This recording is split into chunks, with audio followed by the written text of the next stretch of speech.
Alright. Right, everything. Yep. Alright. Okay, one rebot.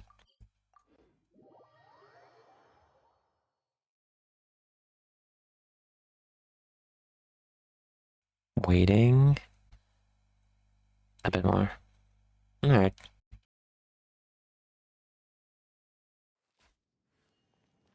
What are we doing here though? Hmm. Caravan rebot. Now let Paimon think. What were we up to the first time we came here? Don't remember. Oh, Paimon remembers. Nahita's consciousness had been trapped by the doctor, but we followed the clues she left behind to help her.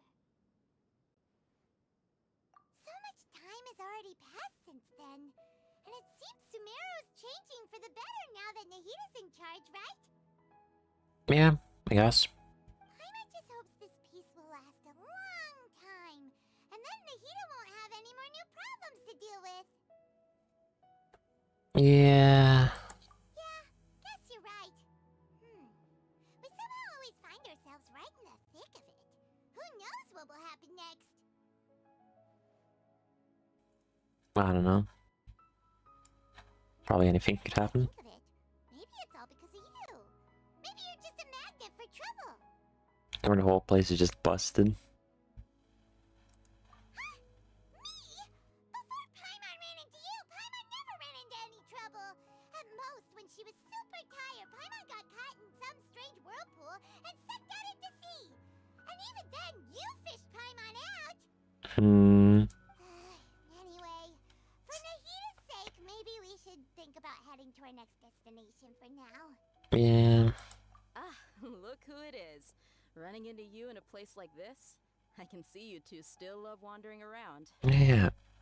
We haven't seen you in a while. Oh, it's Dia! Since when are we just wandering around? We're usually taking care of some serious business. Even though it may have nothing to do with our journey.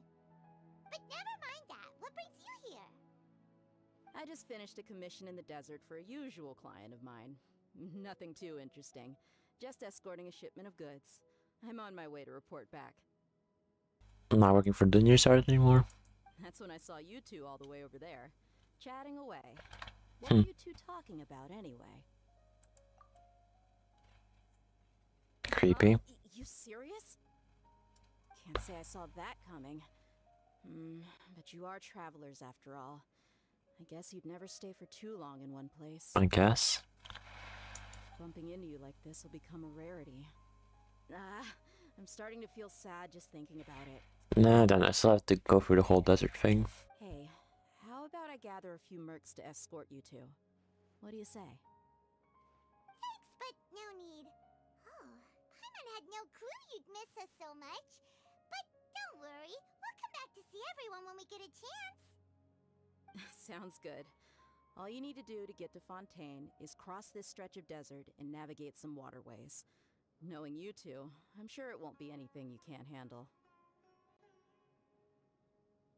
Yeah. So, when are you leaving? Oh, wait a sec. Paimon just remembered there are still a few dishes in Sumeru that Paimon hasn't tried yet. Now, where's that list Paimon made? No, we're not doing that. Creepy Fontaine guy. Why is he? Why? I see. Guess you won't be needing a going away party or anything. It's sad enough to see you go like this. I don't know what you're talking about. Though, now that I think about it, Sumeru wouldn't be what it is today without you. Seems true heroes always prefer leaving quietly. By the way, should we go say bye to Nahita? Oh, good point. Then there's no need to bother her in the real world. I guess. Then, I guess this is goodbye for now, Traveler in Paimon. Whether as a client or a friend, you're always welcome to come find me. Goodbye, Dia. Bye-bye, Sumeru.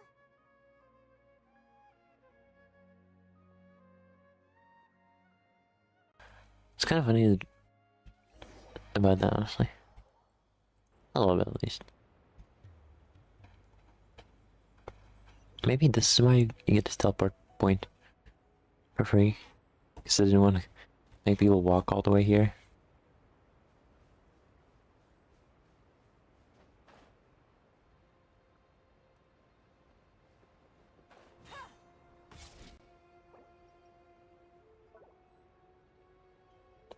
Is there any treasure here? A little bit. It's over here somewhere. These ones.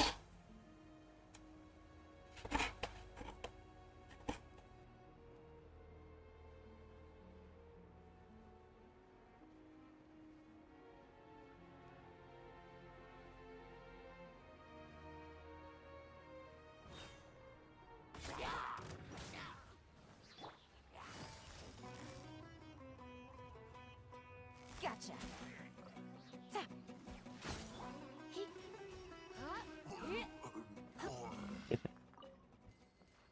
They got rolled. Off we go. Now that's what I call treasure.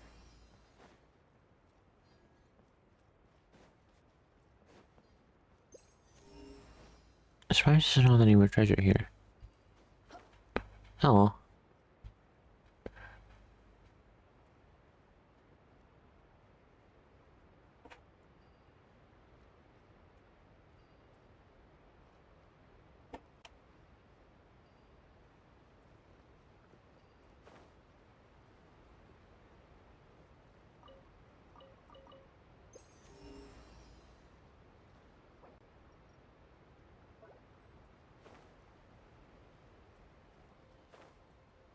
What do you drop, tree-wise?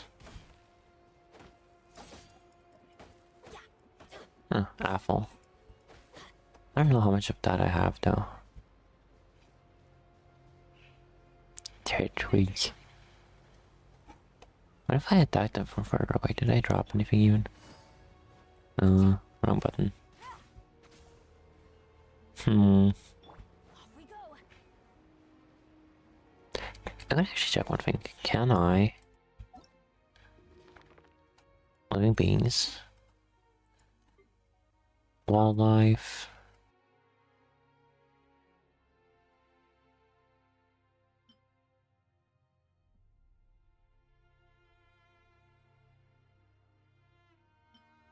I can't even put them...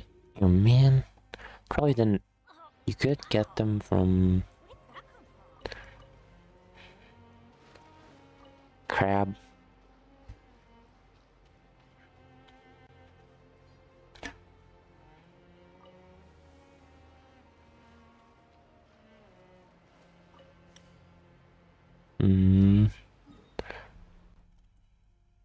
Yeah, there's not a lot there.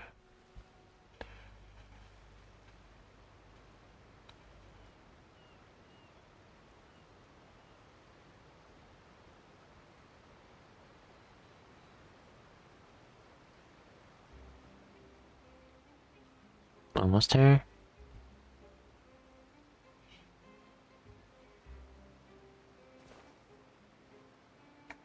What's going on here? After crossing all that sand and water, we finally made it. Oh, this must be Fontaine's port. Wow, everything looks so advanced in Fontaine. Paimon's heard that the industry here is extremely developed, and there are all kinds of unusual machines.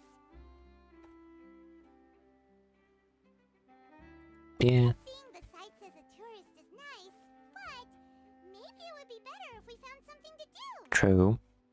What do you think? We could. Good idea. Nahida gave us loads of useful information. Seeking out the Seven is probably still our best source for information at this point. Yeah, Yeah, the more we can learn, the better. I guess. So, what do you think the Hydro Archon's like? Will we get along? Nahida said that she has a very unique personality. Whatever that means. Yeah, I guess. To learn about a nation's god, start with the nation's people. There There seems to be some locals talking over there. Let's go see if we can join the party. It's not a party. I think. If you ask me, it's a tragedy how things ended for him. Clearly, he was a pretty decent person. Yeah, I didn't expect that kind of ending for him. I thought he would at least fight on a little longer for his family. Who? I was expecting a sudden plot twist, but it's a pity that it never happened. Still, his story is quite the tearjerker.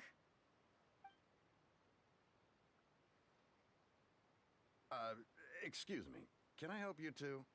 I couldn't help but notice you standing here listening. Hi.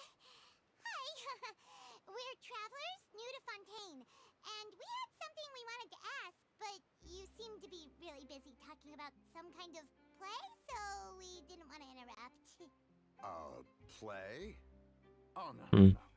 We're talking about something that really happened. In fact, it's a case that was just heard a few days ago. Huh? Really?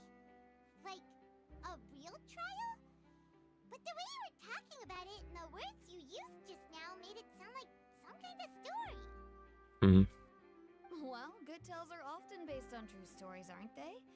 And what you see in reality may also be someone deliberately putting on an act while harboring ulterior motives.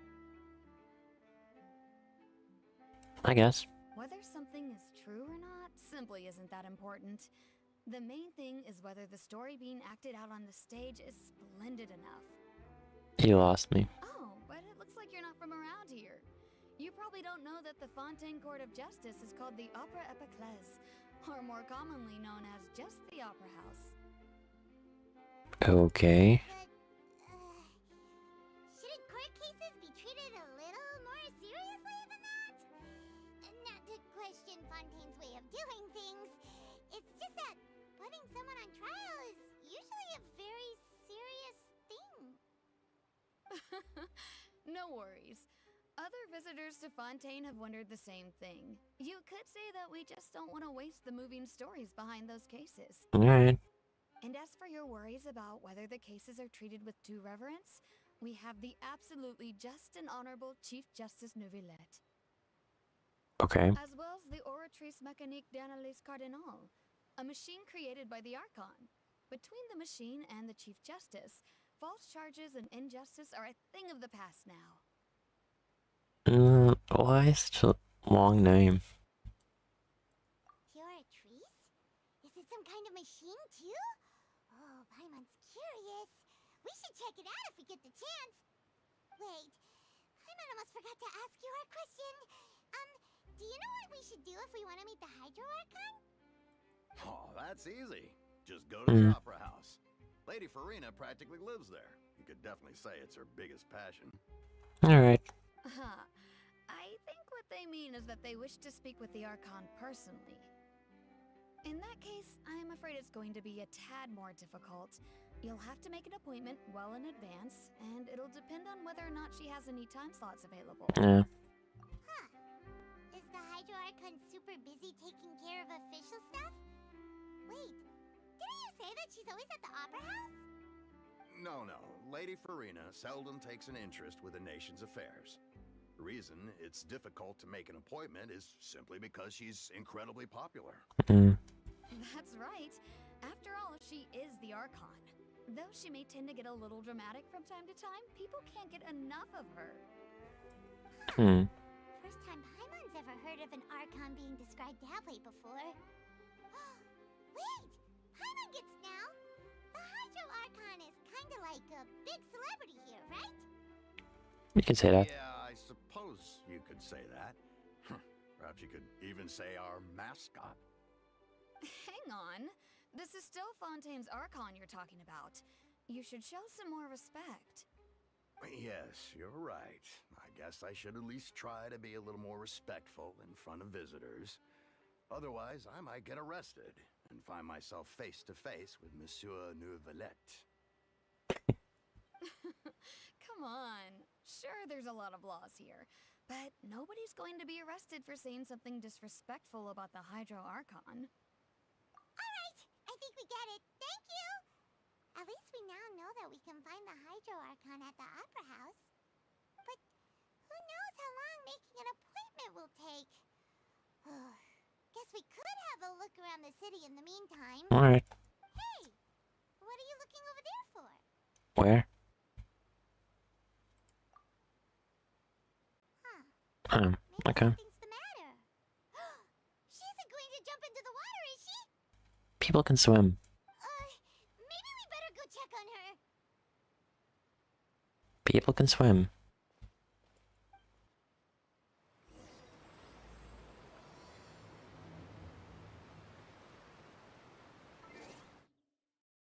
I'm gonna lower the music by like 2 dialogue volume. Paimon coming in! Paimon coming in! Is this level okay? Can you hear Paimon? Hey, how about we get some tickets to the next trial? I think we'd better wait and see what kind of case it is first. Alright. Mystery. I don't know what this business. Hello there. Let. Excuse me? Are you alright? Huh? Ah, I'm fine. Thanks. Oh, okay then. We just noticed that you seem to be worried about something. About many things, actually. But there's nothing I can do but just keep my troubles to myself. I was just reminiscing about a place my brother and I would play when we were kids.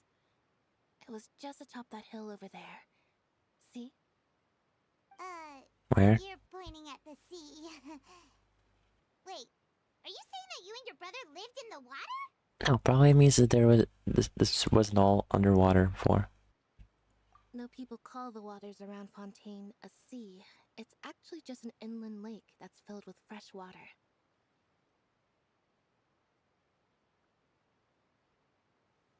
And though I can still see that hill clearly in my memories, now it's been completely submerged.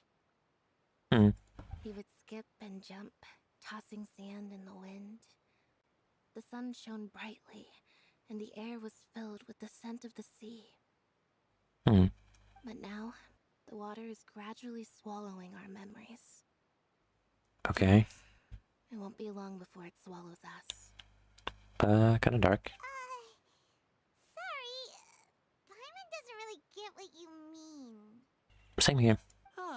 I don't believe we've had the pleasure of meeting. Are you Lynette's new friends? Oh, Hmm. and you are? Thanks for looking after my sister. She often comes here to reminisce about our childhood, that's all. There's no need for any concern. This is weird. Allow me to introduce myself. I'm Linny, and this is my sister Lynette. If I had to guess, I'd say you must be travelers from abroad. Yeah. Nice to meet you. Paimon is Paimon, and this is the Traveler. We just arrived in Fontaine. We were just talking with your sister. Even though we didn't really get what she was saying. True. I see. It's unusual for Lynette to be so willing to talk with anyone. In fact, she seldom speaks at all. I'm usually the only one she ever talks to. Don't shame her. Oh, really? Then you two are just like us. Paimon's always the one talking for some reason. Rude. So that's how you think it is? Yes. I also think my brother can be too talkative at times. Do you want to kick them both in the waters? Just dip. Seems you were right, Paimon. We are quite similar. Hmm. So, what did Lynette mean just now when she said that the water is engulfing your memories? And it won't be long before it engulfs you too. Oh, that. It's from a prophecy that's been circulating in Fontaine for some time now. Okay.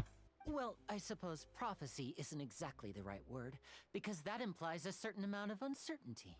There's no doubt about what's happening in Fontaine now. And then Where to begin? the beginning. Let's put that question on hold for a moment. We still haven't formally greeted each other yet, have we? Did all the introductions earlier not count? Hello, traveler. What is he doing?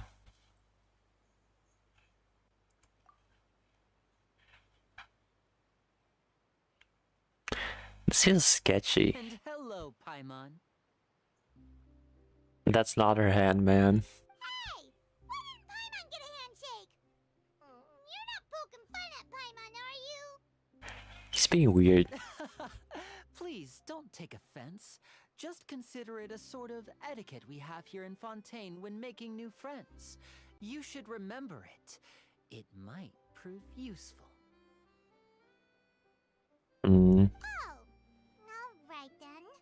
Well, Paimon's just happy to have a local friend now. By the way, we were just getting ready to go to the Opera House to meet the Hydro Archon. Would you be able to show us the way? So you're going to see Lady Farina? No problem at all. In fact, I was planning to go to the Opera House later myself. I'll gladly take you once I finish things here. Alright. Please, follow me.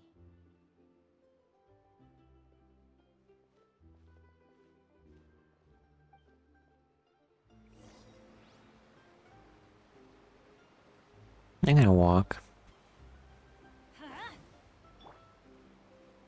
Are they not gonna talk? This feels so sketchy.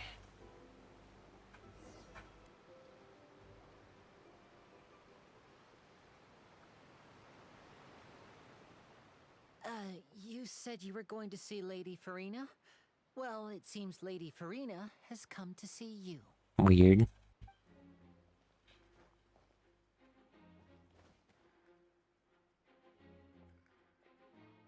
Okay. Nice hat.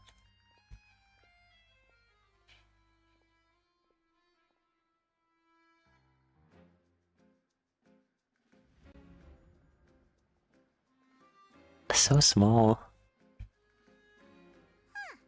So, she's the Hydro Archon? But how did she know we were looking for her? The creep from Caravan Ripoff. My dear people, rich and poor, those with cup in hand and those with nothing at all, raise your glasses in celebration. If you don't have one, then just raise your hand in lieu. Okay. Just raising hands. There's a merman. As you can all see, two unfamiliar travelers have arrived in our nation. Come, let us make a toast in honor of this traveler and his companion, who have journeyed here from distant lands.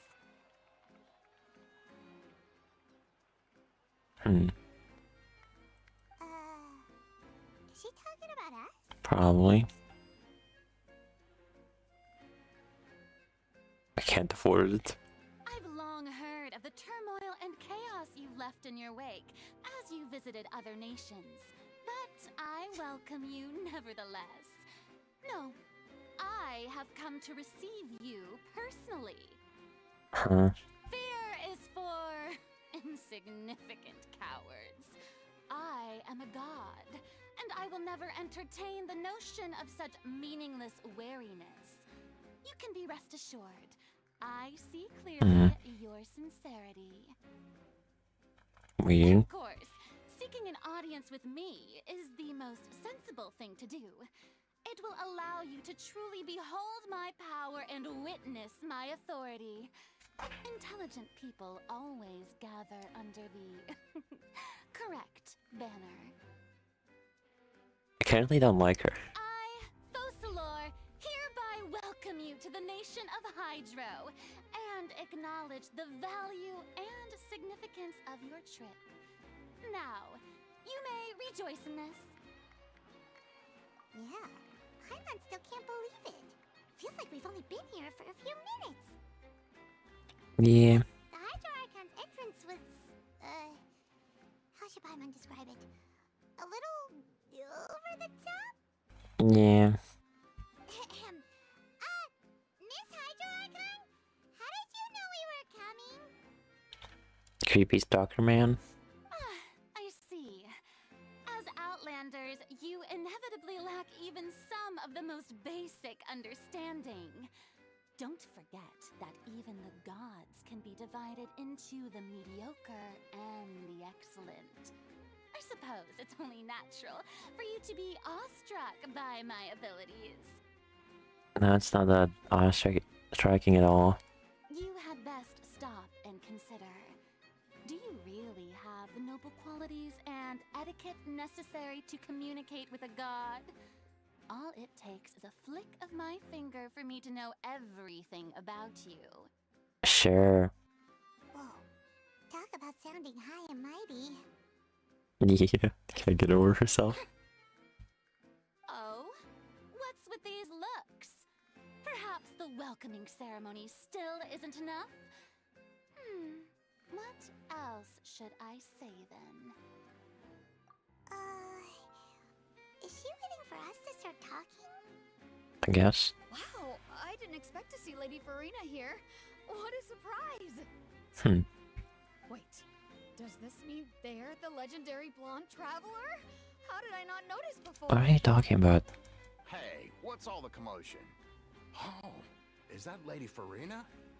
Is there some kind of drama going on? Of course. That's the blonde traveler.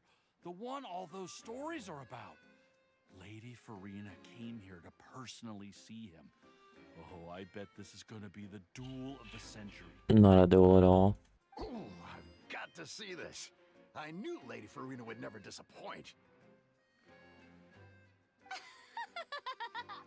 Yes, but don't get too excited now. My dear believers and spectators alike tend to get quite rowdy, and despite the noise, I've come to tolerate all their ruckus. You may consider this my reward to all of you. I have determined that there will be an epic Sure. duel between myself and this traveler from another land, just as you were hoping to see. Now she wants to fight? Aren't we getting a little ahead of ourselves? Bring it on.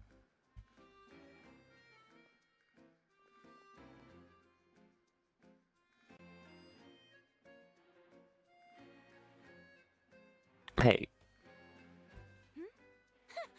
Are you not afraid? Might I remind you that this is a duel against the divine? You got nothing on Raiden Shogun. What are you trying to do, traveler? Provoking a god in front of her people? She was asking for a fight. Stand down, Clorend.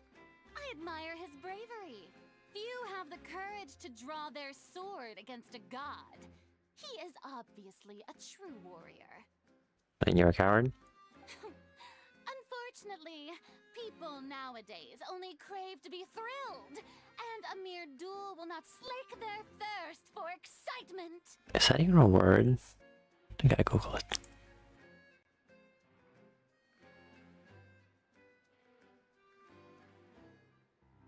Okay. Apparently is. Learn everything new. Learn something new every day. Oh, yeah, she's right. Just a duel wouldn't be all that interesting. Convenient. On Araneus, criminals are always requesting duels to defend their honor. They're getting a bit old, to tell the truth. You see. Then, as the god of justice, I shall face this traveler in another kind of duel. A duel in court! Huh? Whoa, all right. Now that'll be worth seeing. You're pushing your luck, lady. Right. This is Fontaine, after all. With such a grand opera house, it would be a pity not to use it. Why do you care so much about the crowd's reactions? Seems you've spent a little too much time in the opera house. Besides, how exactly do you plan to have a duel in court? You mean you're going to put us on trial? Oh, we have reason to put you on trial. It's obvious, isn't it?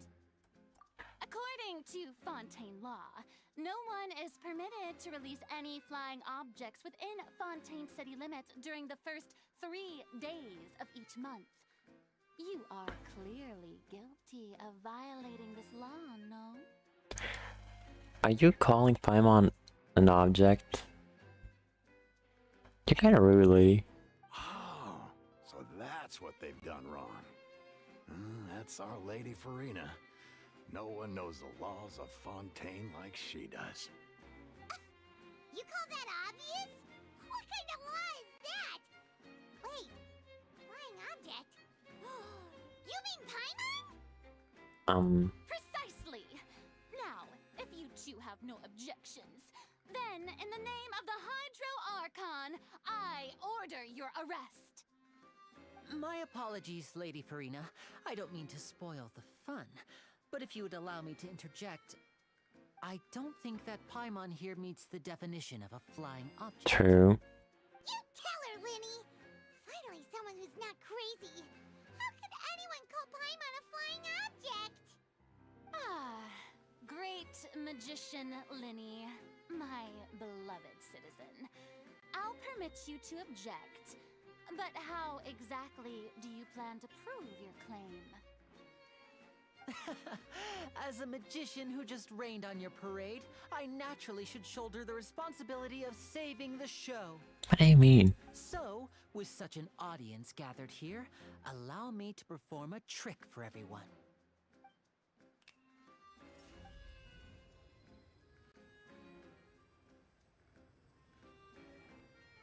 That's why you're touching her on the back. Weird. What's that on Paimon's back? Hey, when did Linny do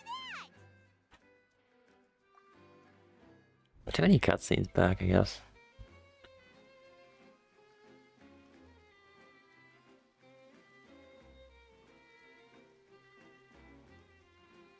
We did not need this. There. As you can all clearly see, Paimon should be classified as, well, something like a balloon. This rope has been in the traveler's hand all along. It was just that no one could see it before. Huh? You call that magic? You've got to be joking. I thought it was pretty good. Nice one. Huh. I'm not sure what to think. It seems Lady Farina's charges no longer hold water. Literally.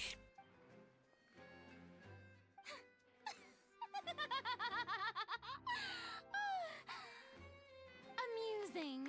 Very amusing, Linny.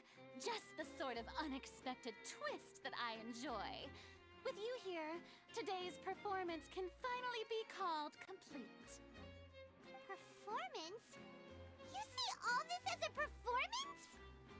In which case, consider the matter of your trial resolved. The god of justice will not bring charges against an innocent person. But when there are valid grounds, I will not only judge travelers from abroad, but even the gods of other lands. She sounds kind of unhinged. I look forward to seeing your upcoming performance at the Opera House, Mr. Linny and Miss Lynette. That's enough for now. Toodaloo!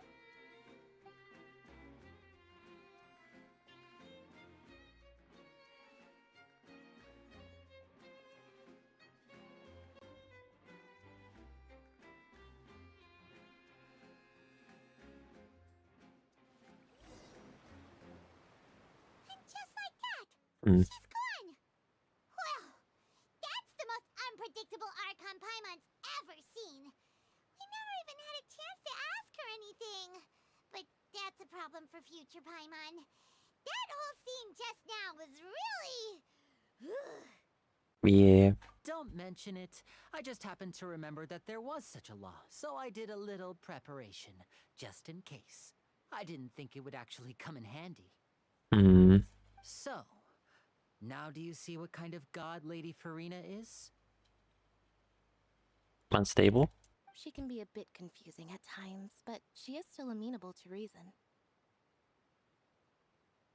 Anyway, Mm. Paimon had no idea you were a magician, Linny. It sounded like you'll be performing at the Opera House, right? I just know a few simple tricks I use to Mm. make a living. Lynette is my assistant. It will actually be my first time performing on the most prestigious stage in Fontaine, the Opera House. But isn't the Opera House where criminal trials are held in Fontaine? When there are no public trials being held, the Opera House hosts a variety of other performances.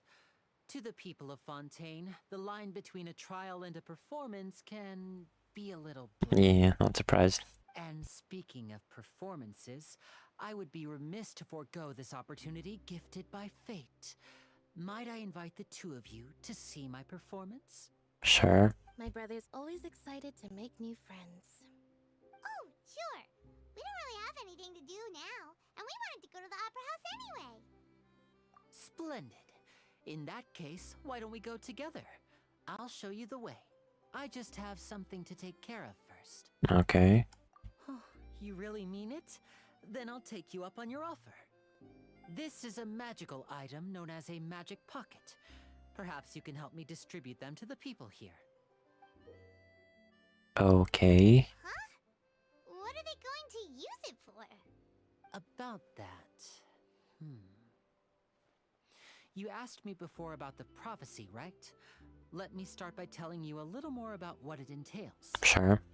I'm not sure exactly when it began, but a prophecy has been circulating around Fontaine.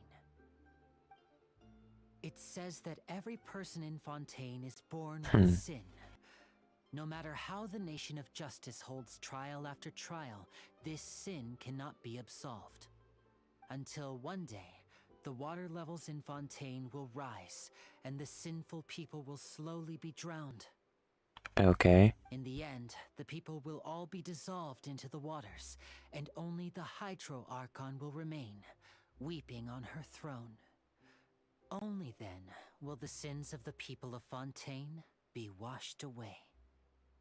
That sounds pretty gloomy. Why are people in Fontaine born with sin?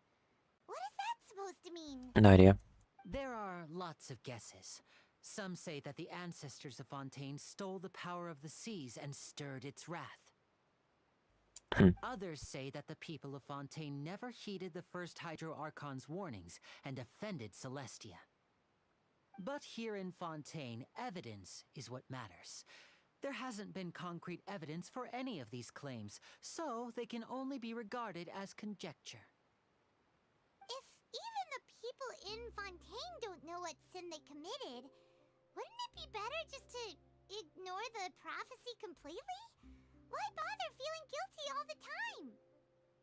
I don't know. That's exactly what the people did at first. But in the last few years, the water levels in Fontaine have actually started rising. Many places have already been completely submerged, and now lie beneath the sea.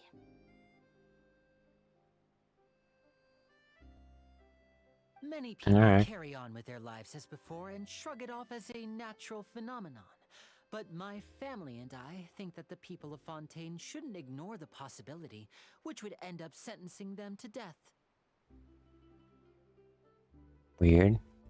We hope that at least the people who reside near the waterfront can move away before it's too late. So, we've started distributing magic pockets to them. What are they? As a magical item, these magic pockets have astonishing capacity. I'm sure they will come in handy when people are moving their belongings. Oh, Paimon gets it! It's like preparing for a rainy day! But this is more than a bit of rain. Perhaps only absolute power could ever contend with such a catastrophe. But who knows? We're just tiny specks in the grand scheme of things. Alright. Now, if you'd like to help, then please give these magic pockets to anyone nearby. Be sure to convince them to take it, regardless of what they say. I don't know, that seems a bit wonky.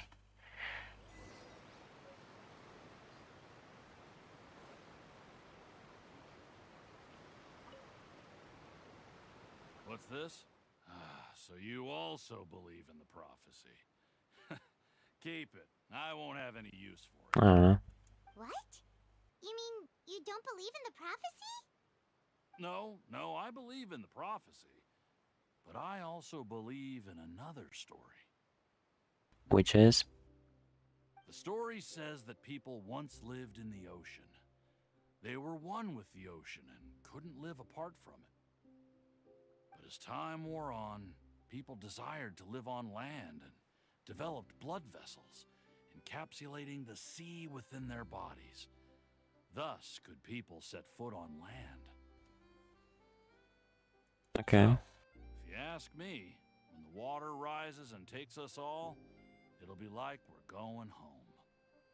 Oh, we hadn't heard that one before. But people can't live underwater. They'll die. You should probably still take it. All right, I'll take it. I guess I just feel that being dissolved into the water doesn't necessarily mean death. Okay.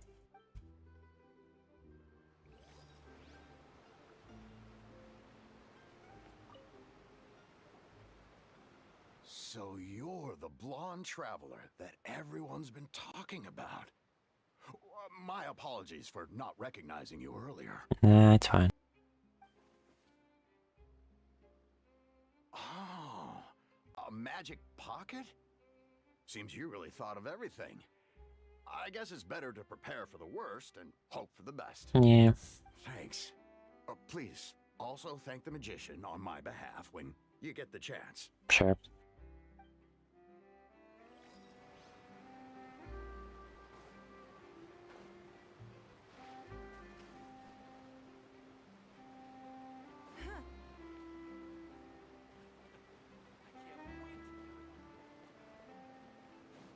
Someone on the boat.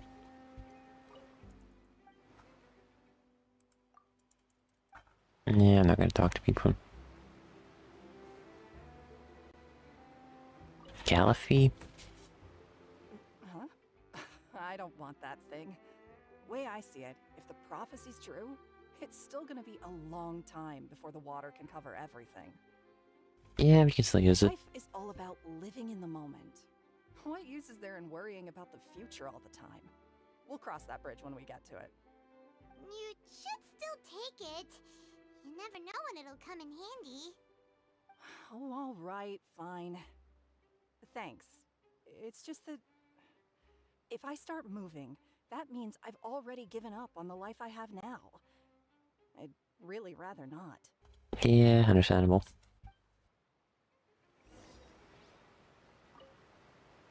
I really can't imagine what it would be like if things changed.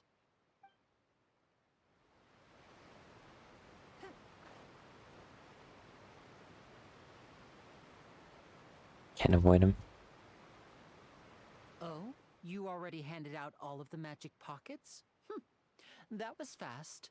So, what did people have to say? I bet you heard some, interesting opinions. Yes, but that will change once disaster strikes. I know they'll change their minds, so it's only right to help them prepare. Yeah. Is there anything else you need to do before we leave? Yes, one last thing. I have the magic pockets made by a workshop in the court of Fontaine. Since we're out and about, I was thinking about bringing him some more materials. So, you want to collect materials? Just tell us what the materials look like and we'll help. Many hands make light work. Oh, that would be much appreciated. We'll need some Romaritime flowers. I remember seeing them near the waterfront on the east side of the harbor.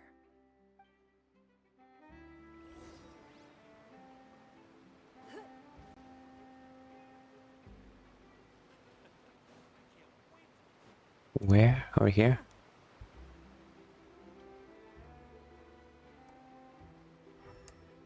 Oh, these things? It seems we have to use Hydro to collect Romaritime flowers.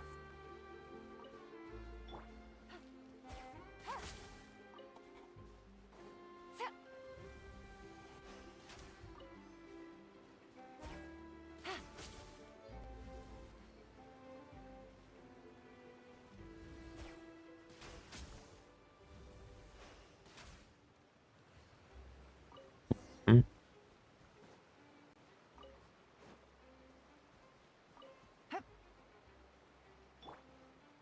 Mm-hmm. This is like a strange fetch quest. You made quick work of that. I can tell you're an experienced traveler. I've also finished collecting a few here. Maybe next time you'll feel like helping too, Lynette. No way. I'm in power-saving mode today. Otherwise, I fear I may not have any energy left for the performance at the Opera House. Okay. Fine. Though the performance is still a long way off. Now that we're finished here, we should get ready to head back to the court of Fontaine. So, we're going to the court of Fontaine before we head to the Opera House? Good. Paimon wants a tour of Fontaine's largest city and try... They're just leaving. Wait, shh. Have you noticed that person over there? The young girl. No. Huh? What's wrong with her? Paimon didn't notice anything. She's obviously a thief. Magicians and thieves practice similar methods. We divert attention, and a distracted audience is one that won't discover what you're really doing. Watch her movements carefully. Okay.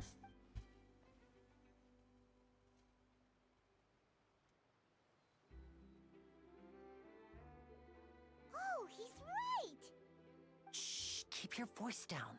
We need to think of a way to catch her, but it seems she's very alert. Perhaps we should split up. You two can ride the lift over there and wait up top. I bet that'll be her escape route if she tries to run. Alright. Alright, let's go.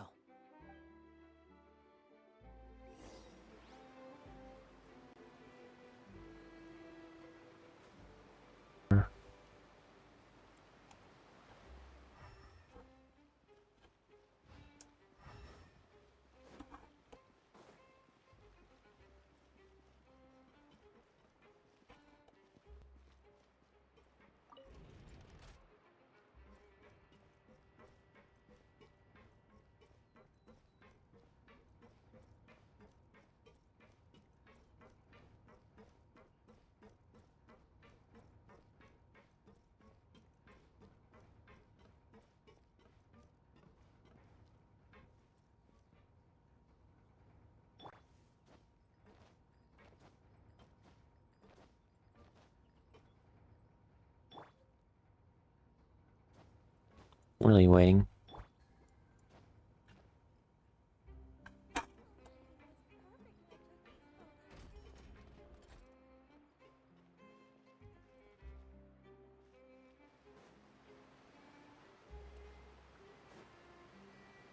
Take it easy.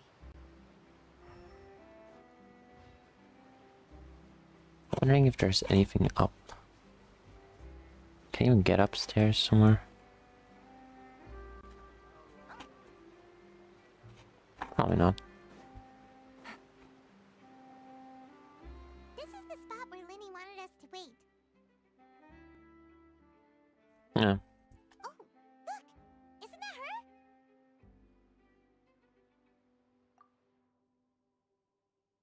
Oh no! Did she notice us? She started running the other direction! What should we do? Should we chase her? You're right. She might also be trying to lure us away.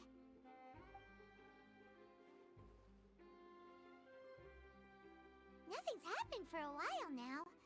Paimon wonders if Linny caught the thief.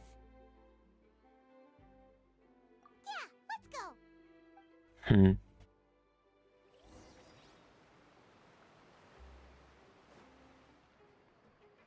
Take it easy. Yeah, here. Are you sure that's all she took? You should check to make sure you're not missing anything else. No, that was all. Oh, I can't thank you enough. I didn't notice a thing earlier. Anyway, I should be going now. Thanks again. Oh, were you returning what the thief had stolen? That's right. Pity I wasn't able to catch her. She distracted me by dropping the thing she stole on the ground. By the time I looked back, she was already gone.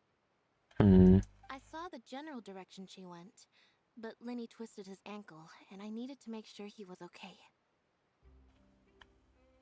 Weird. Oh, did you get hurt, Linny?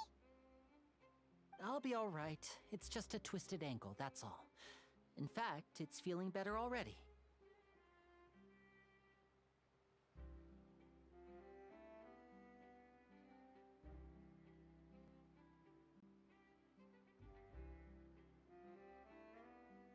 If you want to play at being a hero, at least try not to get hurt doing it. Imagine what would happen if you managed to derail our performance as a result. True.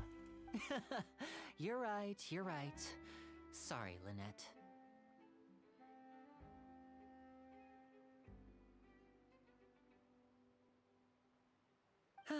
I have to admit that the thief was even more skilled than I had anticipated.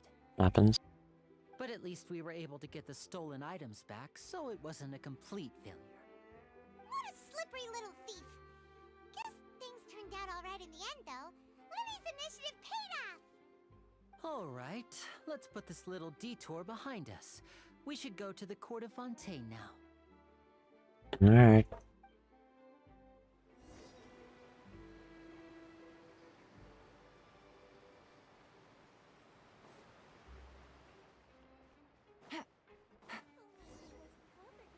Aqua bus.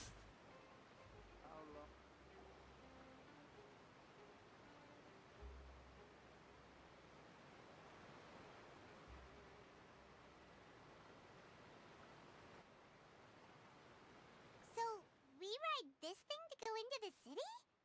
What an ingenious way to get around.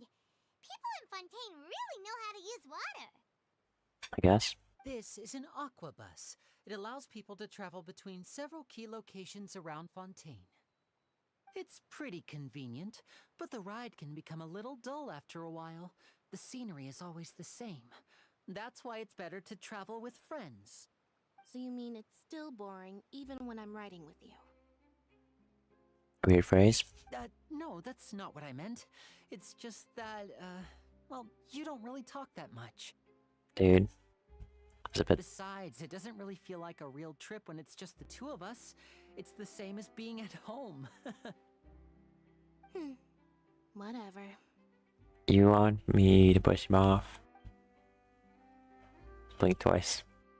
Guess that's what it's like to be an older brother. It's about time for us to leave.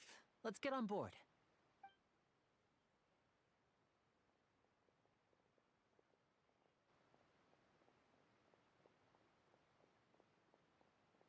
Who's... Who?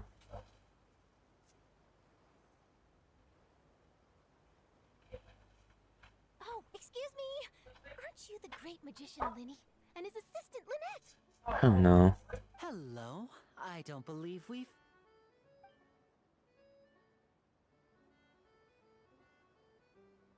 I'm Charlotte, a reporter for the Steambird.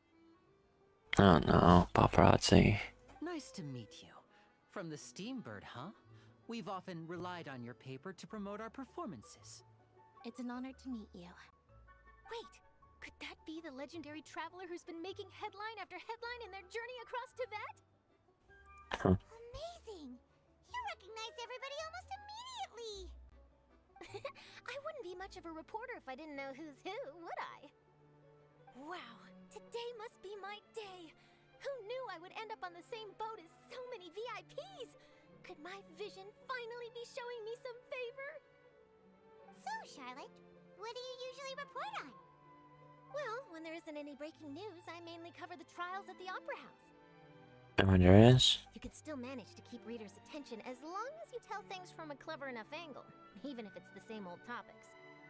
For example, reporting on how a scammer once deceived vulnerable girls into relationships, or how a financial criminal was once so poor that they ate a single piece of bread for 5 days. Not really. That's fine and all, but what I'm really after is exclusive, sensational news pieces that could shake the country. These smaller stories are a waste of my talents. Oh, I just remembered. I've been following a case lately. Well, a series of cases, actually. You mean the serial disappearances of young women case? Such a genius name. That's right! These stories are the talk of the town right now, and it's probably the most mysterious case we've ever seen. If I'm the first with a draft ready to publish when the case is finally cracked, and it's the headline story in the Steambird? Calm down. Oh, when that happens, I bet all the other reporters will shed tears of envy. I've already gathered all kinds of materials. I just can't wait for the truth to be revealed. So, what is the serial disappearances of young women case? You mean the culprit hasn't been found? Hmm. That's right. The first missing girl case happened almost 20 years ago. Okay. And ever since, after a period of time, another girl disappears. What the cases have in common is that the girls are all of a similar age, and that they've all vanished without a trace. But the scariest part is that to this day, none of the girls have ever been found. Yeesh. Many suspects have been arrested over the years in connection with this case, but shortly after each arrest, another disappearance would always happen. Yes, it's possible.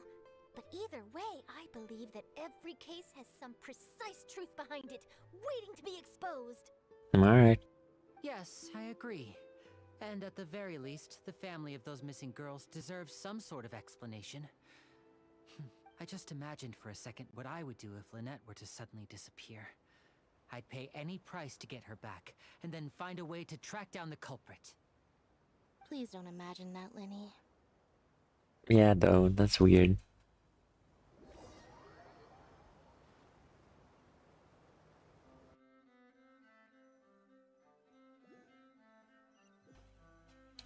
A lot of thoughts.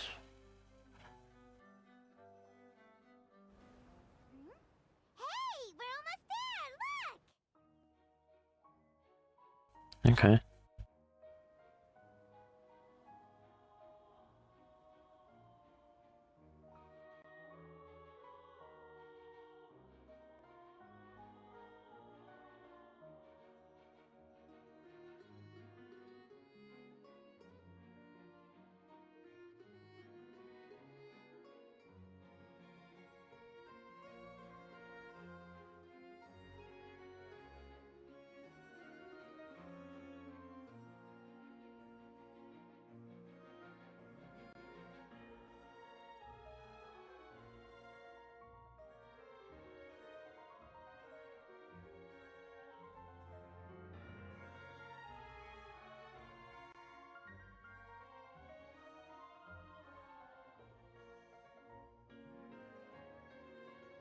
Well, I really enjoyed chatting with you.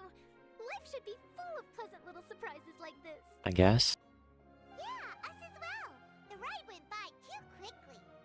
Ah, I have an interview to get to. I should get going before I'm late. Okay, Paimon hopes we can chat again soon, Charlotte. See ya! Bye now. Oh, be sure to stop by and see me at the Steambird when you have time. Alright. What a tough job. Always running around and interviewing everyone. Well, where should we go now? I don't know. If you don't mind, how about we stop by my home first? Besides, I still have all the materials we collected. Sure, we wouldn't mind at all. This city is so huge, Paimon wouldn't know where to start anyway. This way we can divert from the plot, I think, a little bit, if we can at all. Because I've been trapped in like one continuous loop of... still trapped in solving.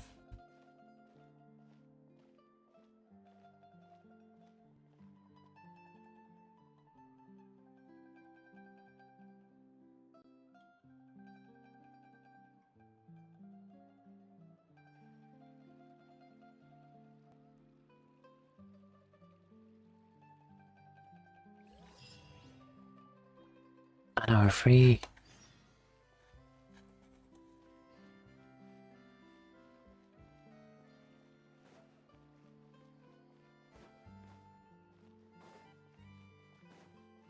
Take it easy.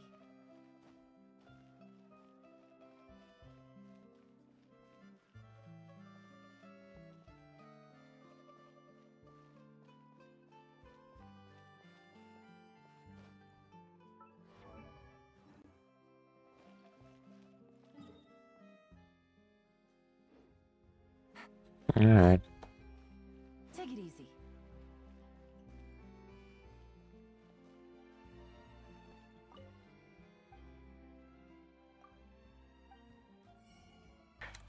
Okay, recipes. What is? Oh, it's a rip-off of Fan. That's French now.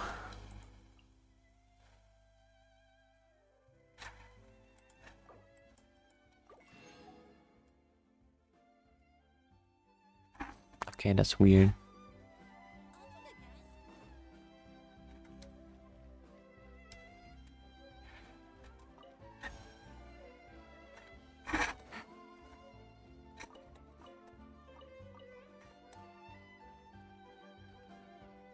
No, I can't do anything there.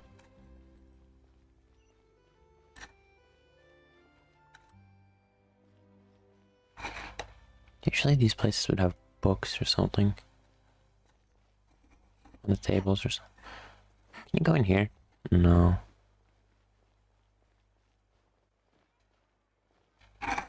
Hmm.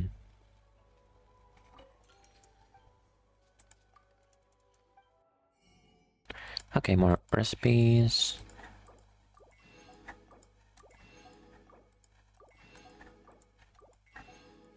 Coffee beans.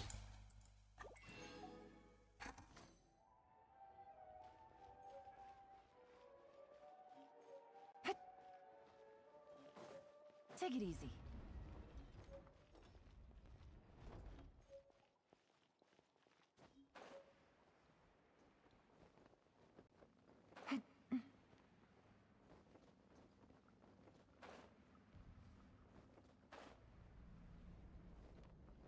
Okay, this place is creepy.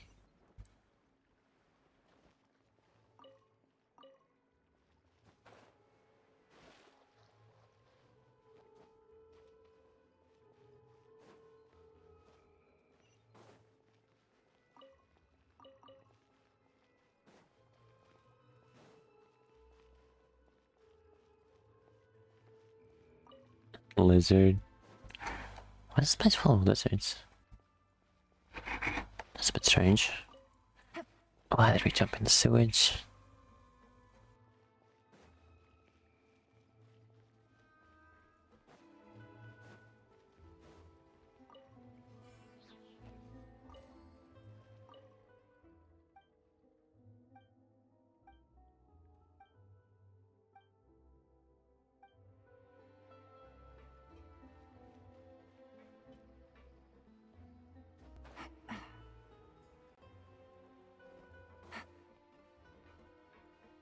This place is strange.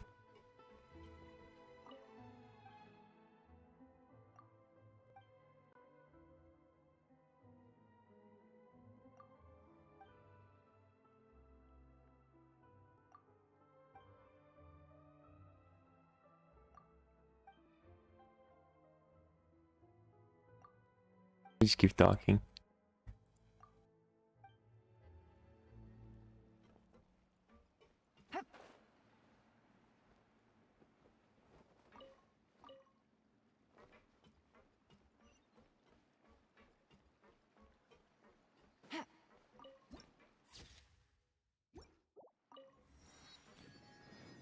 If you want to outrun the law, you need to know how it works.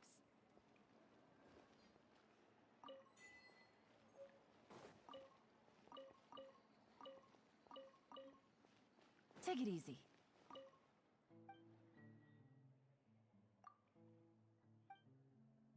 Okay.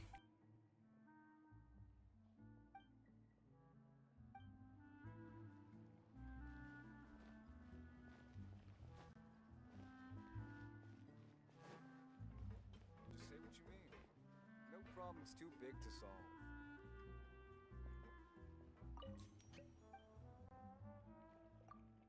Hmm.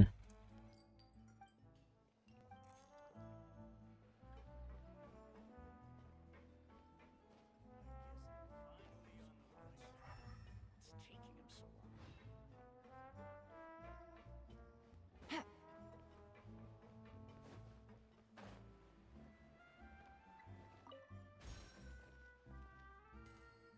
Okay, I can.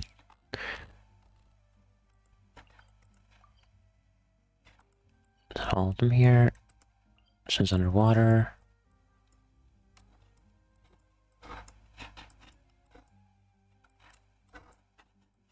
Alright. That was a different type of underwater. Go under.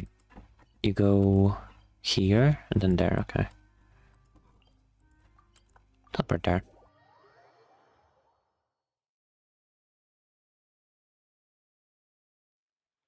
I'm gonna check one thing though. I like having a normal level of.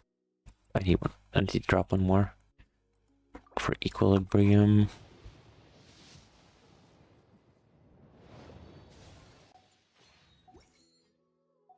Alright, that doesn't bother me.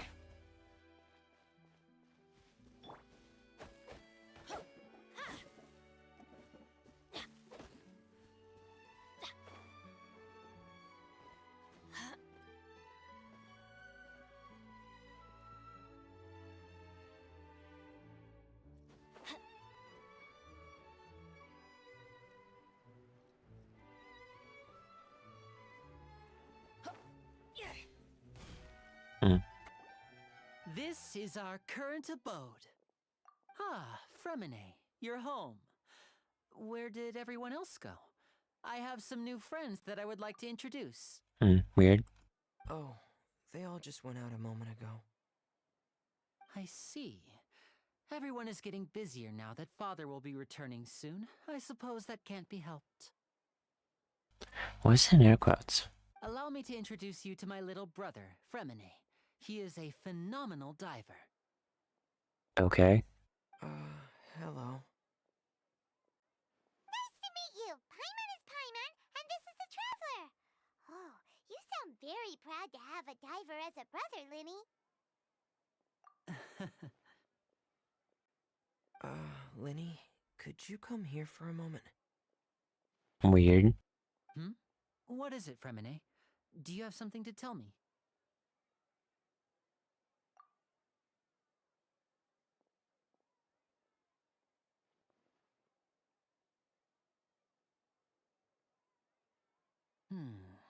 Okay, I see. Is everything all right?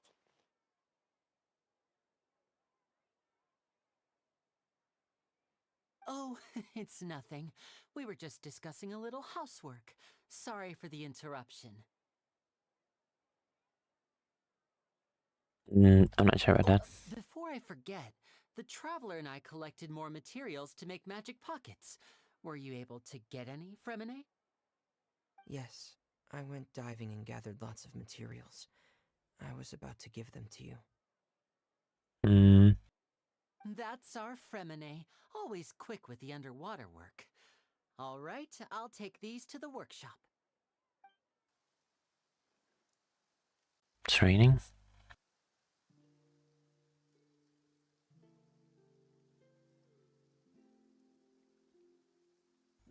Why is everyone running?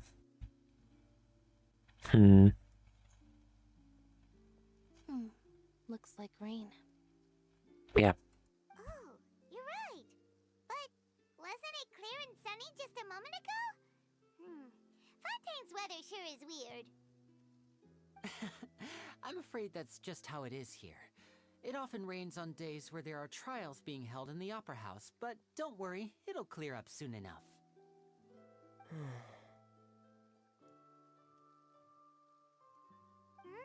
What's wrong, Fremine? I don't know. Choppiness. There's a legend about the rain that I tend to believe. It's said that a dragon of water once resided in Fontaine. Though we don't know where the dragon went, every time it weeps, the skies will cloud up and pour out rain. When I was a child, my mother told me that if I wanted to go outside and play, I should yell toward the sky at the top of my lungs. Hydro Dragon! Hydro Dragon! Don't cry! If it's an elemental dragon, then having the power to make it rain wouldn't be very unusual. Let Paimon try something. Hydro Dragon, don't cry! It's not gonna work.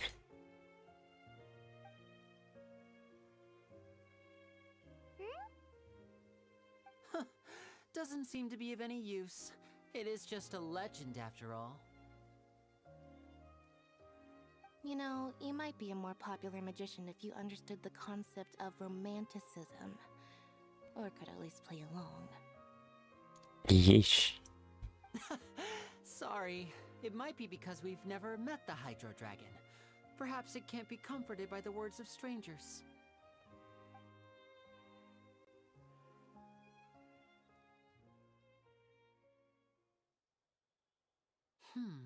It rained for longer than I suspected. Oh, it's already getting late. Was there something you needed to do, Linny? Yeah, some preparations for the show at the Opera House. I need to find a way to catch the last Aqua Bus of the day. On the day of the performance, just ride the Aqua Bus to the island of Araneus. I'll have Lynette meet you at the fountain in front of the Opera Alright. House. Oh, are you leaving now? What is it, Fremine? I'm in a hurry. Oh, I get it. You feel nervous delivering the materials for the magic pockets, is that it? Perhaps we could trouble the Traveler to help us take these materials to the Beaumont workshop and deliver them to the owner there? I'm afraid that Fremine can be quite introverted, and the boss there tends to be pretty talkative. Fremine has always been a little afraid of her. No trouble at all. Don't worry, we're on the case. Alright. Sorry for the inconvenience. I'm quite useless when it comes to such tasks. I'll think of a way to make it up to you. Why is everyone so weird in this place? Oh, no need, no need. This'll be a walk in the park for us.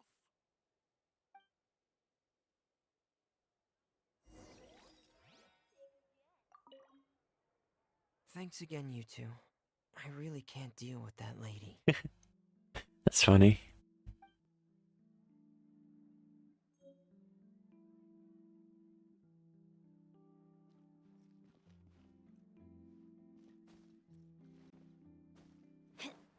Everything's gonna be a bit choppy for a little bit.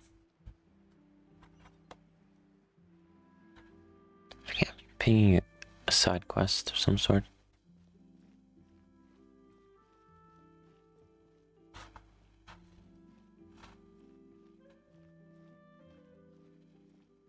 Yeah, this one.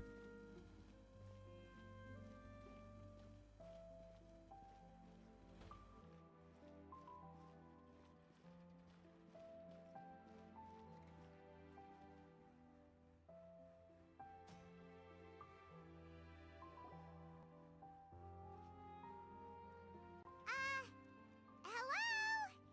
Is there anyone here?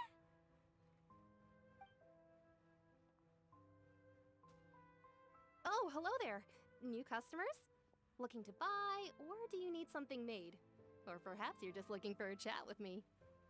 Delivery. Oh no, we're just here to deliver some materials.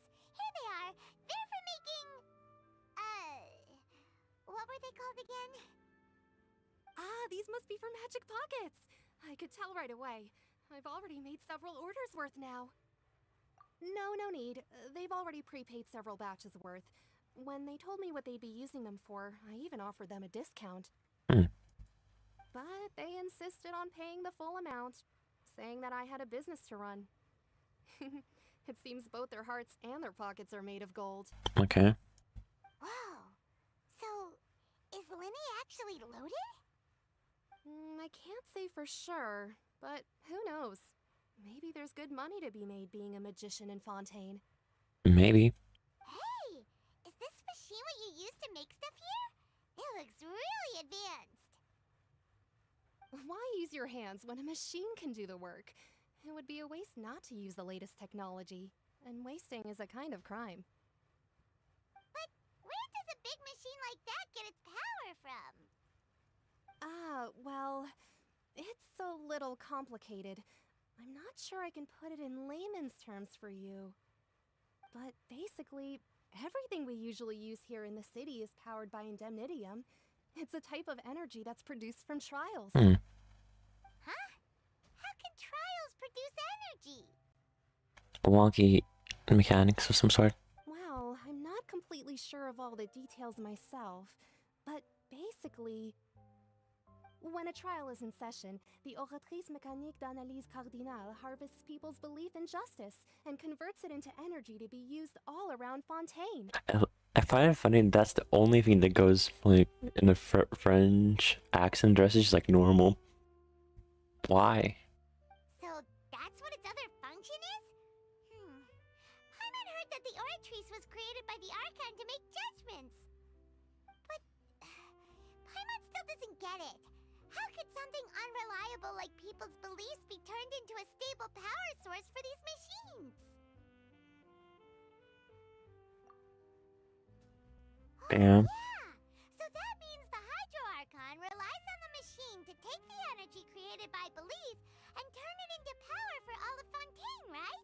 Yeah. Even though I've never heard anyone really put it that way before, it sounds like it makes sense. Okay, that's kind of funny. Besides indemnitium, we have another type of energy called pneumosia. It isn't produced by the power of the Archon, but it is unstable by nature. Even now, it still cannot be widely used by civilians. Okay. I thought I'd find you hard at work, but here you are chatting the day away. Since you're already talking, I'm sure you wouldn't mind a few words with me. You again? Didn't I already promise you that I'd have the more I owe to Confrérie of Cabriere by next month? Why are you hounding me now? Yeah, but how do we know that you won't go running off by the end of this month? I want 50% today. Wait, no? 70%. That's extortion, man. Huh? You...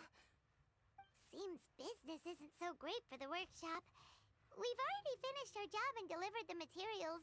Maybe now's a good time to leave? Hey, hold on. Before you go around trying to collect payments, why don't you settle your own debts first? Huh?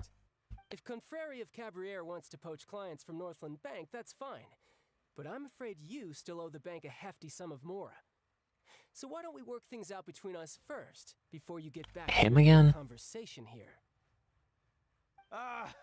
You're from Northland Bank. But we said we'd pay everything we owe next month. Why are you hounding me now? What a mess. Traveler, Paimon! I didn't think I'd run into you here in Fontaine. What are the chances? We're surprised to see you too! What are you doing here in Fontaine? You didn't want to stay in Snezhnaya? Long story short, I've already been in Fontaine for some time now, and honestly, things have been pretty boring. Yeah. But it seems that fate brought our paths together today. Not only will I have some good friends here now, but ones who always seem to find trouble. Dude. Either way you look at it, it seems things are going to get a lot more interesting now. Pretty sure we'd want to avoid anything that you'd find interesting. Besides, our trip here has gone pretty well so far. Right, Traveler? Hey, you, Northland Bank boy. Aren't you forgetting something? No. Don't interrupt. It's not often I run into the Traveler like this.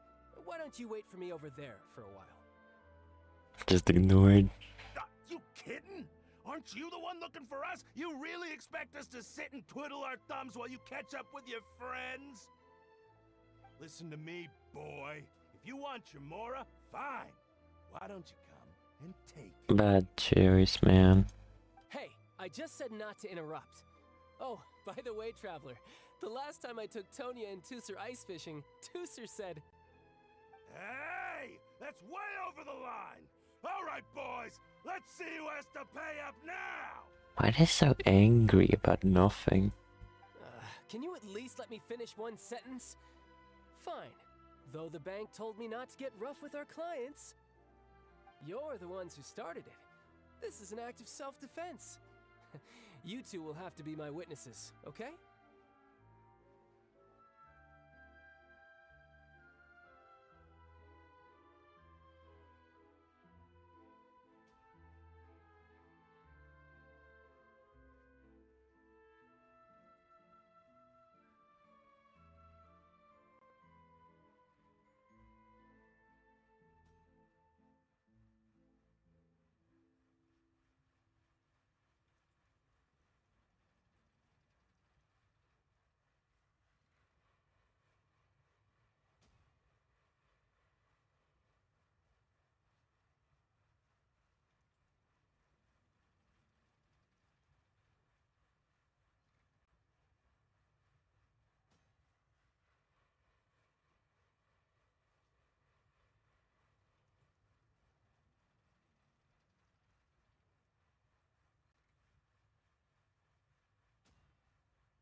sure this won't take long.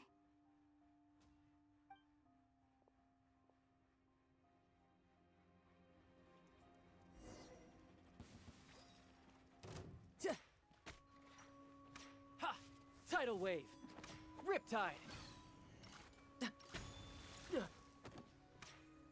Yeah. Huh.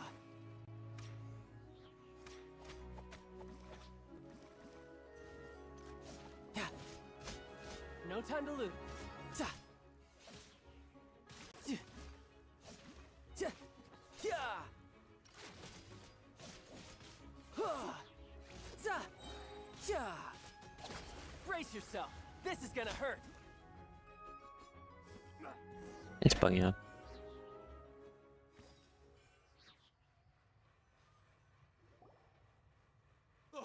What's your deal, Brad? How are you so strong if you're just a staffer from Snezhnaya's Northland Bank? Wait, don't tell me you're... Oh, now you notice. It's a little late, don't you think? Just make sure you understand that you don't mess with Northland Bank. Got it?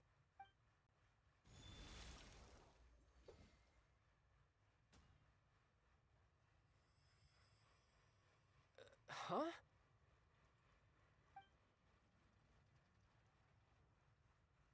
Now's my chance!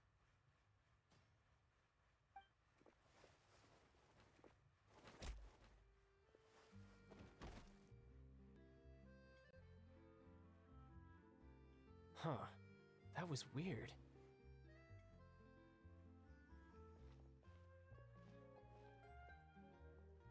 I'm not sure. It's as if I suddenly lost control of my hydro powers when I needed them. Maybe there's something wrong with my vision. Weird. Strange. How could that happen? First time Paimon's ever heard of someone losing control of their vision. Never mind. It doesn't matter. If I want to stay sharp, I shouldn't be relying too much on my vision anyway. Besides, I always have my delusion in case I need it. So what are you doing in Fontaine, child? I don't see its work for Northland Bank. Well, I guess it's because I've been in a bad mood lately. Huh? Huh? What kind of reason is that? Wait, since when do you feel down about anything? I don't know. Maybe I still have a lot to learn about myself. But recently, there seems to be some sort of restless power stirring inside of me. And I don't know why, but every now and then I feel like I'm in a terrible mood. Maybe you losing control of your vision just now is connected with that power you're feeling inside. That is a possibility. I can't remember if I ever mentioned it before, but when I was 14, I fell into some unknown abyss. It was during that time I learned nearly all of my abilities. The one who took me under her wing and taught me was named Skirk. She was always quiet and very mysterious. Nobody knew where she came from or what she had been through, and she was always very strict when teaching me combat techniques. One time, I asked her why she was willing to take me on as an apprentice. From what I could make of her, because I had awakened it, and traces of it remained on me. She said that all my combat training would be useful in the future. But what is it? What did you awaken? I don't know. She never explained that, but my guess is that it's related to a dream I saw when I had just fallen into that abyss. In my dream, I was in the deepest depths of the sea, and the boundless seabed was all around me. But in front of me appeared a whale that was so massive, I felt like I couldn't breathe. A whale? Oh, that sounds familiar! When we fought against you before, you summoned a huge whale that seemed to leap at us. Is that the one? Hello. I'm kind of bugging out a little bit. So probably after this cutscene or whatever, I'm gonna end. That's just an abstract form of a whale that I create using my elemental powers. It takes that shape because the scene I dreamt of the whale has always been stuck in my mind. I'll never forget it. So you used the whale as inspiration for one of your moves? Huh. Seems a little twisted to Paimon. So why don't you just go ask your master? Maybe she knows the answer. Probably more cryptic answers. You make it sound so easy. Ever since the incident I experienced there, I've never stopped searching for Master Skirk and that unknown abyss. But it's been years now, and I've still found nothing. There isn't even a trace of the place where I remember falling into the abyss. What is that? Cat in a box. Oh, it sounds like some kind of ghost story. Yeah, I'm out of leads at this point, but there's nothing more I can do. It seems that strange encounters in this world tend to be elusive like that. Yeah. Oh, seems the time really flies when I'm talking with you. I just remembered I have somewhere else I need to be, so I should get going. Alright. What? More work for the Northland Bank? No, it's more of a personal appointment. Lately, I've been sparring with some of Fontaine's official champion duelists whenever I'm feeling bored. Official champion duelists? You mean it's their job to duel? Yep, in Fontaine, before a criminal goes to court, they're given one chance to defend their honor by requesting a duel with an official champion duelist. The champion duelists are all powerful fighters selected from among the nation's best, and the duel itself is a no-holds-barred fight with no specified stopping point. Alright. So engaging in such a duel is regarded as a symbol of defending your honor. If a criminal manages to win the duel, they'll be acquitted. But if they lose, they'll have no choice but to stand trial. And the worst case scenario is that you're simply killed in the duel. Yeesh. Though it's rumored that Fontaine has a death penalty, from what I can tell, no one has ever been officially sentenced to death. So really, the only people who opt to duel are those who have suffered a grave injustice in being accused, or those who greatly value their honor. Otherwise, why gamble with your life? So, I guess. do many people actually get out of their trials by winning the duel? Apparently, it's exceedingly rare for anyone to actually win. Fontaine probably enacted this system as a way to show that the nation respects the honor of its citizens. Besides, none of the champion duelists are to be trifled with, which is exactly why I was itching to face them as soon as I got to Fontaine. Apparently the one I'm meeting today, Clorinde, is the strongest of the champion duelists. I had been asking her for some time before she finally agreed to face me today.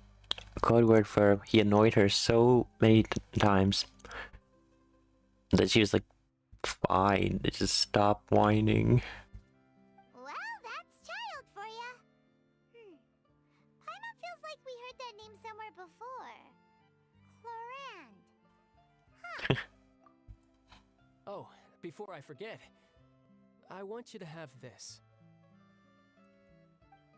Why? Huh? Your vision? You're seriously just giving it away? I'm just worried that it could become uncontrollable again. I'd be pretty upset if it got in the way of my duel, so I think I'll be better off without it for now. Besides, I just need you to hold on to it for a short while. I'll come retrieve it when I have some time later. I think this means he's not gonna get it back for a while. That's what you're up to. You just want an excuse to come talk to us again, don't you? Why are they so upset looking about that? Whatever gave you that idea? I'll be in touch later. Alright. That sneaky guy. He said he's been feeling down lately, but he seemed the same as ever to Paimon. Well, since we don't have much to do for now, we might as well walk around and see the city before Lenny's performance. Do you have to?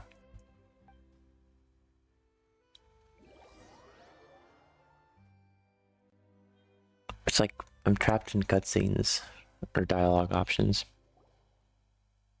Wow! Who could have seen that coming? The reporter who was barely around for most of the story was the murderer all along! Sorry. Paimon was just surprised, that's all. Whew. Paimon never saw that twist coming. The murder mystery novels here are amazing! That's actually kind of funny. The whodunits here in Fontaine are a lot different than the light novels you see from Yai Publishing House. Both have their merits, but Paimon thinks this style of novels are more, well, novel. Okay. It's so exciting to reach the moment when the mystery is uncovered, especially in the one Paimon was just reading. You should buy a copy and read it too. Oh, sorry about that. Paimon will be more careful next time. Better. Hey, shouldn't we be heading to the Opera House to see Linny's performance soon? It's almost time for the show to start, so we should get going.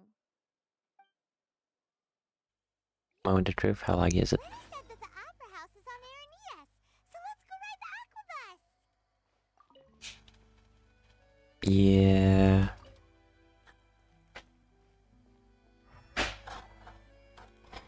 Where was that? Yeah, we're gonna lag to death.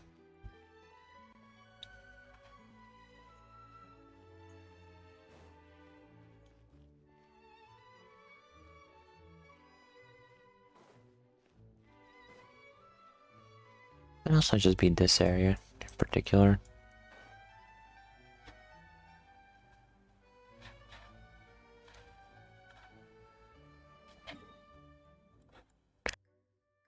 This menu is fine.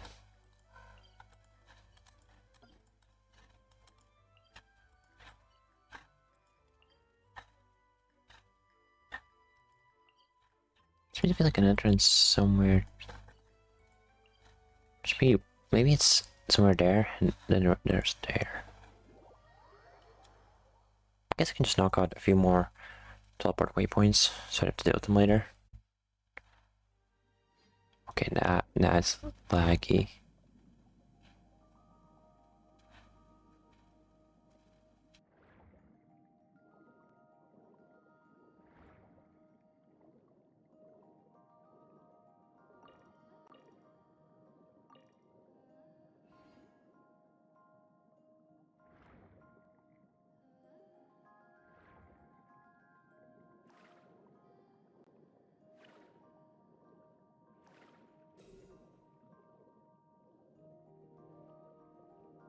Yeah, we're just lagging out.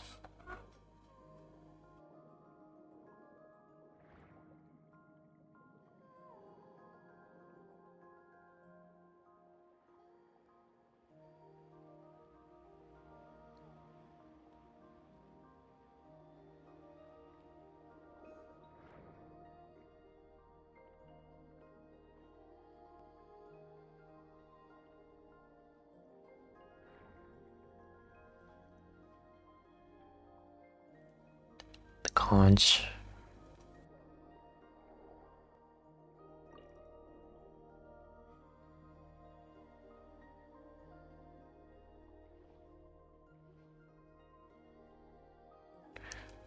Where's the...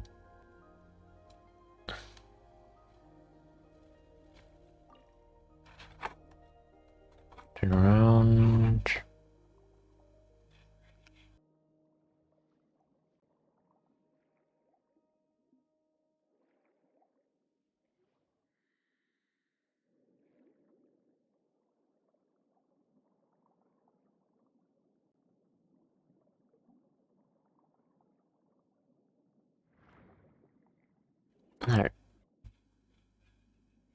Another cutscene.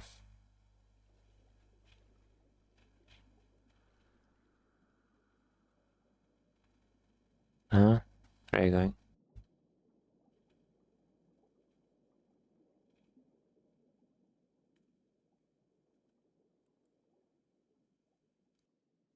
Who are you?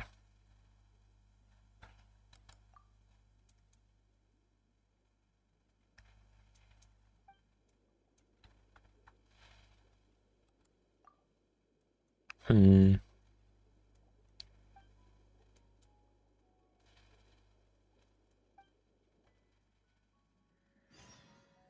Yeah, and now I'm just kind of lagging out a little bit, so I want to activate a few more teleport points and that'll probably end.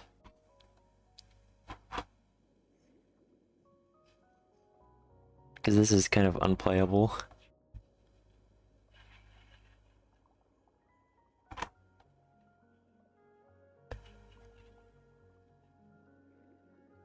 Actually, let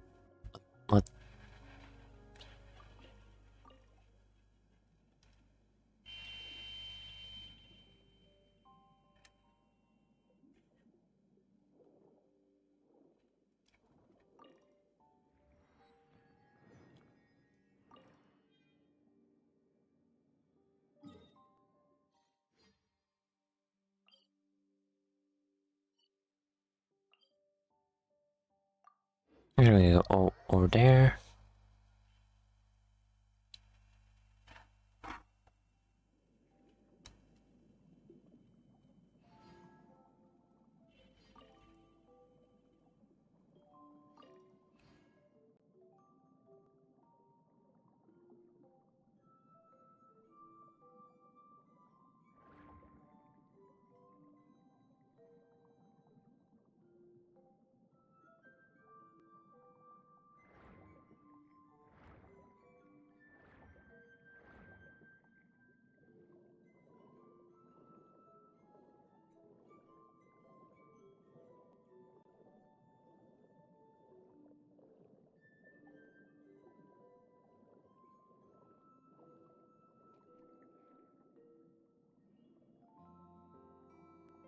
Yeah, everything is bugging out.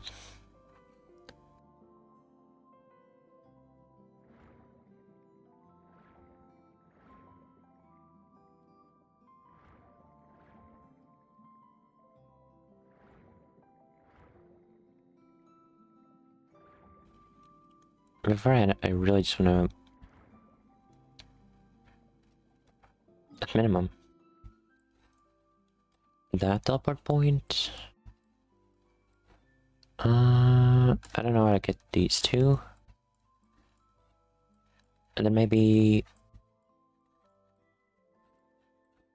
these points. Yeah.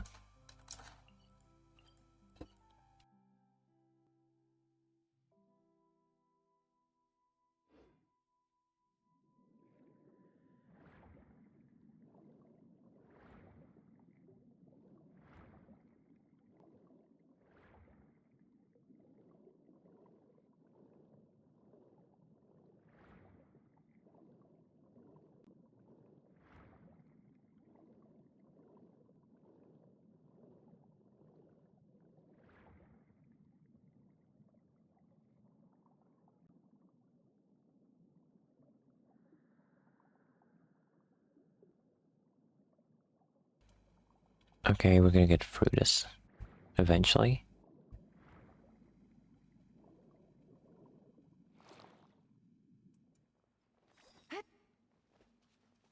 Like, this is not about it's just lagging.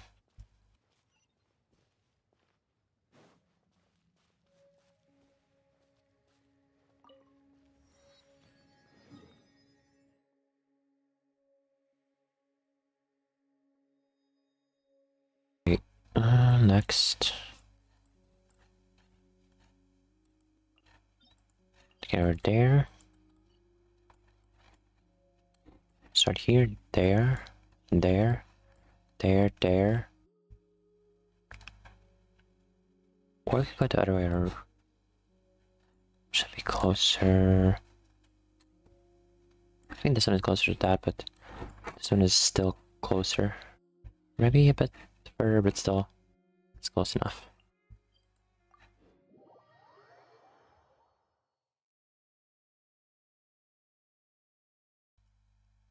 Alright, you gotta wait. Turn. That noise kind of spooked me a little bit. Hydro.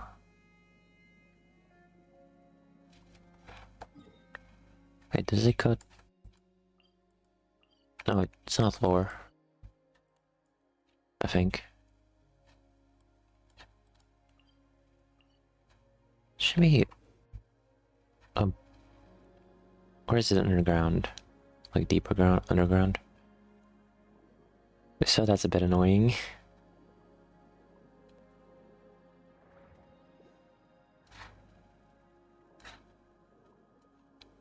Nope.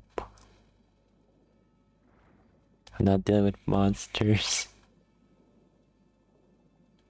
Very nice.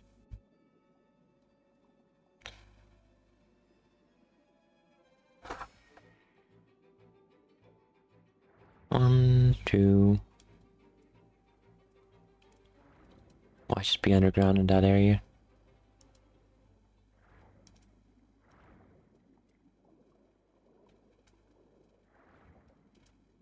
Might be. I'm just standing under on the side of the cliff. Well, it's not a cliff exactly. No, we're free. Now we just slowly waddle, paddle. One, two, three.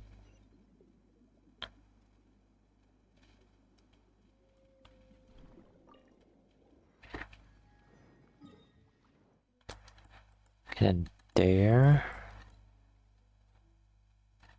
There.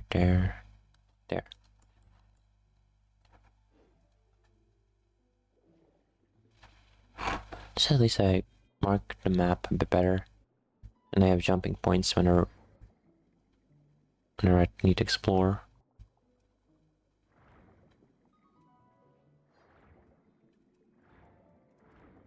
Come on, swimming. I see it.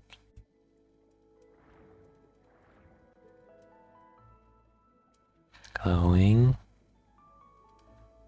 It's just a bit of gold.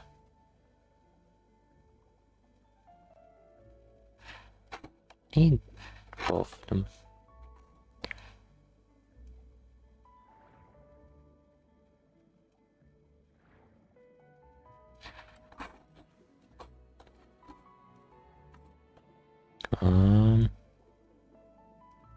Overloaded. Okay, now it's working.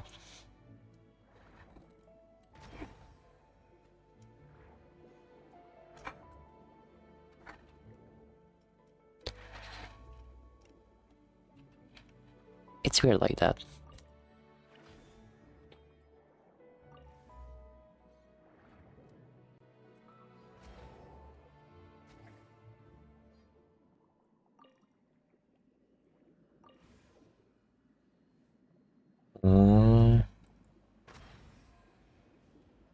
It's like a specific order.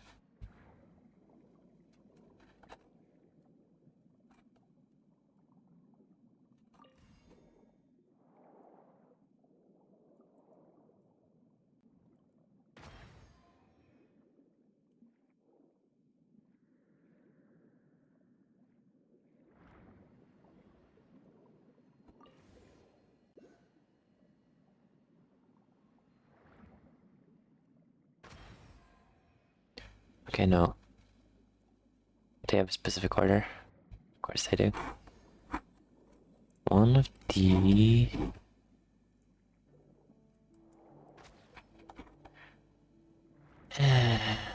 New block.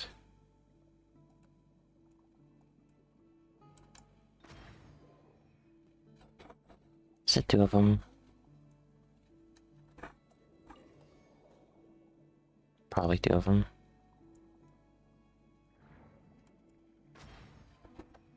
Yep, then it's...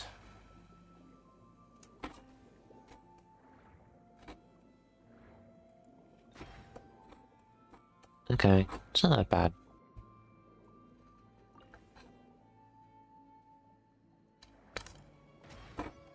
Alright, some loot.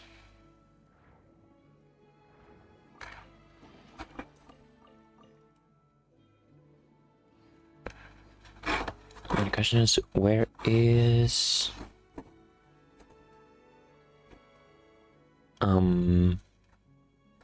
What's that thing doing?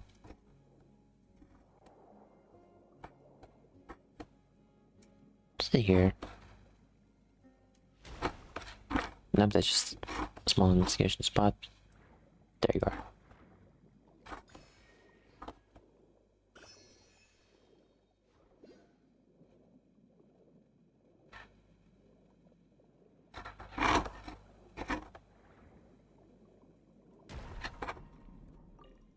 Still flies.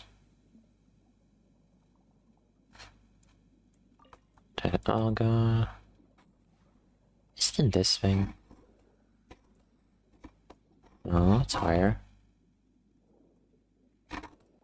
Hello. What is that?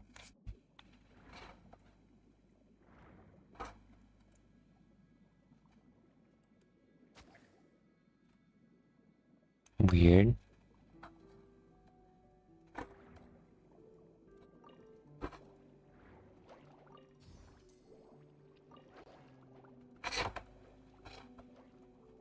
Alright.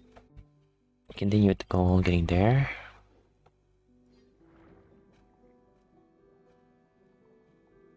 Is there something specific I have to do with this thing? I have to turn those things off. That makes sense, I guess.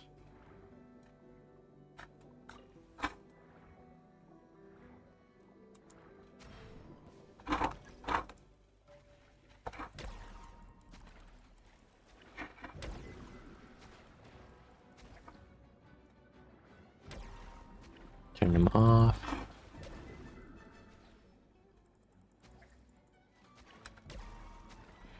Just use E whenever you can.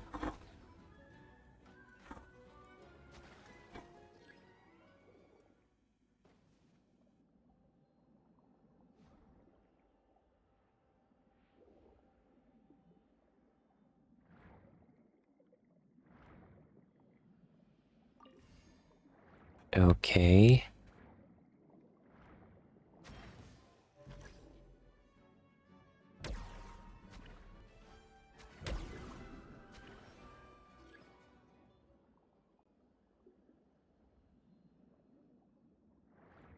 What do I have to do with this thing? Change from one to the other?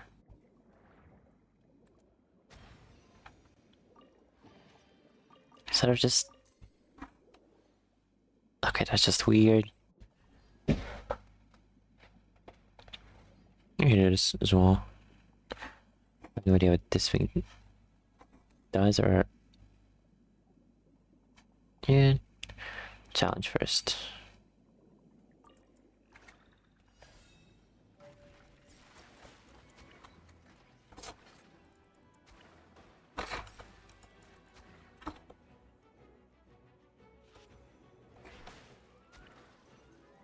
That wasn't that bad.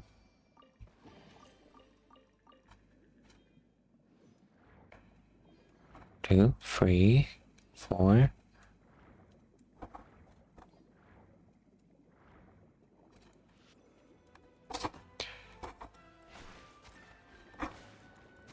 Come on.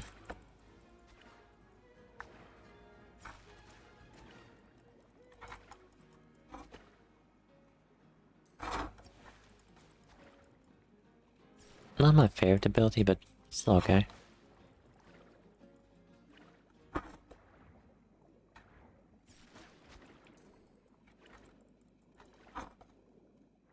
There you are.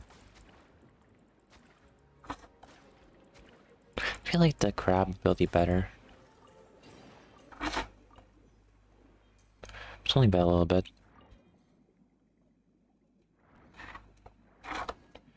Okay. Wait, maybe...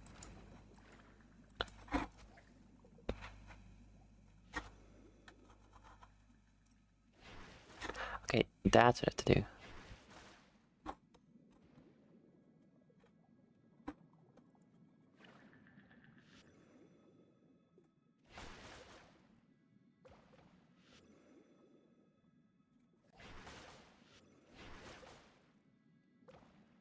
Is there like an order of some sort? Or is it all three of them at the same time?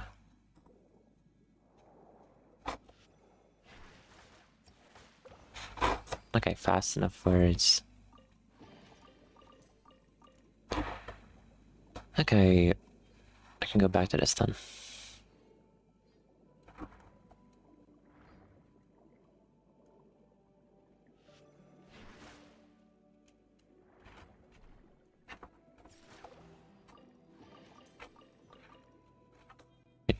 Got almost. No, I did get everything. Teleporter. It's maritime flowers. Okay. Random world quest joins.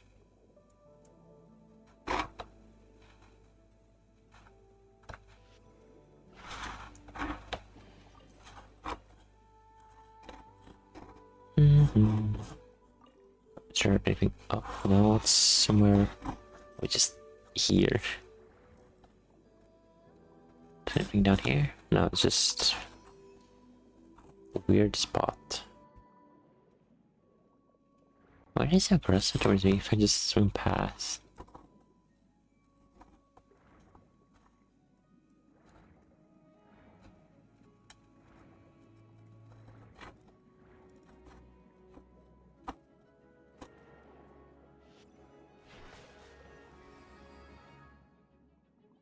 Some of them are just angry for no reason. I don't bother them and they just attack me. Rude. Maybe they're just territorial. It's still a bit rude, but better than for no reason. Is there anything treasure-wise here? What is that? No, that's just above ground.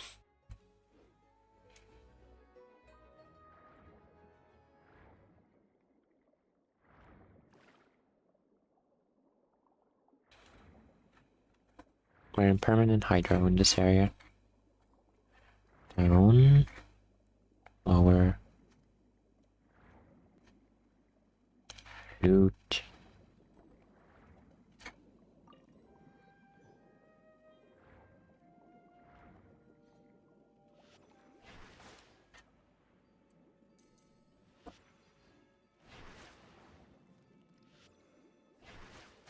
Basic attacks are more or less useless. Pearls.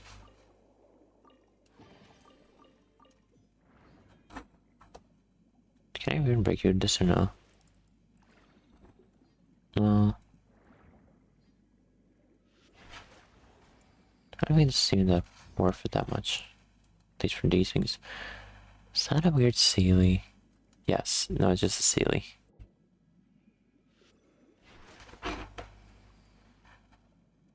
Otter. Otter. Aww. Can I tame you? Can I tame you?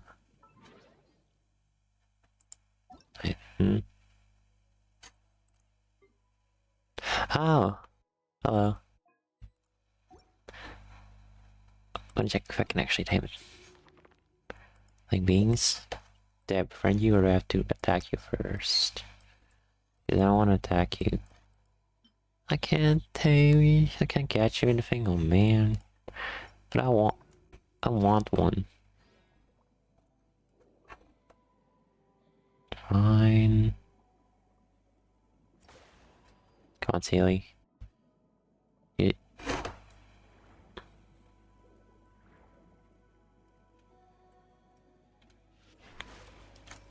Come on. Why is it?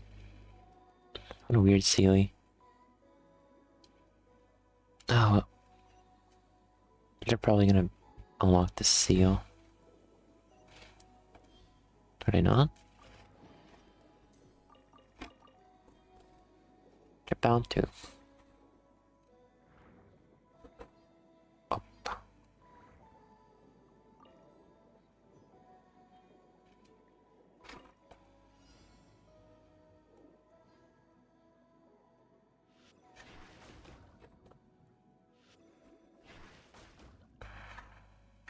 Wait, there's more of them. That wasn't that bad. Come on, Spirit. We're bringing you home. Oh wait, there's free here. Okay.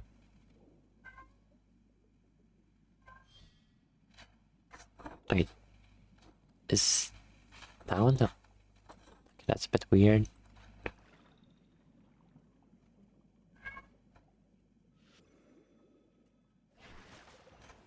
Chest.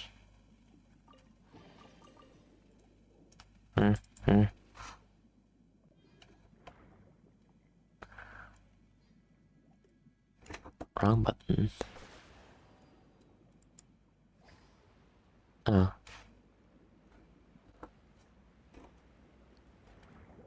Down. What did these hydro things do for me even? They just give me a random chest.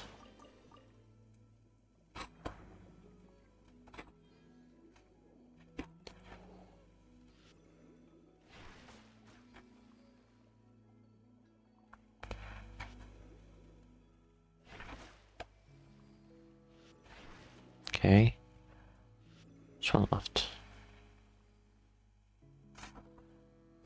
Did I even do anything?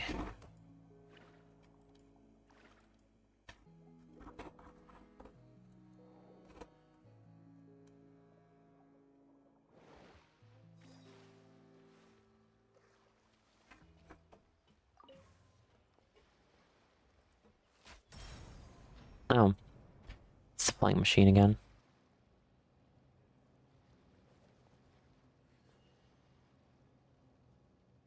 Where will it take me this time?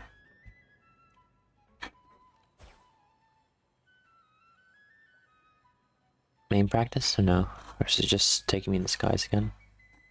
Probably the skies. Right.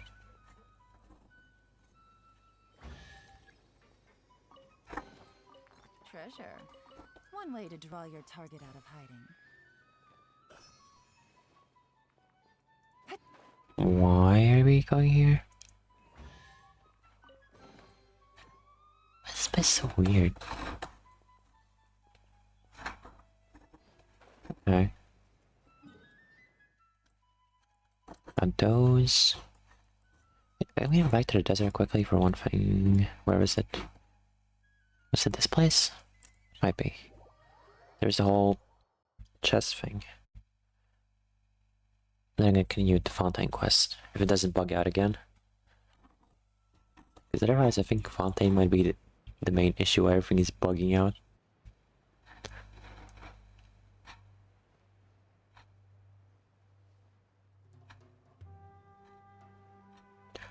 Okay, what do we have here? I've done that before.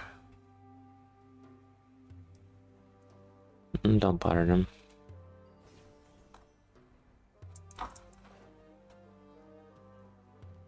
Up we go.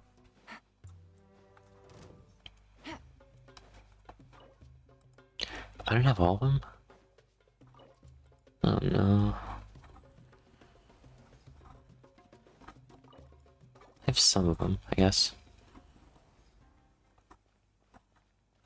Take it easy. More on the chessboard. Where's the last piece? No, I don't have everything. I need a lot more. Gosh, I need suit.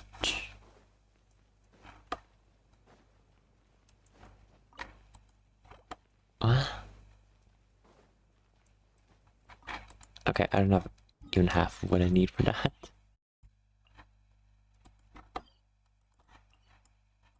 I have to trying to force me to go there.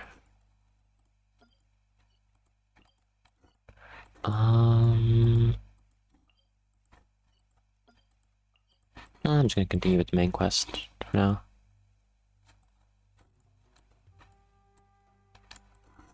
Yeah. At least I feel I've completed something today with this game. Because it's such a dog pit sometimes. But it's fun. How many do I have? Yeah, I think I have enough for one or two. Yeah, actually, I'm gonna... Seriously? I'm gonna get enough, at least 50.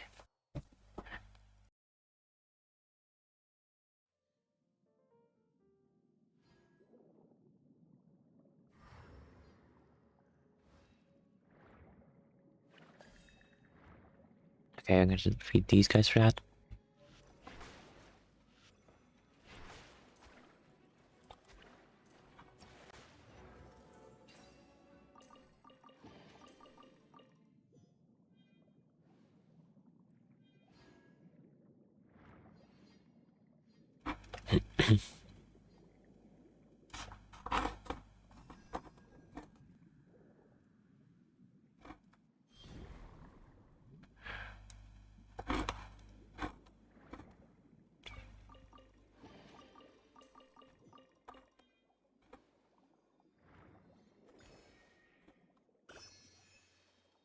I'm not sure if those are useful at all.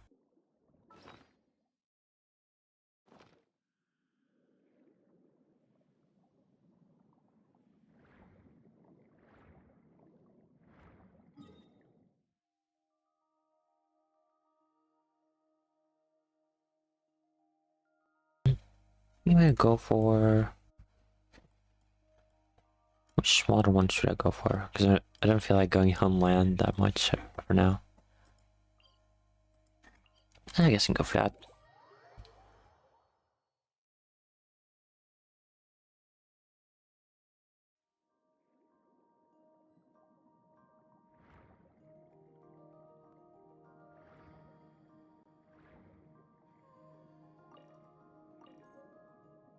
What? What is this? Okay, we have you. A block of this, and where's the other one? I need that other one somewhere.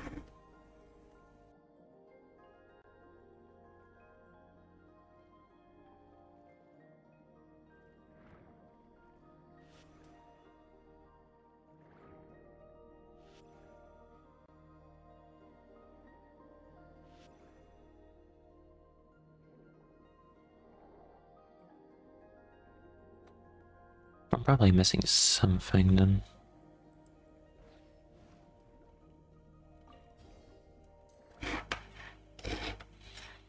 Alright. Another dewdrop. Is this some kind of character?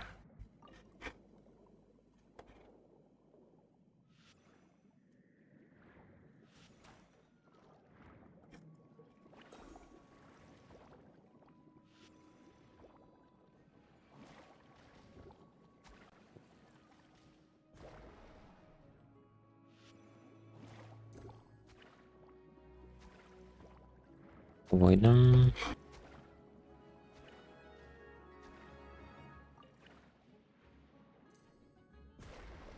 You have to click twice. Okay, that makes sense now.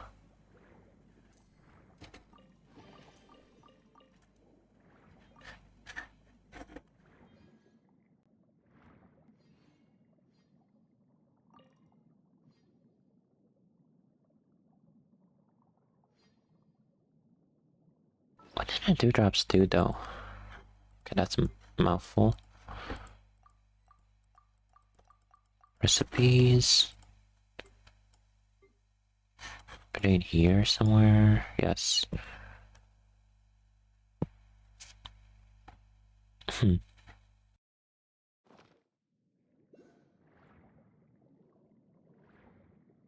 And I have to get the crab. I think.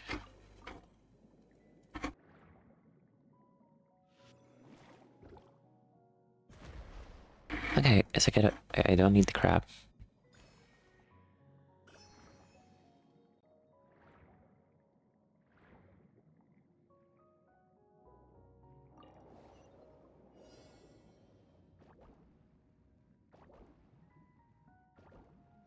Hmm.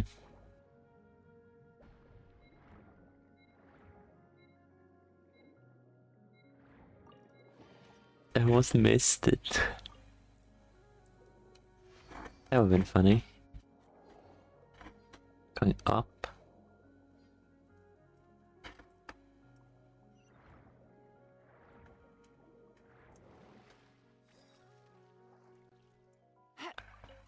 Why is there a floating island? Or at least semi-floating? Okay, I can teleport to there.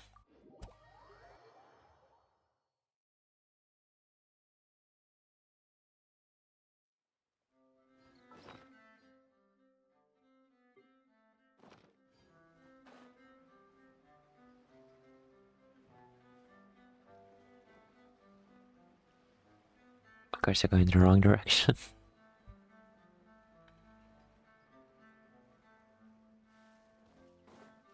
Take it easy.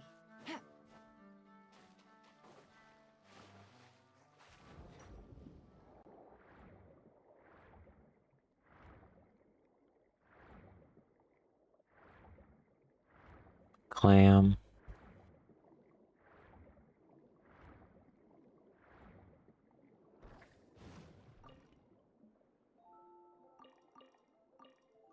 You can never get enough crystal fly cores.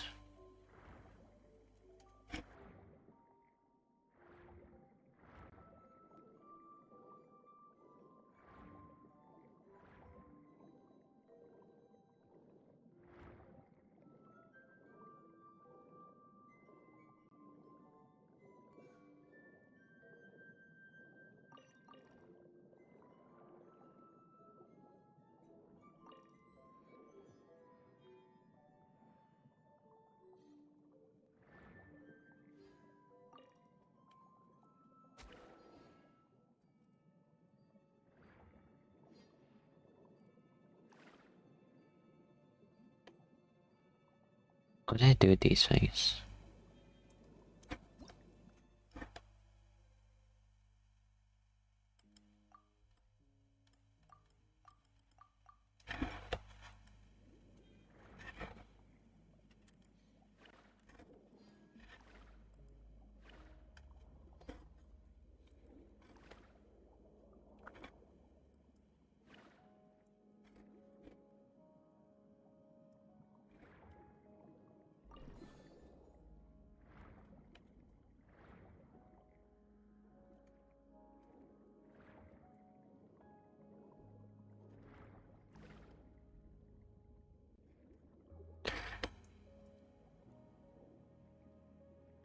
Went back.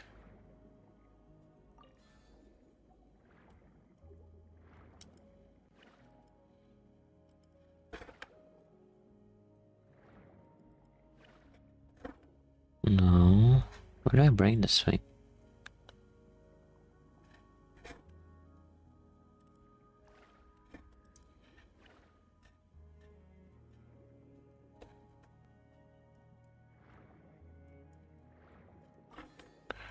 I have two now.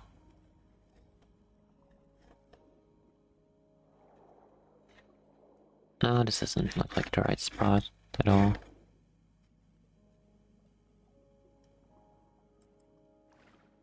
What did I do with you again? G.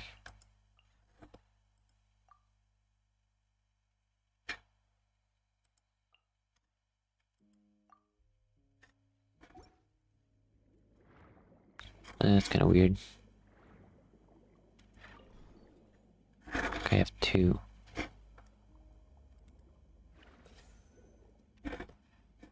Oh, it's right here.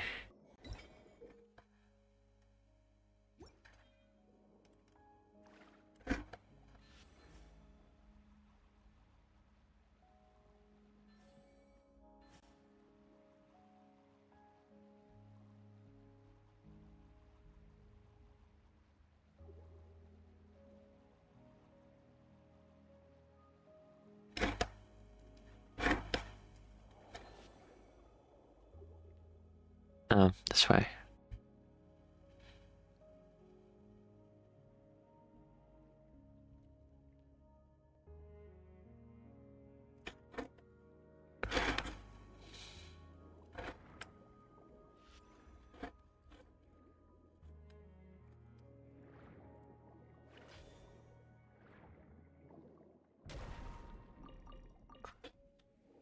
gonna do me? Don't do it for me. This place is weird.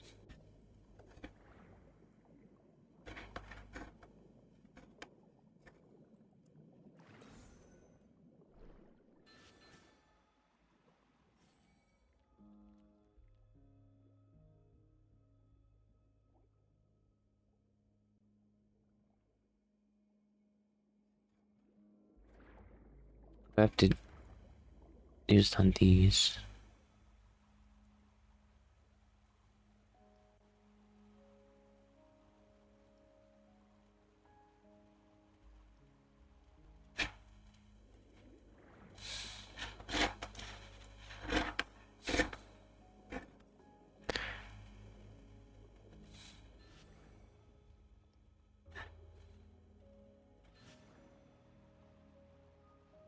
Okay.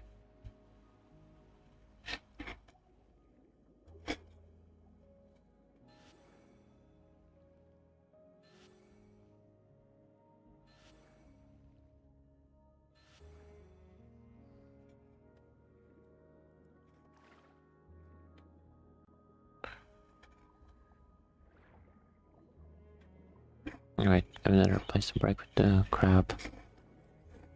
I have a get.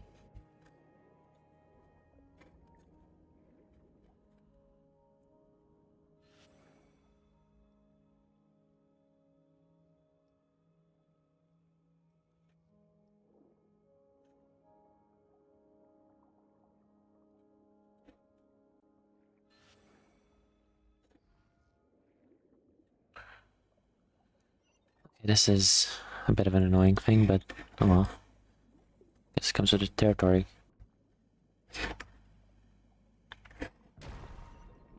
Another one. Yeah.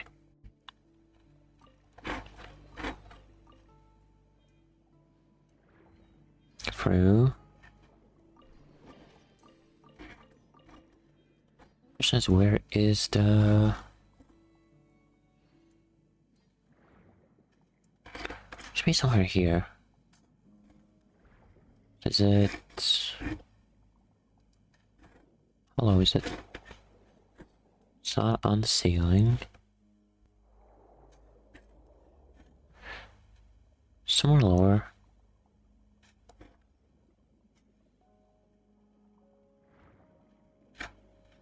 Could make sense. Ah, there you are.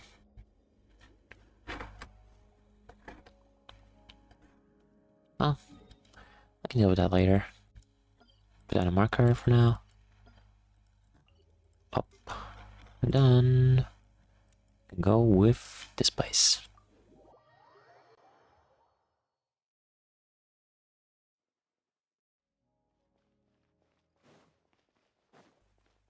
Oh, another one of these. Valido. Okay.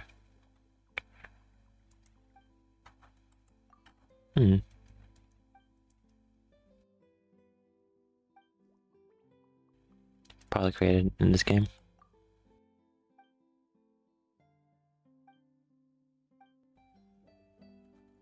Okay.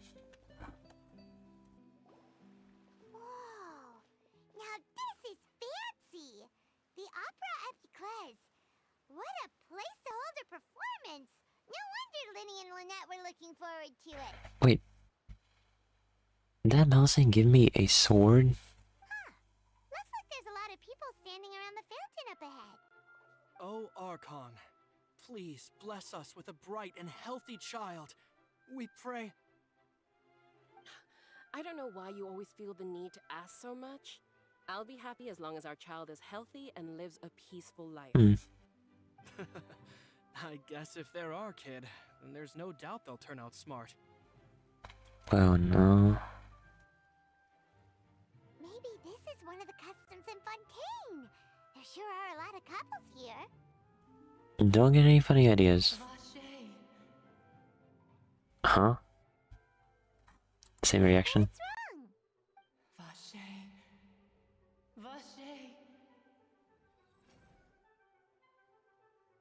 No, Paimon didn't say anything. Are you hearing things? At this point, It's normal. Welcome to the Fountain of Lucine. All the water flowing through Fontaine converges here. It's customary for newlyweds to come here and wish for children. Lynette! You scared Paimon! When did you get here?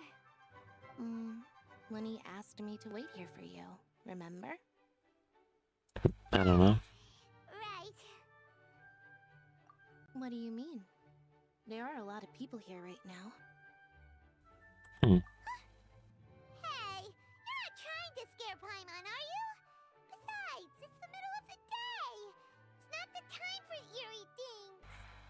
Not eerie. I see. I might be able to tell you something that could help explain the voice you heard. Okay. In fact, you might not be imagining things at all. I suspect that what you heard is a result of your hypersensitivity to the hydro element.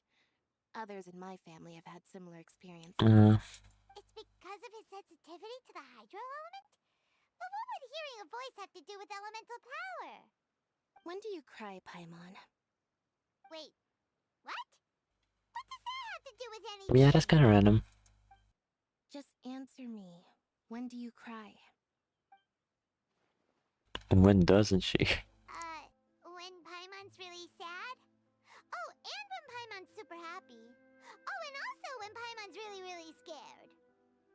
Then you should understand that tears contain your most intense emotions.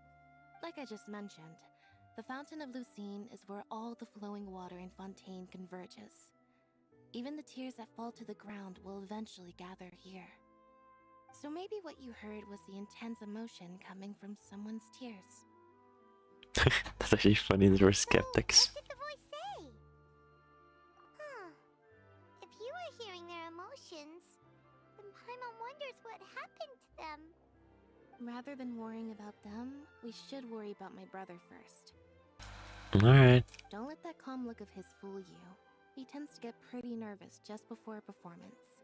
So chatting with Lenny might help him relax a little before he goes on stage. Did a bird just drown itself in the fountain? Oh, right. That makes sense. Let's go in and see Lenny. What is up with wildlife in this game? Oh no, it's just bathing. I'm scared it off. I need more, really? Fine, we can go get more.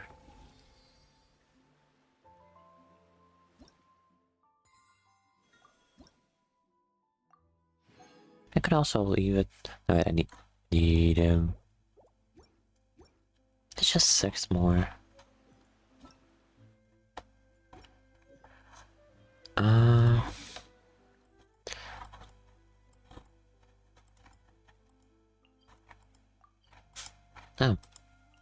It's like there.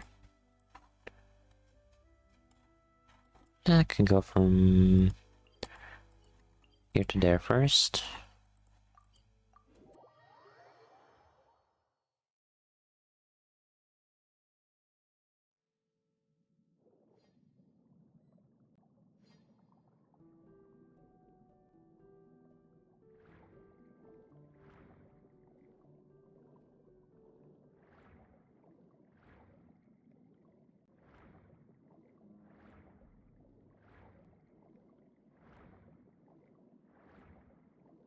On the way, also check if there's any treasure chests of any kind.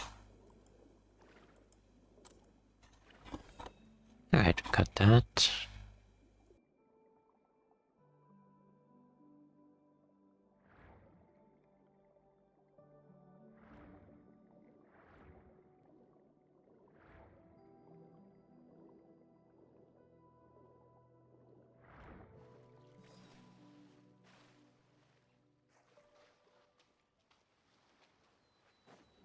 I don't care for these guys that much.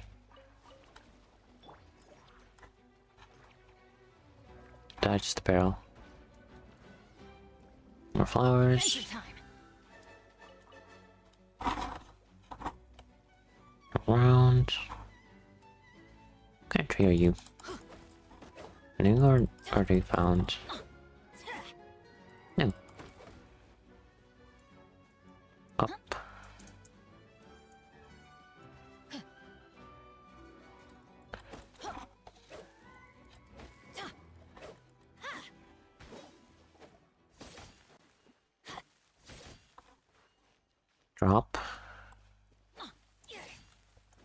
through that.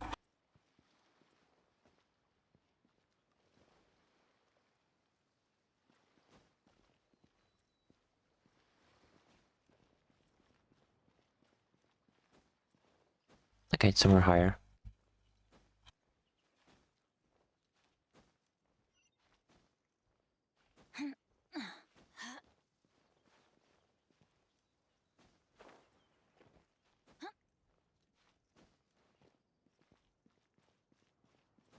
Way higher.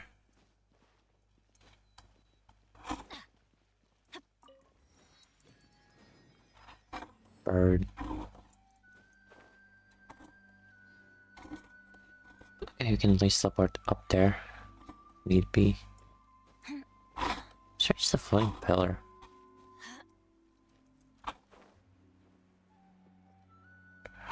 That's a bit weird. Bird. Some kind of dungeon.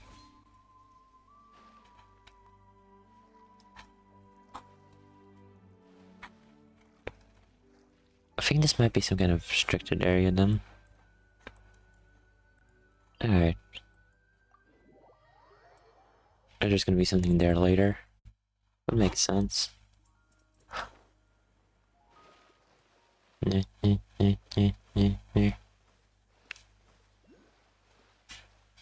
climb on the cliff for it though. What up, blue light? I think it's hydro. Something. Hydro something.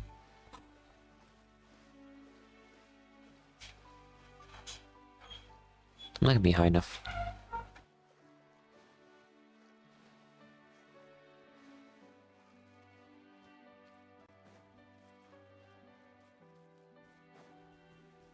Adventure time.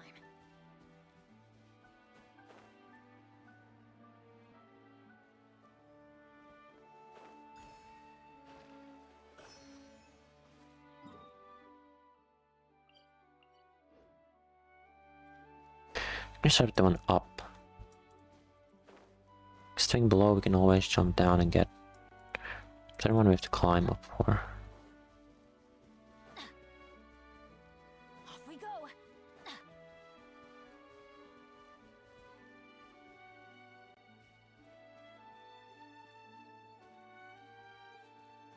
Does it sharp this?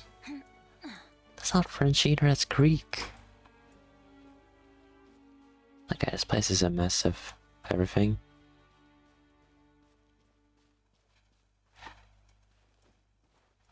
Come on. But I'm going too far. Unless it's somewhere up there. You know, it might be. Chicken.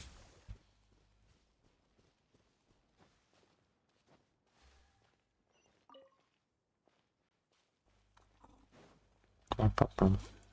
Crystal fly.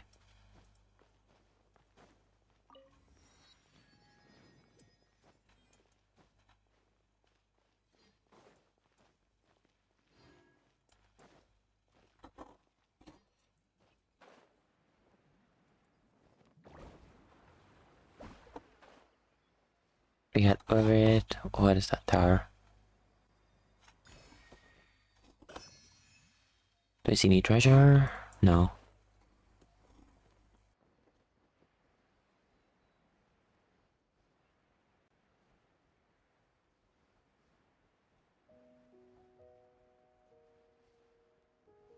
Where else probably would be basically breaking your back or something if you're not doing that.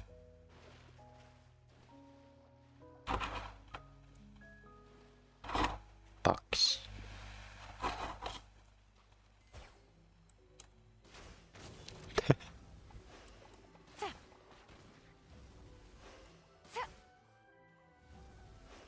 Bonk.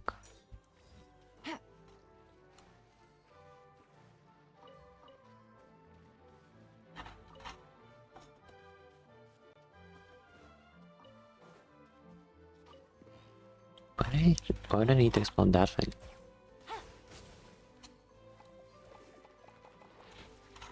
I don't know. It's weird. Chest.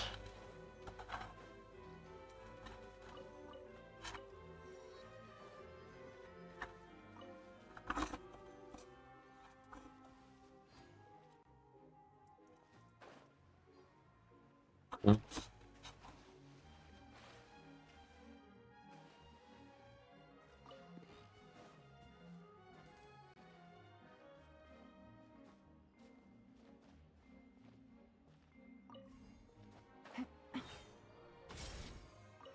That was a waste of my time.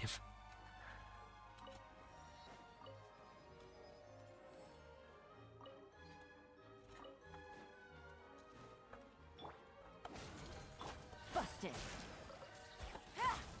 Don't waste my time. Bonk 'em.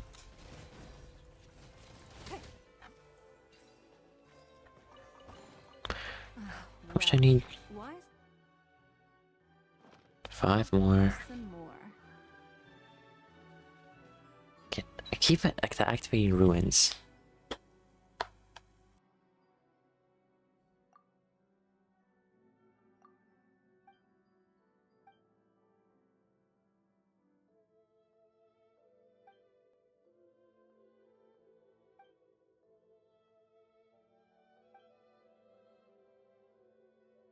Hmm.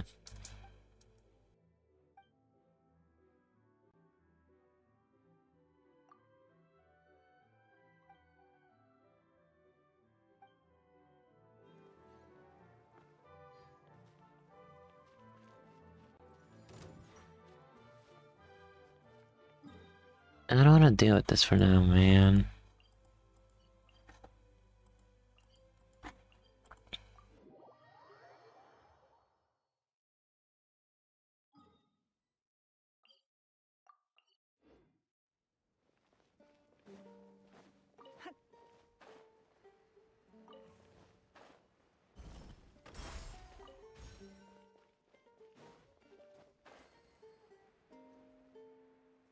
Hmm. What is this? Oh, this thing. Forgot about it. That is collected. Do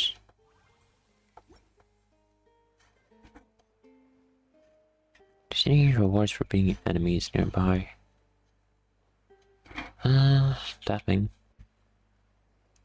There might be something there as well.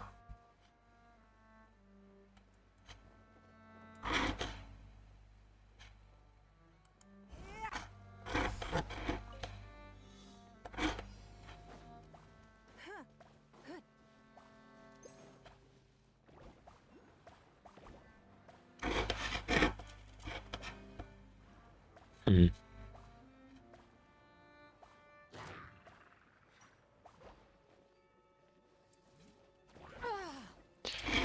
Dude.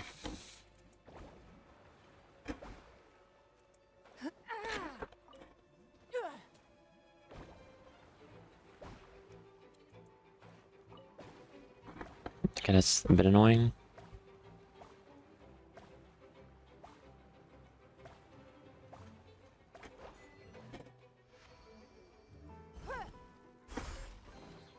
A keen eye.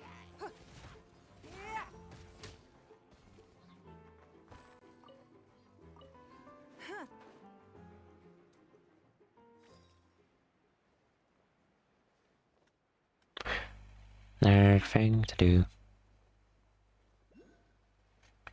Hmm. I can also grab that after I deal with this.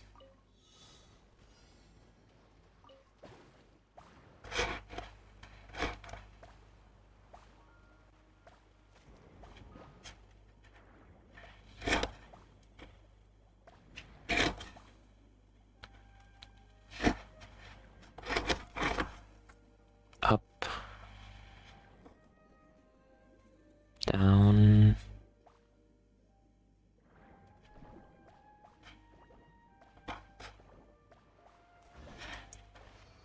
Oh, nothing. A keen eye. Dive.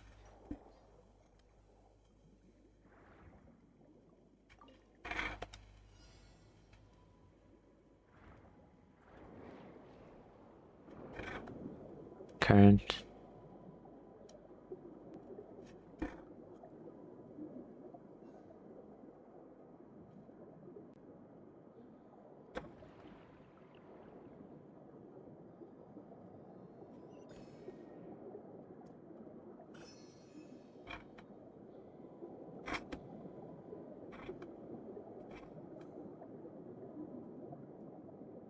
1, 2.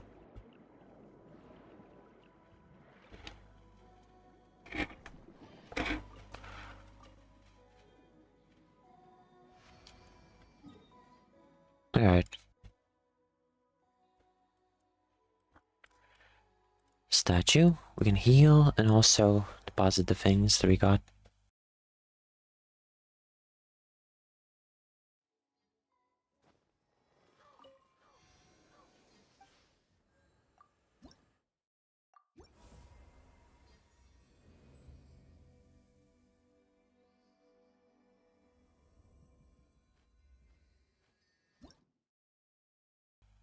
Alright.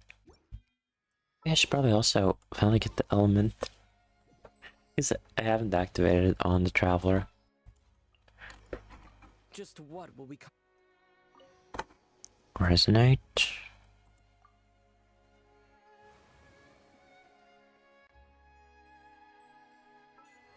They really should switch the way you do this. It's quite annoying and well, not necessary to do this way.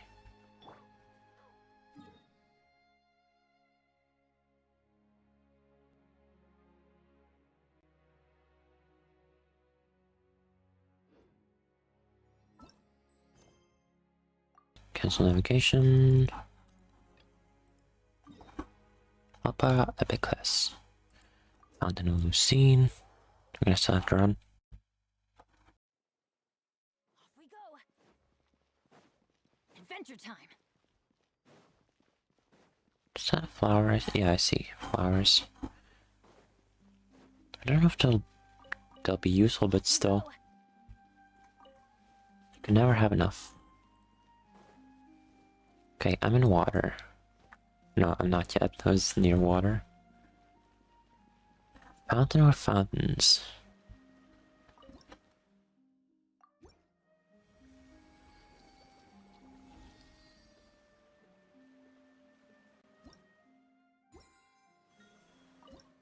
I don't get why they can just give it automatically. Adventure time. I can throw these automatically because I'm not saving these up for anything. 1.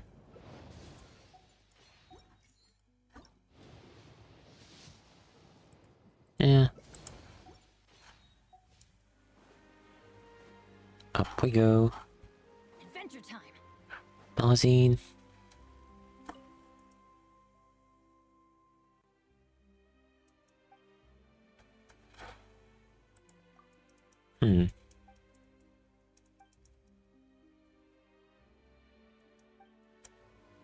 So, okay. New let the Bruno.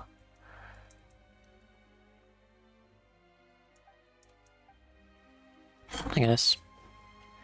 Is there anything out here that I can grab or... Why did I hear something? Oh. Is it... Yeah, it's up there. Are they mad? Where's the stamina in game to get up there? Or is there a mechanism that you can... No, I can't. I have to climb.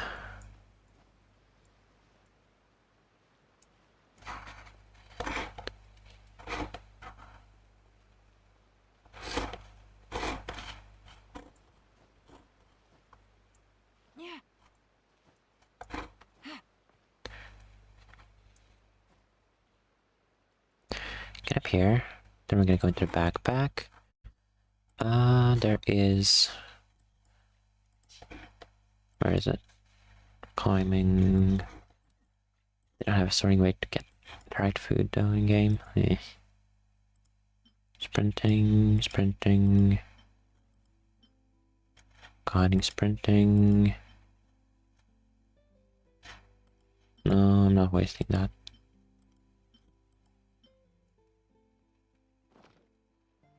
Okay, we just wait. Let me just slowly climb.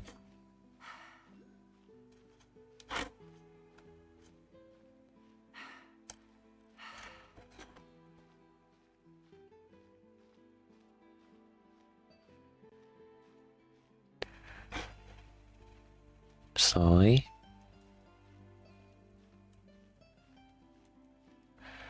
Just in case I can't go over that thing. In theory, this should be enough. In theory. She sounds very unhappy. Oh no.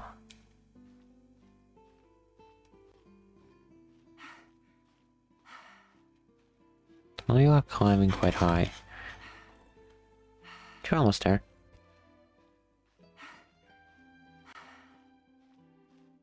She sounds very, very tired.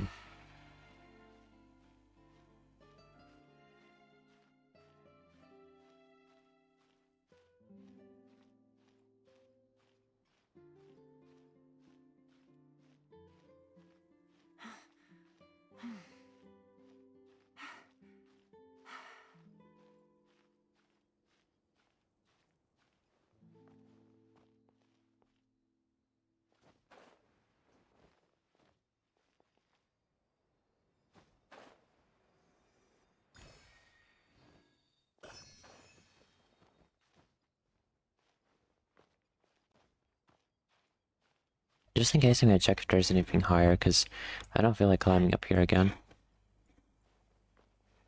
Doesn't seem like it. On this side, maybe? No, but there is something there.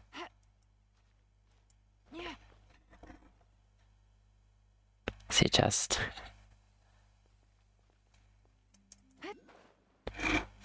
Wait. I saw a quick glimmer. They're just there.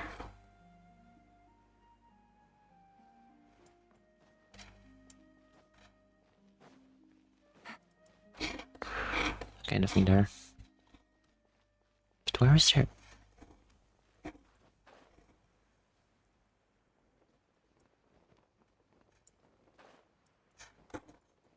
This is not even that high. Treasure. One way to draw your target out of hiding.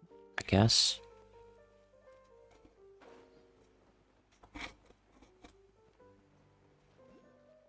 Wait, it's still somewhere in the middle. It's probably below. Yes. Yes, you are.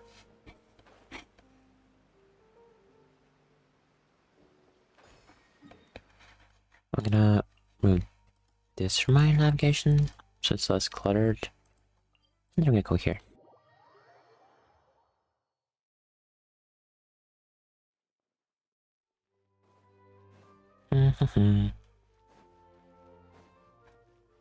Can't wait to get the Fontaine compass so I don't have to run around like a numbskull. Well, still run around like a numbskull, but still.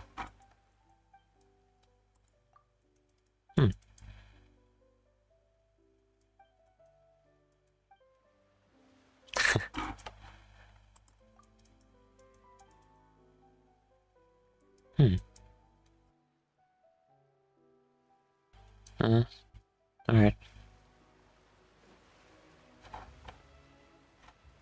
Proper.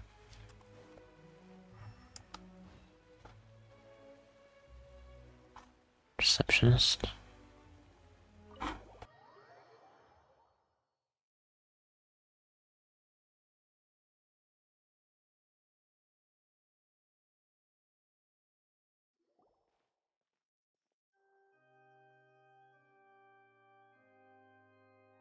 Traveler in Paimon, good to see you. I knew you two would come. Okay. Are you kidding? We wouldn't miss it for the world. We've been looking forward to it. I can tell, judging by how early you've arrived. But you're actually right on time. The audience still hasn't started entering the venue yet, which means now is the perfect chance for us to take you to the best seats in the house.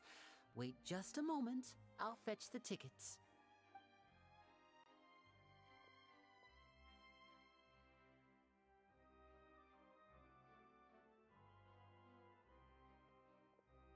The Opera House has assigned seating, so you always have to make reservations. I've already reserved your seats, and here are your tickets. Yay! No booking needed. Front row seats! Thanks, Linny! Don't mention it. There's no need to keep thanking me. Okay. Hey, Lenny! Hmm. Could you come over here and take a look at this? Starting to feel a bit sketchy. Oh, I'll be right there. Seems there's an issue with the stage props over there. That's Cal, my assistant, calling me. I'll go lend him a hand. Yeah, we'll just go to our seats. You go ahead, Linny.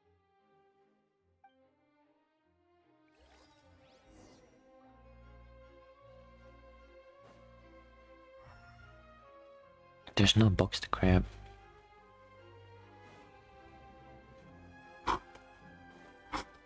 Anything in here? Nope.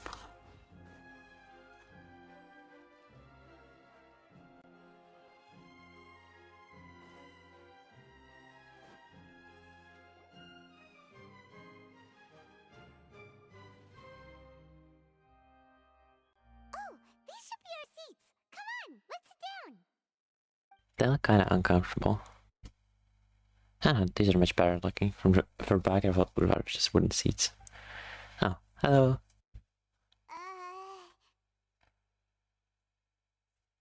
Why are we not talking? Hey, traveler. Maybe we should strike up a conversation with the person next to us. Since we're sitting together and the rest of the place is practically empty still. It's kinda awkward if we don't say anything. That's why I sit on my phone during these times. Of course you put this on Paimon. You wanted that. Excuse me, I did not realize you felt awkward. I am terribly sorry. I would be perfectly happy to chat with you if that is what you would like. Oh, so you heard all of that, did ya? Boy, you sure have good ears. Paimon thought she was keeping her voice down. You weren't, you were screeching. Plus, reverb. Wait, that's not it. Paimon's sorry. Paimon's the one who was being rude, talking under her breath like that. So, let's talk, but, what should we talk about? Oh, Paimon's got it. You're also here early and sitting in the front. Are you a friend of Linny's too? A friend, you say? Well, if Mr. Linney would like to be my friend, I would be more than happy to reciprocate. Oh, so you're not friends with Linny then? Oh, this is getting more awkward by the second. Paimon nearly forgot to make her introduction. Nice to meet you. Paimon is Paimon and this is the Traveler.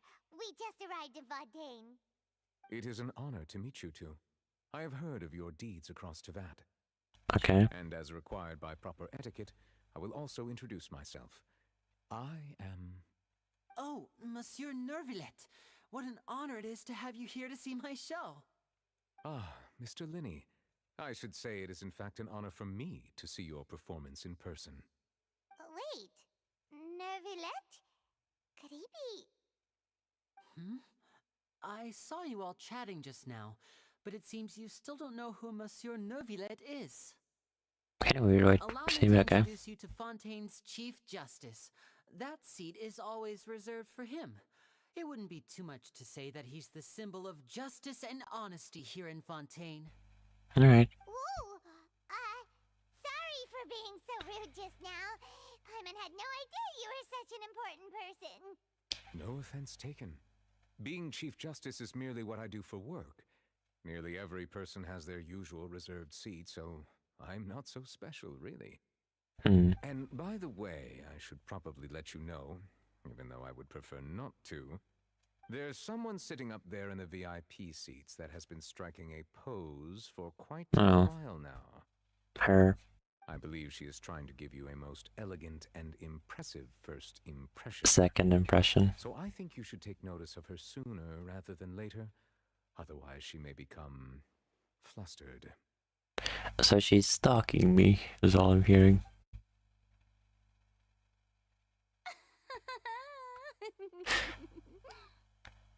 Yeah, we need a crucifix.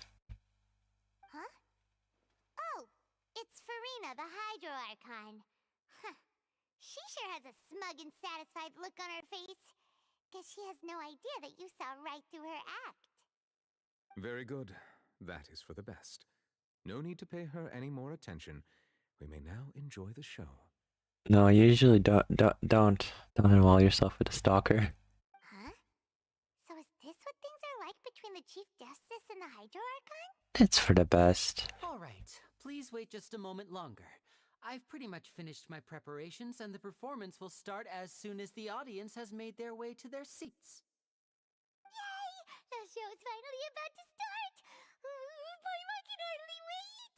Paimon's never seen a real live magic show before! Wait, that bus? Physics? That's weird.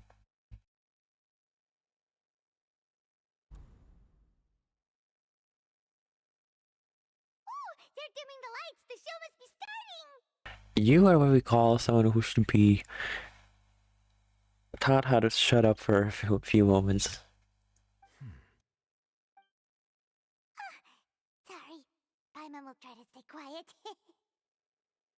It's for the best. Welcome, one and all, to the Opera Epiclese. I am the star of today's show, Linny.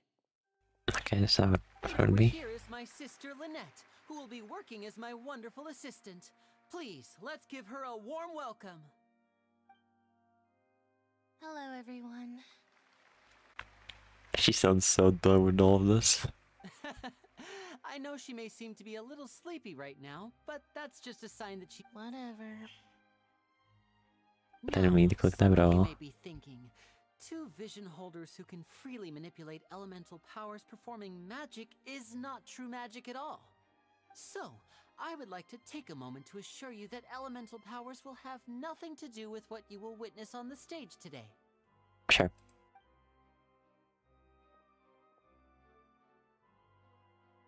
Both Lynette and myself have removed our visions for the show. That way, even the gods won't be able to help us. Oh, good point. That's what makes the show real magic. Oh, just a trick control. Now, without further ado, let the show begin. Lynette will now exit the stage to make some preparations. I know you might miss her, but don't worry. She'll be coming right back on stage momentarily. Perhaps in an unexpected way. I'm sure she'll be stealing the spotlight soon enough. Orbs. Oh, and before I forget, there's one more thing I should say. You never know what can happen in the blink of an eye. A magician's greatest skill is making things disappear or appear. The possibilities are endless.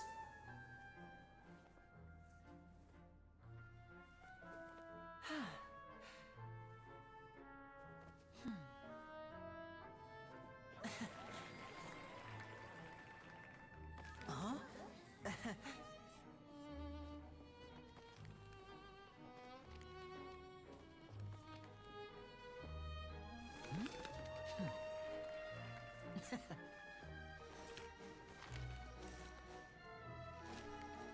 But this isn't what you came for. These little tricks, you've seen them all before. So it's time for something truly extraordinary, don't you think? This one's a little tricky.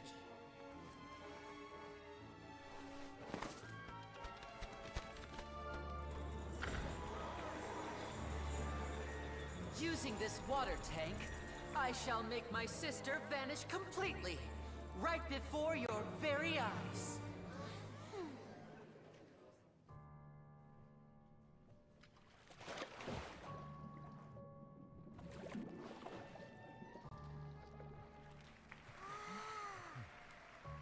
It's actually quite simple. She'll just turn into air bubbles and float right out of the top.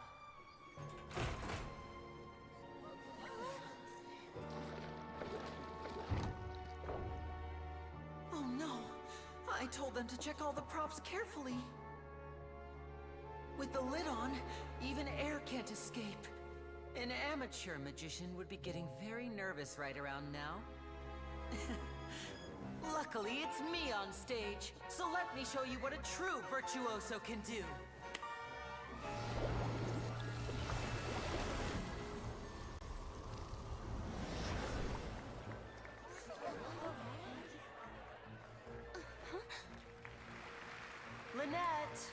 still there? Don't go too far. We don't want to use up all our magic. Hi, I'm back. Uh-huh.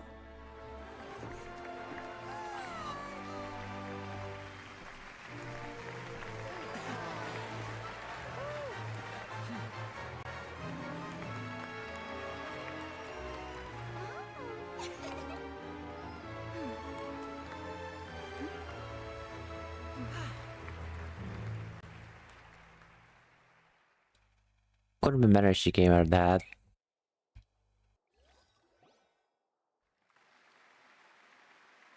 Whoa! What in the world just happened? How did he do that? Paimon didn't see him do anything.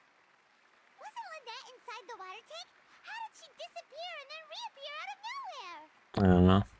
If we could see easily through his tricks, then that would mean that his skills are still lacking. To appreciate magic, you should focus on the show happening on stage, rather than getting caught up in trying to see that which has been intentionally hidden. Guess you're right. Paimon couldn't believe her eyes when Lynette reappeared. Amazing!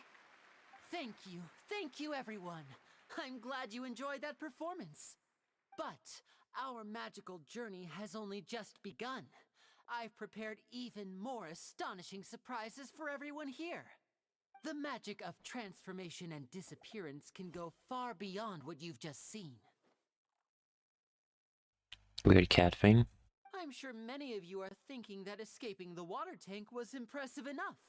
But Lynette is still my assistant after all. In which case, I have ample time to make all necessary preparations. So, for my next trick, I will require the participation of one lucky audience member. Please, if my assistants could bring out the magical boxes now. There are 2 boxes and only 2 boxes. One is here and one is there in the aisle among the audience. I'm sure many of our clever audience members have already guessed our next magic trick. A swap! Our lucky audience member and I will each enter a magic box. After 1 minute, we will each emerge from the opposite box. Now please, everyone pay very close attention to the box you see here. Don't give me any chance to make a move. Wow! How's he gonna do this? Tunnel? Hey, do you think this is all magic tricks, or does Lenny have actual superpowers? The lucky audience member will be generated by this random number selector. It selects numbers entirely at random. Even I don't know who will be chosen to participate. Now then, let's begin. Let me see. Oh, row 7, seat 3. Congratulations! You now have the chance to experience magic firsthand for an entire minute. Please, come forward. My assistant will take you beside the magic box. I'm sorry, it might be a little cramped inside, but no need to feel nervous. We've carefully arranged everything for you to be as comfortable as possible. You don't need to do anything, but no matter what strange things may happen, don't come out of the box. Alright. If the magic is interrupted, who knows where you might end up? You might even find yourself in the Fortress of Meripede. Oh, okay. All right. Before I enter the magic box, there is one more thing I need to ask the audience to do. Could you all give me a countdown? Like this. 60, 59, 58. Just keep counting down. You can go a little faster or slower if you like. I won't be able to see anything in the pitch black box, so I'll be relying on your voices to know when time is up. Oh, and no tricks now. If you quickly count from 60 in just 30 seconds, then I'll be in a tough spot. Ooh! Paimon kinda wants to count faster after hearing him say that! No, that won't do. I can see it in your eyes. You still can't be trusted. Let's practice together. Come on, repeat after me. 60, 59, 58. 60, 59, 58! Okay. That's right, perfect. Keep it going. All right, I'll see you all on the other side once you've finished counting. 54, 53, 52, I am counting in my head. I think things are exciting enough in here as it is. Merely a consequence of my identity and personality. Do not worry about me. Just enjoy the show. Oh, alright. You looked so serious that Paimon thought you might be feeling uncomfortable or something. 40, 39, 38! Mr. Linney, are you all right in there? Is everything ready? Yes, I'm fine, I'm just double-checking the direction of the magic. It would be a disaster if we get sent to the wrong places. For example, mid-air right above the audience. Even though he's saying that, Lenny doesn't seem nervous at all.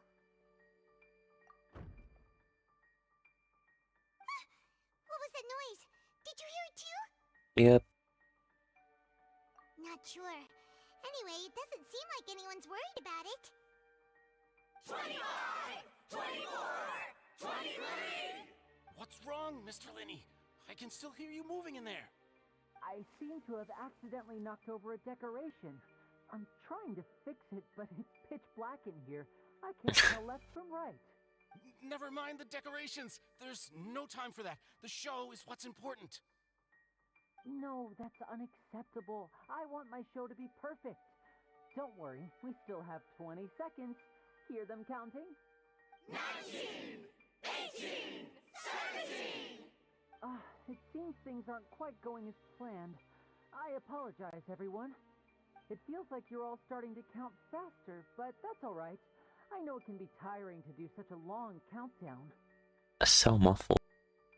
10 seconds and change is still plenty of time. 10! Almost there now.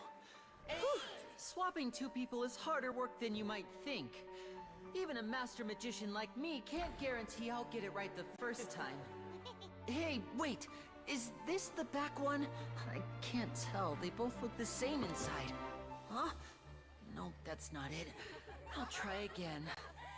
7! Hey, slow down! Honestly! 5! 4! 3! Whoops! That doesn't count! 0!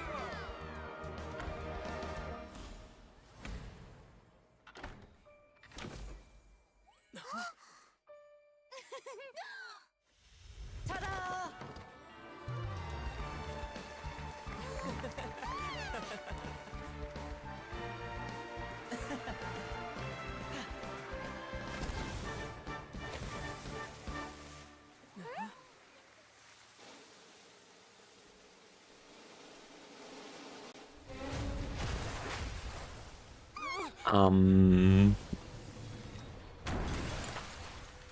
No.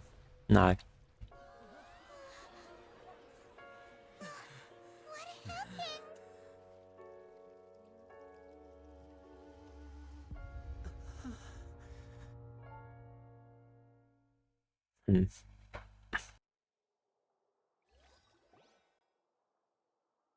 Huh? Is this part of the show? Mr. Linney, you're going to use magic to fix the stage now, right? What happened? Oh no. Maybe this isn't part of the show. The girl was still in that box, right? This performance is over. Medical staff with me. Guards, secure the scene and detain all the performers. Seal the exits. No one is allowed in or out at this time. Yes, that's right. If this was just an accident, then we must investigate the cause. But if this was all part of some scheme, then those accountable will not escape the judgment of the God of Justice. No need to be alarmed, you two. We'll get to the bottom of this soon enough. Alright.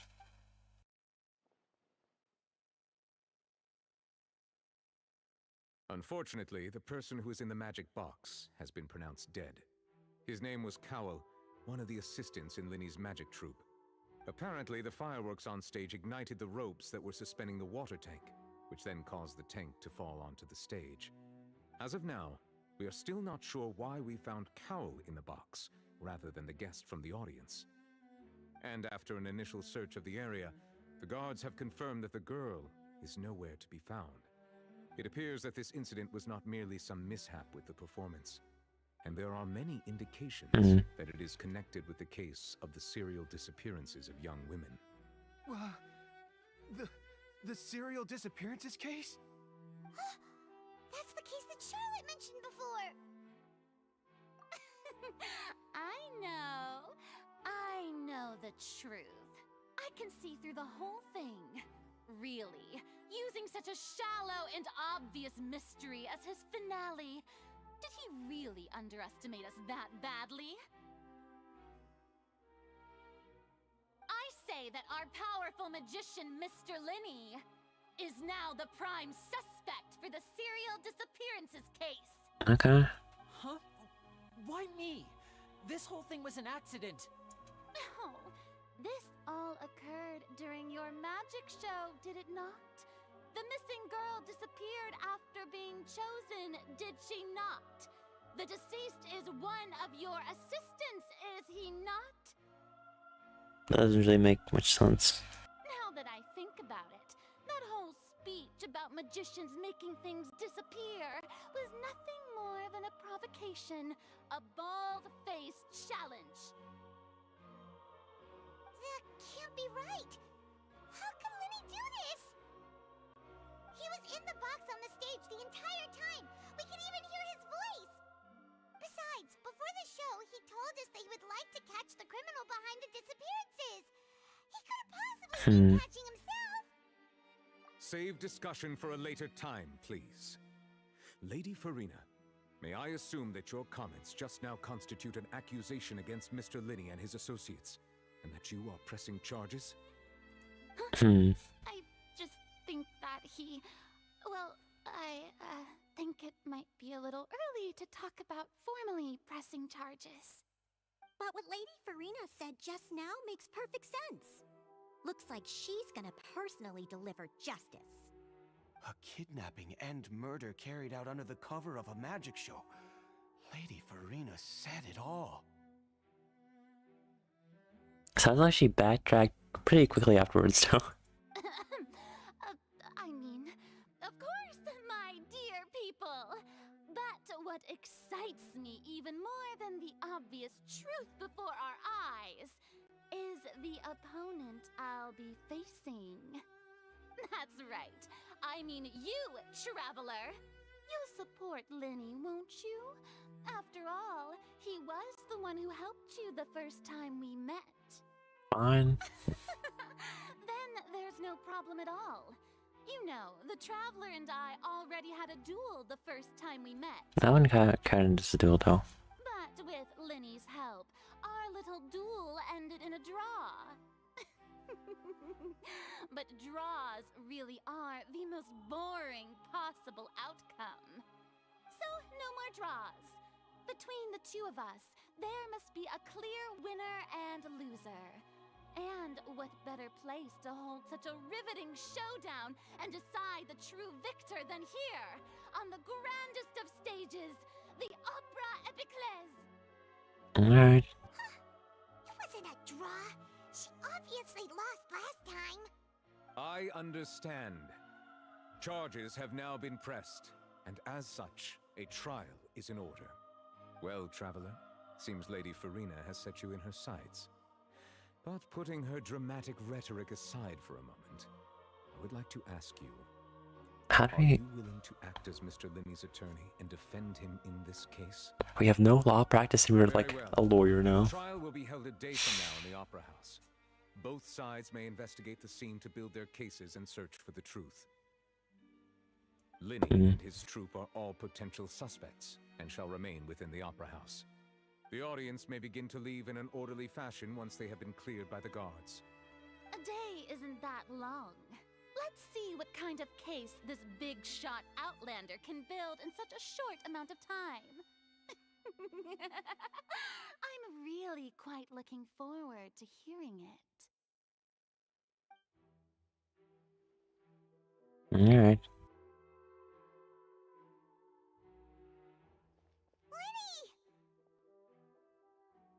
Sorry about everything that happened just now. Were you frightened? Not particularly. Of course! Who wouldn't be scared after witnessing an accident like that? Yeah, I'm a little shaken up myself. How could this happen? And poor Cal. I know you already claimed that you would defend me, but now it's just us talking. Tell me, do you think I could possibly be the murderer? If it's been going for a while, then no. Good to hear. Thank you so much for trusting me. I'm sure everyone sees me as the biggest suspect at this point. But if you ask me, the whole thing is mysteries layered upon mysteries, such that all that's left is confusion.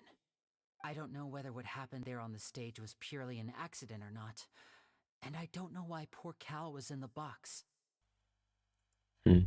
As for how that girl chosen from the audience could suddenly disappear, I'm afraid I don't have any answers either. If someone tampered with my performance, then we need to figure out what they did. Even a skilled and knowledgeable magician like myself couldn't pull all that off in just 1 minute. Which is precisely why we need to investigate. As this book says, the impossible could not have happened. Whatever happened must have been that which is possible. Why is she wearing... Paimon bought them when we were reading at the bookshop in the city earlier. Pretty cool, huh? No. And I thought I could be goofy. Don't worry. Paimon used her own savings to buy them. It wasn't from our travel funds. I think they look cute on you, Paimon. Don't listen. You have good taste, Lynette. That's the right attitude. Feeling depressed isn't going to help me now. I need to get back to my normal self. But with the guards watching our every move, it's going to be especially difficult for Lynette and I to prove our own innocence. Good thing you agreed to be our attorneys. Thanks for that. We'll be counting on you. Alright. Yes, thank you so much. Yeah, just leave it to us. Oh, since we're going to start investigating, Paimon has a question first. Where did Lynette go during the performance? Ah, well, I'm afraid that would involve some of our essential trade secrets as magicians. Dude. The secrets behind our magic are past saving, Linny. I suppose you're right. The truth behind our tricks is going to be important evidence that will be weighted during the trial. 'Tis truly a pity. As a magician, our magic show is a work of art. We've poured countless hours and spared no effort in perfecting it. Got the theatrics. Just give me the answers. If revealing our secrets will help you uncover the truth behind what happened, then it will be well worth it. We should go somewhere else if we're going to discuss our magic tricks. We'll go speak with the guards, and in the meantime, you can go investigate the stage and the seating areas. Alright, let's go have a look while the investigation teams are still here. Detective Paimon is on the case!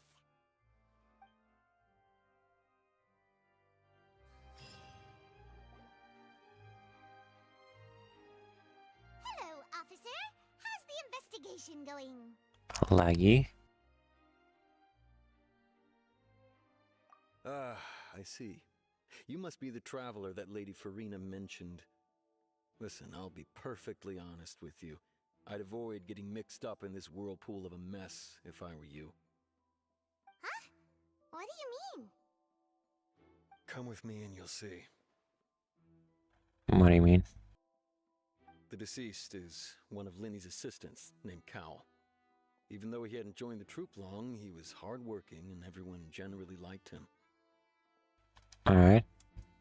The assistants are usually in charge of setting up and inspecting the props, as well as assisting with the show and keeping the crowd engaged. As you probably saw when you were in the audience, the water tank suddenly fell and smashed the box with Cowl inside it.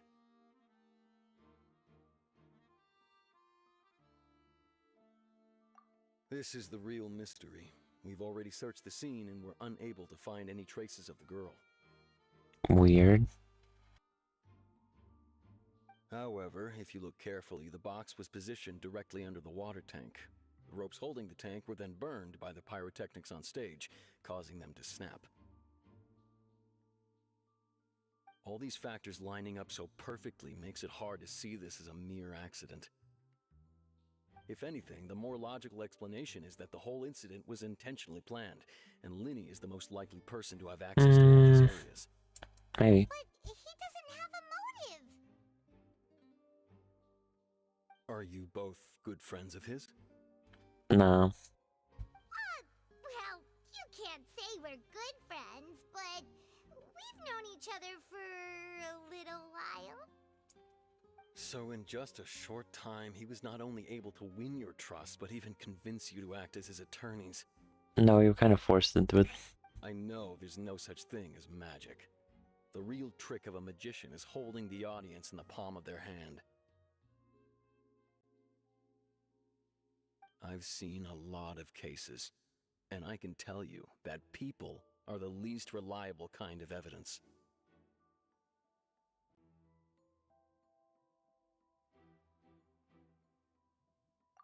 Sorry, I tend to be pretty straightforward. Just know that I'm warning you for your own good. Sure you are. Anyway, you may investigate the scene of the crime yourselves if you're curious. Who knows, maybe you'll be able to come up with some new evidence.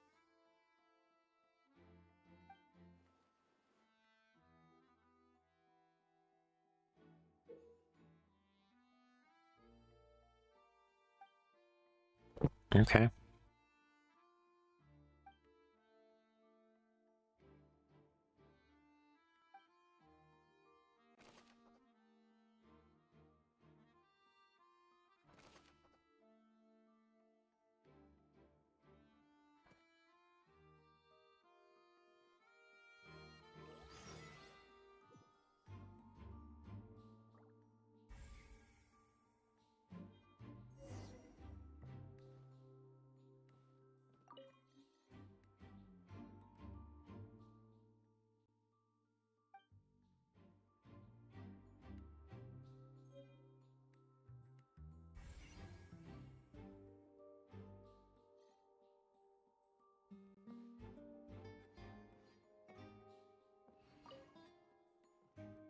Rope. So this is the rope that broke and caused the water tank to fall. The rope looks pretty durable. How can it be burned through so quickly by fireworks?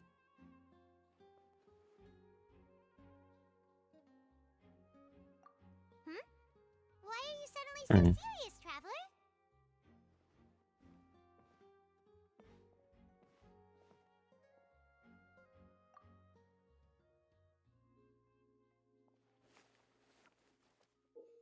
Whoa. Look! This bit is made from different material! What's it made from? Most of it was burned away, but there's still a little bit of it left. Huh. So if a rope meant to hold something was made with that kind of material in it, then that means... Wait! Why don't you write all this down? Let's take notes! Alright.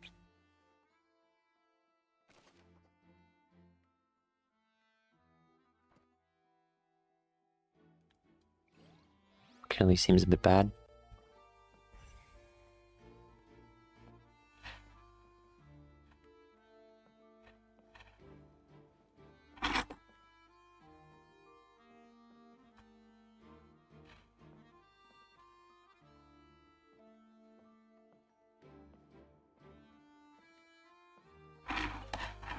Kind of lagging.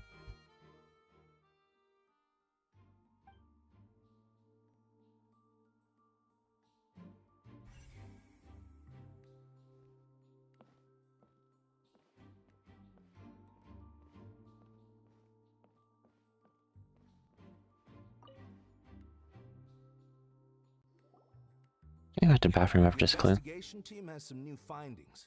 Turns out there's an issue with the random number selector after all. See, I told you. What if the machine picked some big guy's seat? You think the murderer would have still made his move then? Sorry to interrupt, but we're helping Linny and Lynette with their side of the investigation. What were you saying about the number selector? There's something wrong with it? You're trying to help them? That'll be a tall order. Lenny used the machine to pick a random member of the audience during his performance, right? The lucky girl that later disappeared. Well, we thought there might be a serious problem with the machine, so we had it taken away for further inspection. And? It turns out that the seat number it picked wasn't random at all. The machine picks that same number every time. I'm sure you already know that you have to make a reservation in advance to get a seat, regardless of whether it's a trial or some performance. In other words, Linny knew who would be sitting where from the very beginning. Can't doubt it. That much checks out. Linny reserved our seats for us, too. Bet you see why I was saying it'd be tough to make a case for Linny. Even though it's bad for Linny's case, Paimon had better write it down.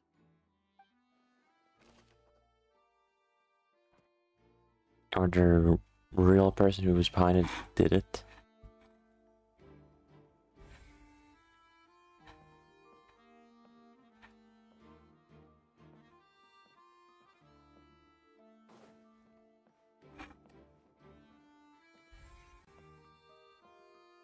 Another card.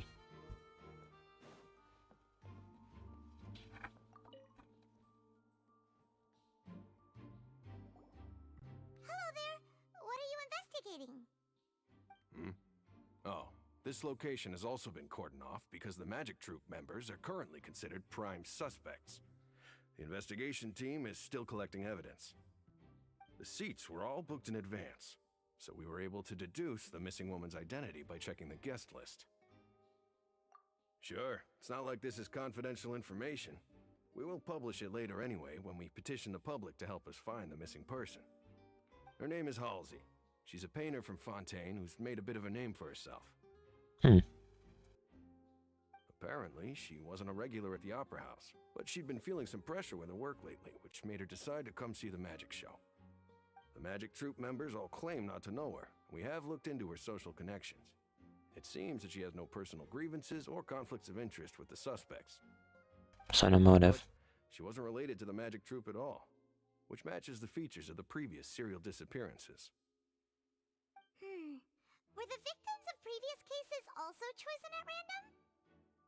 That's how it seems to us, in any case. Apart from the fact that they were all young women of around the same age range, there really weren't any other connections between them. Okay then. No need to be so formal. If you do happen to see the missing girl, please be sure to contact us. Alright. It is of utmost importance that we get to the bottom of these disappearances.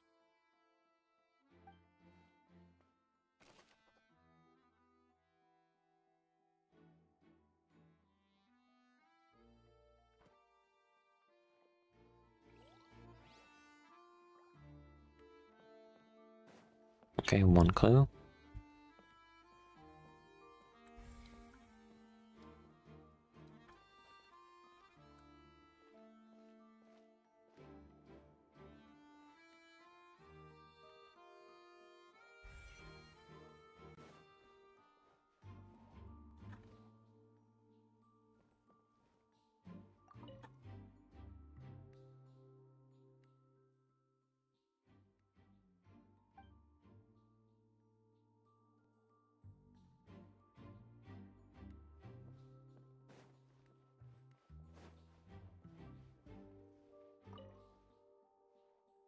Conwell. I see that you're investigating the area. Well, it just so happens that I'm interested too. If you find any new and interesting leads, be sure to share them with me, alright? We don't have too many thoughts yet. Then why don't I tell you my hypothesis first? The way I see it. And I'll start it with that loud thud. Yeah, probably. The thud? Oh, you mean the sound that happened during the countdown? Yes, exactly. It wasn't terribly loud, but I suspect that most people heard it. It's just that everyone was awaiting the results of Linny's trick with bated breath, so no one paid it much mind. But now that the incident has happened, the thud has become an important clue. That makes sense. So, what do you make of it? I'm of the opinion that it may have been the sound of Linny's accomplice. Lynette, perhaps. Jumping atop the water tank or something like that. And when the pyrotechnics went off, she cut the rope, sending the water tank crashing down. She would have fallen too. But wasn't the noise we heard too loud for that? Perhaps the balance wasn't right, leading to a particularly rough landing. Oh, that's true. I suppose I must reconsider. Someone got hit in the head. Or ran into a wall. I don't know.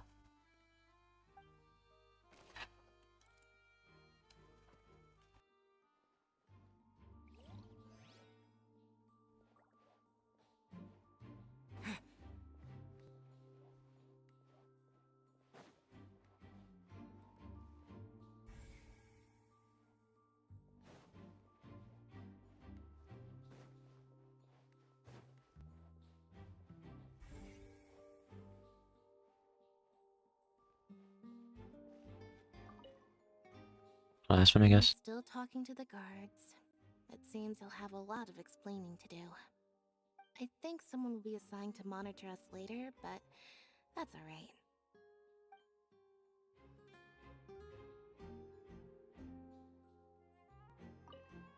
Lenny's still talking to the guards. I think someone will be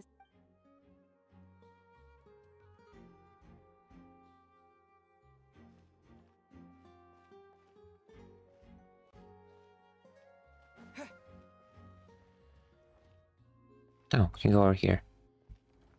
Hey, you! Yes, both of you! Over here! I've been keeping an eye on you for a while now. Creepy. Why is this place full of stalkers? Huh? You mean us? That's right. If I'm not mistaken, you're also among those who wish to cut down the thorns and pursue the truth. No? And by the looks of it, you're not from Fontaine. Well, you're right on the more about that one, but who are you? Probably Navia.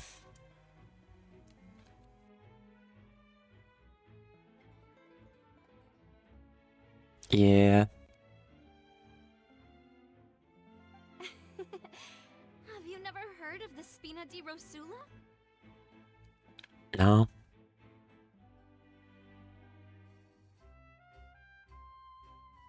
From mediating disputes and providing protection to solving conundrums, you name it, Spina di Rosula does it.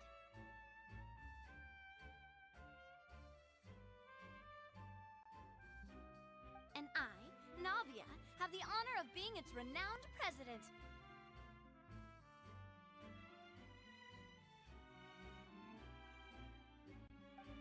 Though those who play by our rules call me boss. Alright.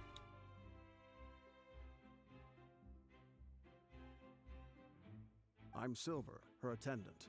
Pleased to meet you.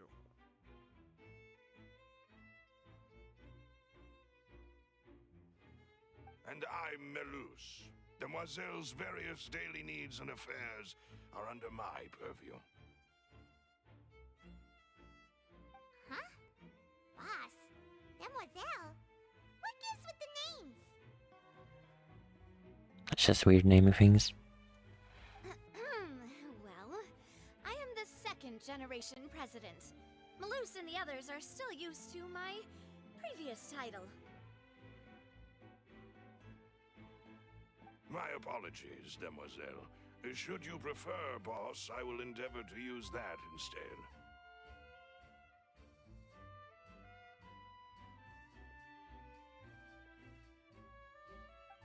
No need. You don't have to call me boss. Just Navia is fine. Okay, if you say so. Not that we're members of Spina di Rosula anyway. All merely trifling details. Never mind. Now, back to the situation at hand.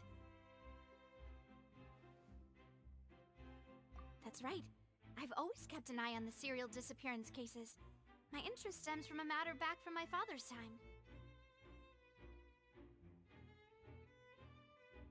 Judging from the look of things, I find Linny an unlikely mastermind.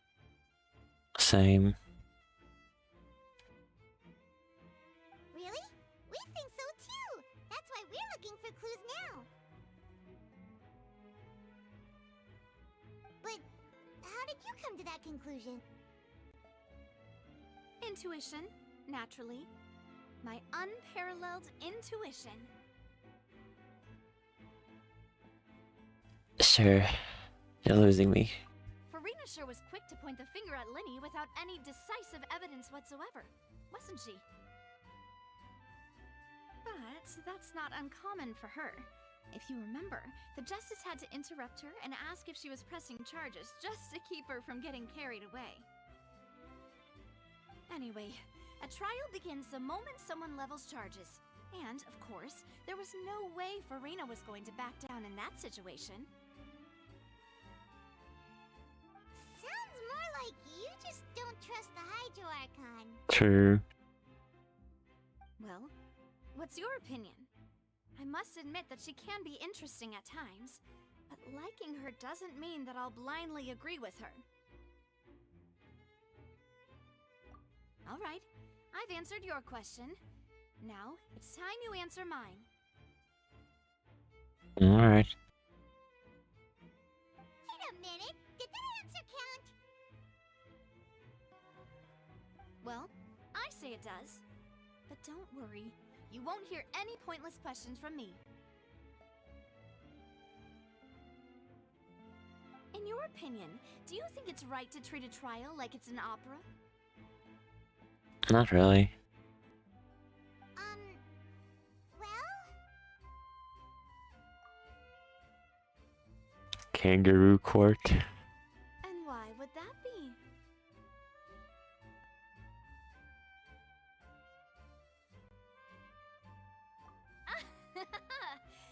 See, Silver and Maloose? I told you they'd be different. Most astute of you, demoiselle. I too think that the traveler's response was most excellent.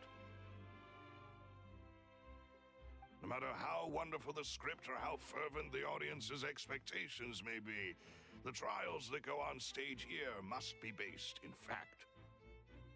And if that can be done, boss, then... All right, that's quite enough, Maloose. Anyway, I like your answer. You pass with flying colors. Sounds a bit wonky. Now, I need to make some preparations, following which our joint investigation shall commence. You two shall be my assistants. Wait! Since when did we become assistants? Oh, well, I can be the assistant, sure. Or your companion, if you like. I'm really not that fussy. This is weird. That's more like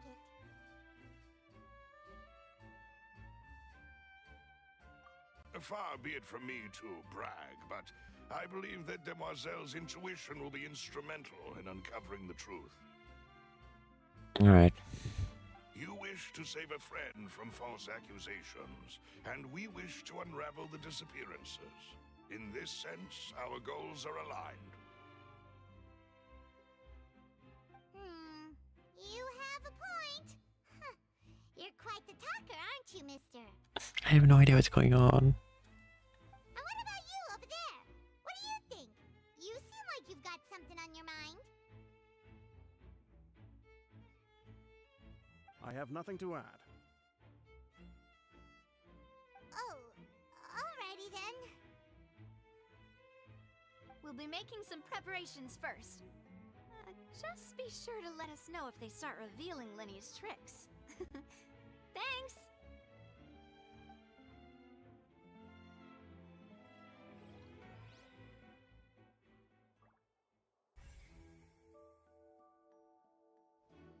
Magazine.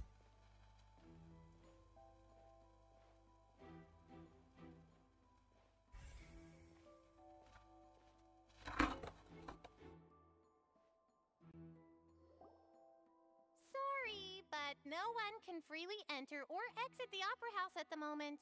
If you wish to leave, you must register your identity with us first. No, we're not leaving. We're representing Linny and Lynette as attorneys, so we're investigating the case. Yep. Were you always guarding this entrance? Yes. After the Chief Justice gave the order, everyone coming in or out must undergo a strict inspection. So, the missing girl couldn't have left from here. At least, not from that point on. I doubt there was much opportunity You there sure? either.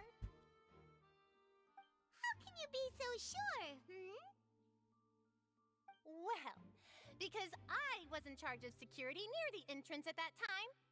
And I couldn't see Linny's performance from here, which was quite a shame. Just my luck. But still, I did not abandon my post, and I stayed put no matter how loud the applause was.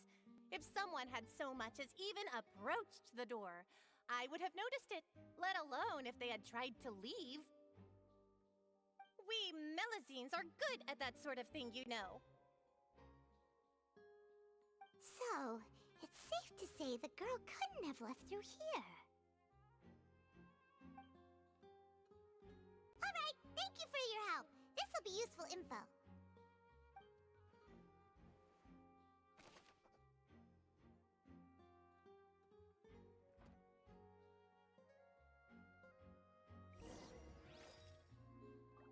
We've checked everything of note here at the performance venue.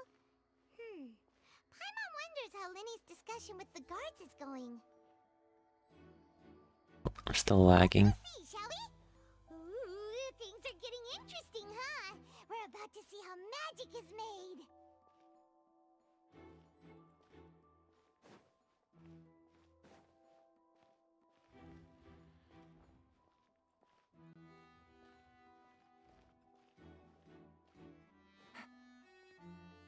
I go to the bathroom. Understood. Then I will be going with you. Just so you're aware, I will be monitoring your actions and making notes as necessary. Very good. Thanks for being so agreeable. I'd pull a rose out of my hat as a gift for you if I could.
You may spare the pleasantries. I'm just doing my job.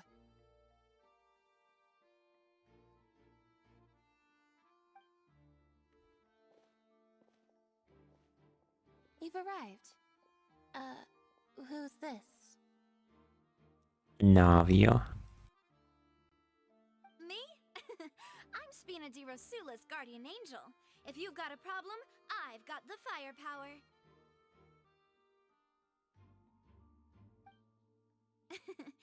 Sorry, I got a little carried away there. Call me Navia.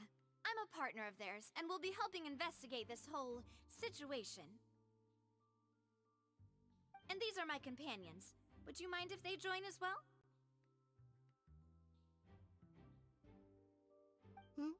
Fine by me. Oh, new helpers? I would be most grateful. Well, let's just say we're tagging along. It's not every day you get to see the secrets behind magic performed on such a large scale. I appreciate your kind interest. Come with me. We'll be heading below stage. Alright. Huh? Below stage? Yes, a world of secrets is hidden beneath this magic box, prepared specifically for this switcheroo trick. But before I reveal everything, you should have a look first. Notice anything strange here?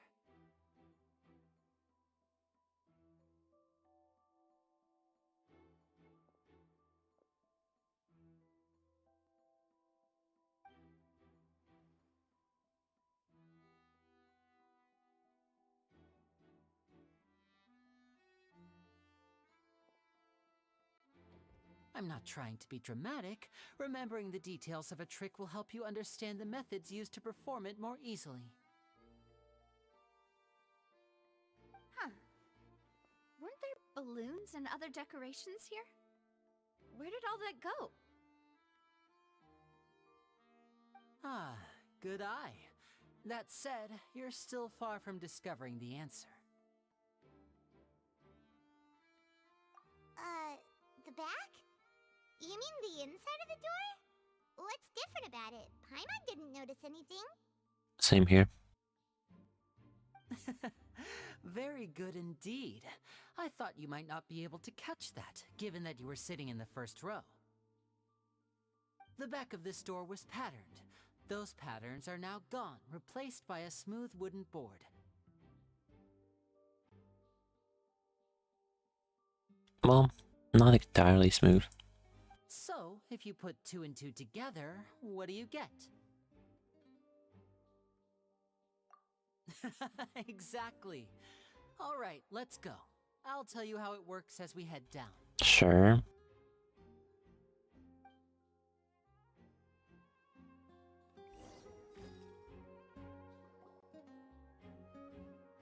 Oh, so there was a passageway under the magic box!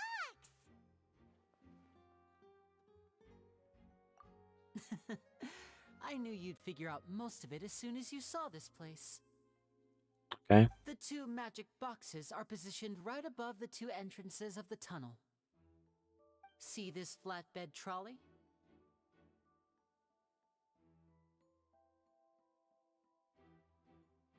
The box with the lucky audience member in it would be shuttled over to the other side using the trolley.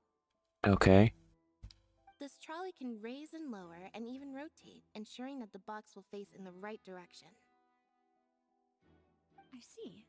So that's the purpose of the box inside another box. Precisely.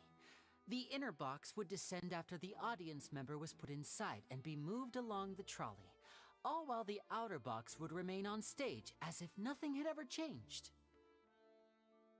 So that's how you did it! Quite simple though.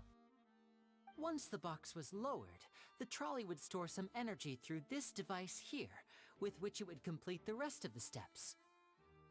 The audience member would only be able to feel some slight movements in the dark, and by the time she walked out, she would already be back on stage. Right! You were talking that whole time, and you even came out for a moment near the end! Ah, yes. A phonograph operated by Lynette was used to achieve that effect. My assistant and I had already scripted our conversation beforehand. When the countdown began, I had already gone to the opposite box via a tunnel using that ladder. And what about Lynette? Where was she? I was in the mezzanine space in the back of the box. The what? Oh, interesting. I gotta Google this word because I don't know what it.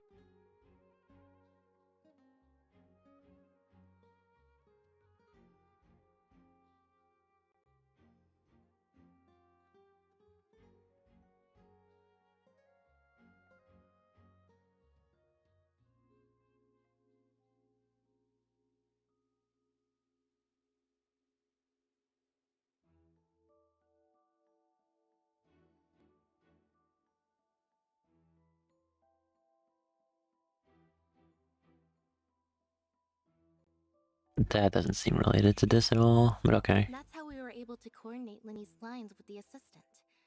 And, by the way, I was the one who walked out of the box at the end. I mean, we are twins. All it takes is a change of clothes and no one can tell who's who. And that's my favorite part of this trick. Only Lynette and I can perform it. Alright. So that's how it all worked. Wow, every detail you revealed was more amazing than the last. Lynette would briefly walk out of the box and then go back in, jumping into the tunnel and escaping before the box on the trolley could finish ascending. And then I walk out of the other box in the audience area, and the trick would be complete.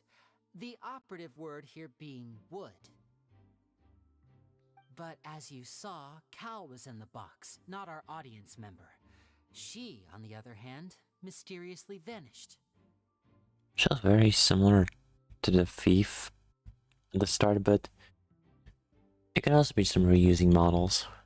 We really don't know how that happened. If not for that interlude, this would have been an astonishing trick. I probably never would have figured out how you pulled it off. Cute. And yet, to think that someone was able to use this magic trick to commit Might have stopped lagging. Might have. Could we have a look around? Probably. I think we can come up with some more leads. This is the scene of the crime, so Linny and Lynette are not permitted to stay here. I'll escort them back up. Yes, of course. No need to be so strict now. I won't disappear into thin air, you know. Thanks, everyone. We're counting on you.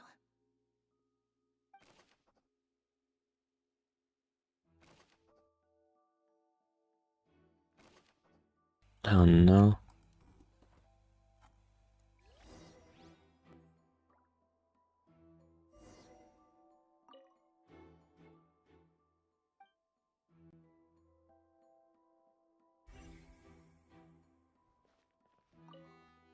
I didn't want to turn. Can I go back? Yes.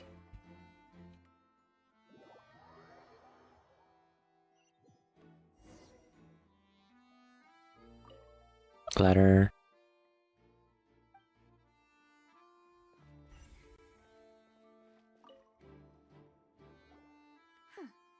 What's this?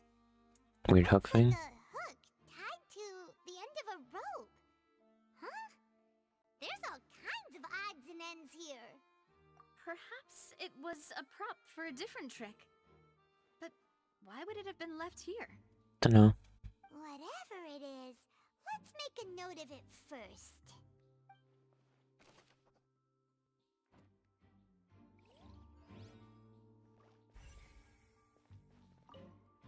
Water of some sort. The floor is wet. Please be careful not to slip. Speaking of which, why would there be water here? Oh, Paimon knows! It's one of those tricks where you pour water into a jug and then flip the jug over only for the water to disappear? And here's a broken vase. Huh. Did the trolley knock it down while moving? That can't be. The trolley moves along tracks from start to finish. It couldn't have hit the vase at this distance. True. Let's note this down too and think about it later.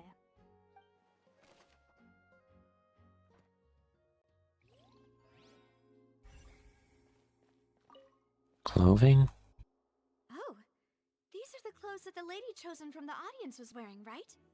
Her clothes are here, but she's nowhere to be found. Right. And do you really need to do that if you're kidnapping them? Ugh, this is so confusing. Paimon doesn't want to be a detective anymore. Why is she wearing different glasses?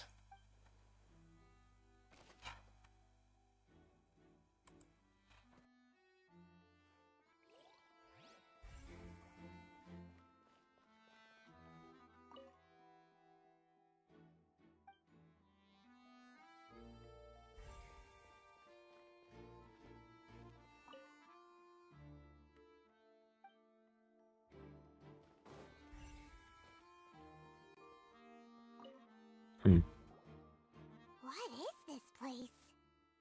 It seems someone could fit through here. Huh. Could this have been the suspect's escape route? Alone, perhaps. But if they had to pull another person with them, the space would be too narrow. True. But there are no other ways in or out of here. Oh, you're right. Let Paimon write that down.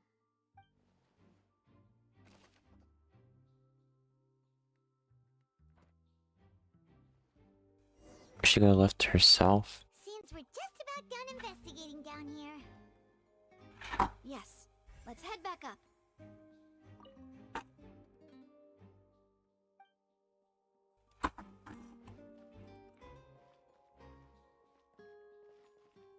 Oh, did it go back? Why?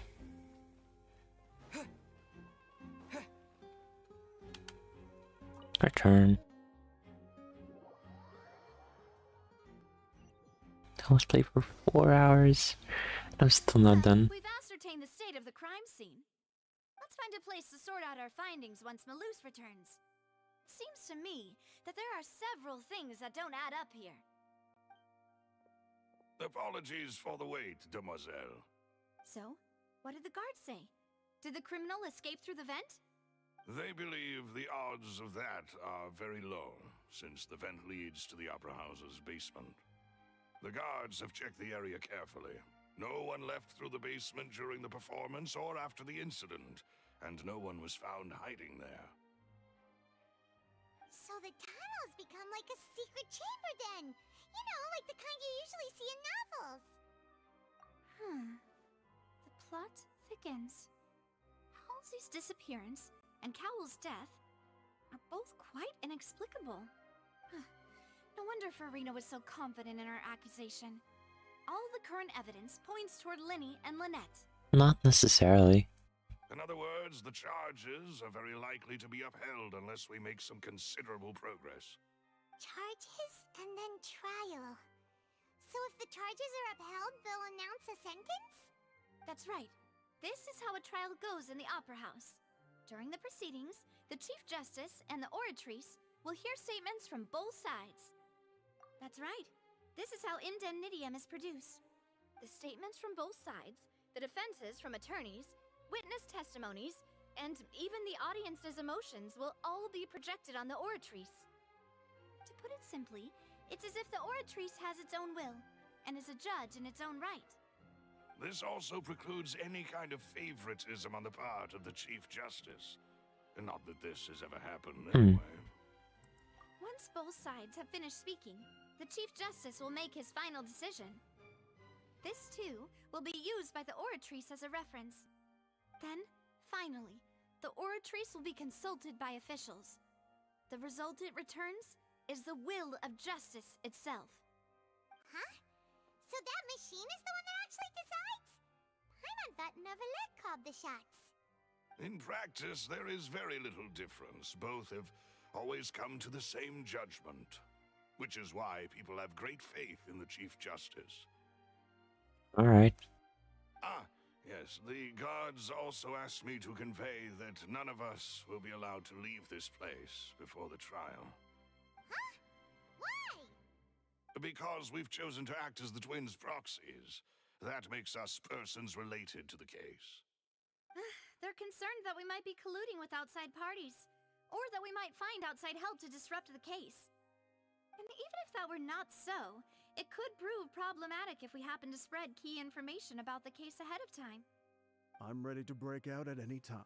Dude, no. Whoa, there's no need for that. Paimon thinks they have a point. That said, are they providing food? Oh, it's food or more.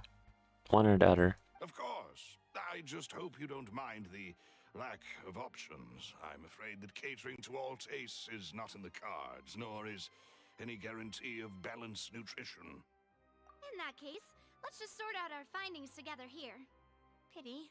I was hoping to take you to try some of Fontaine's famous desserts, too. I mean, what better way to properly think through our findings than over some tea and sweets? Huh. Breaking out suddenly doesn't seem like such a bad idea after all. Oh, it tastes food or more. What treasure? One of the three. Paimon will still do her best, even if there are no snacks. What do you mean, no snacks? Of course we'll have snacks. If we cannot buy some, then we'll simply make some. Huh? Here? But how? Understood, demoiselle. Everyone, please come with me. Where are we going?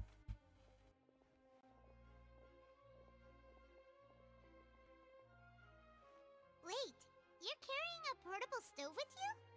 Yes, I must be prepared to meet the demoiselle's baking needs whenever the fancy strikes her. I have eggs, sugar, and almonds at the ready. Good work, you two. Then I'll get to it. Please sit tight for a moment. You'll get to taste my awesome snacks soon enough. Alright. These three are quite the interesting group.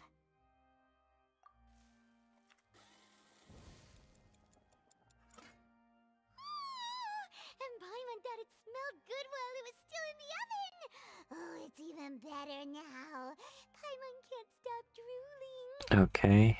From the way you had these two guys carrying all that stuff around, Paimon thought you'd have them do more during the baking process. But you ended up doing the entire thing by yourself.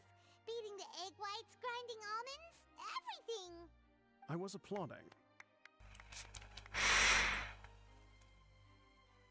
Okay, this is just so wonky, it's funny. And I was giving encouraging smiles. Paimon was just thinking, aren't you worried about getting your fancy dress dirty beating egg whites and baking like this? Well, I don't think it's carved in stone anywhere that fancy ladies can only read books, sip tea, ride horses, and play the piano. I just really enjoy making snacks. Don't underestimate beating egg whites, by the way. It's a real arm workout. You also need to beat them to just the right consistency, or your macarons will crack. Anyway, give these a try, fresh out of the oven. There's 3 for each of us. Only 3? Yes. Well, eating too many sweet treats might send all that sugar to your head. You wouldn't be able to think clearly about the case on a sugar rush, would you? Paimon is a bottomless pit of food. Tea is ready to be served as well. This is Demoiselle's favorite, strong black tea with a floral fragrance that clears the mind and lifts the spirit. No need for concern, I'm merely doing as I should. Sit with us. Drink the tea. All right then. Down to business. As Paimon mentioned previously, the tunnel seems to be something of a secret chamber. However, we can assume that Linny and Lynette were not alone within it. Some criminal also occupied its sealed confines. The magician twins could have committed the crimes, of course, but they lack any logical motive. Exactly! Why would they do such a thing right when everyone was watching? The flower vase and the thud we heard during the performance could indicate some altercation between Halsey and the criminal in the tunnel, resulting in the shattering of the vase, the discarding of her clothes, and her abduction. Perhaps the criminal thought that since she was chosen from the crowd, she would be too easy to identify if she was still wearing the same clothes. Maybe. Paimon thinks that makes sense, but the real trouble is... True. None of the clues we found thus far support the existence of this third person. But the only people left to consider are both technically victims, whether it's the missing girl, Halsey, or poor Cowl. Huh. Could Halsey have secretly made modifications to the magic props in order to murder Kawa before making her escape? Unlikely. That's right. And even if she had tampered with the setup, she would need to understand the entire trick to pull it off. Nor does she have any motive. The guard said that she has never had any dealings with the Magic Troop's members. Were we not thorough enough in our search? From the sound of things, this is turning into an impossible case. Your macarons are amazing though, Navia. They smell great! They're nice and crisp and super sweet! They are my specialty after all. And I see you've already had 5 of them. What? 5? Oh, that can't be right. Paimon only counted 3, honest! And you took 2 of mine. Please don't worry about it. At my age, a few less sweets might actually be a good thing. No. Being greedy is one thing, but Paimon knows how to count. Besides, Paimon knows that if she ate too many, then others wouldn't have enough.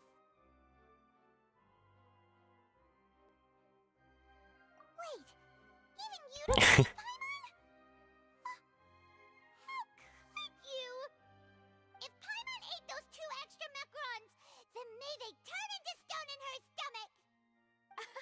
All right, we get it. Well, I suppose one of us might have gotten too engrossed in our chat and eaten them by mistake. No big deal. Malus, set up the stove again if you would. Huh? Making more. Making sure everyone gets 3 macarons, of course. Exactly. We don't want to trouble you. As you wish, demoiselle.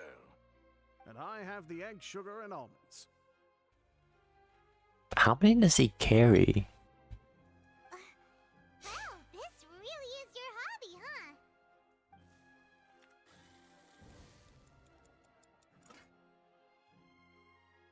Well, that's it for snack time. I'm going to have another look around the area. Alright. I don't know what we're looking for yet, but we've still got some time. As attorneys, I suggest the 2 of you think the case over again. It would be awkward if you got all tongue-tied on stage during the trial.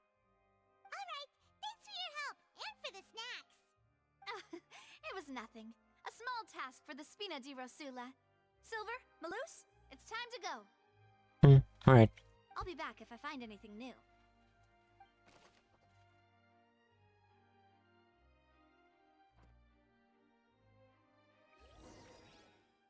Alright, it's time to put our heads together.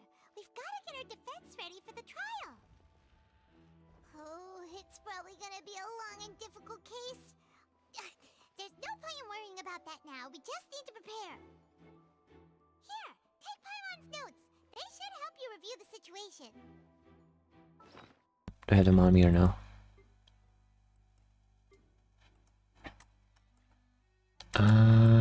No.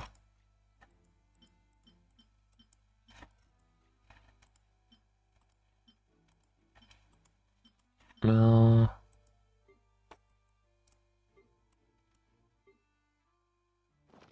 Alright, I guess we just wait.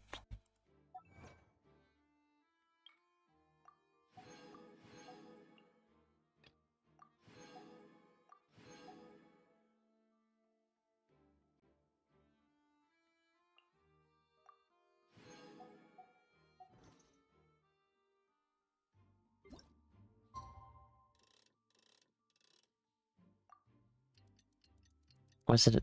I think this might have been 9 or 10. I can't remember.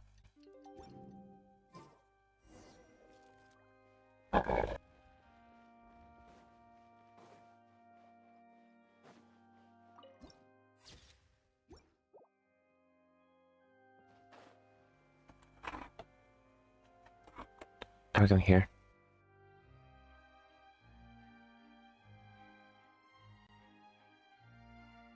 What do we do? The whole situation is so confusing. Good plan. Impossible things don't just happen. We'll get to the truth one way or another. Just relax. Even if everyone else suspects Lenny and Lynette, at least we will be supporting them from the stands. True. Besides, I doubt Farina understands any more about what happened than we do. Thanks, Navia. Well, we'll be going then. Best of luck to you.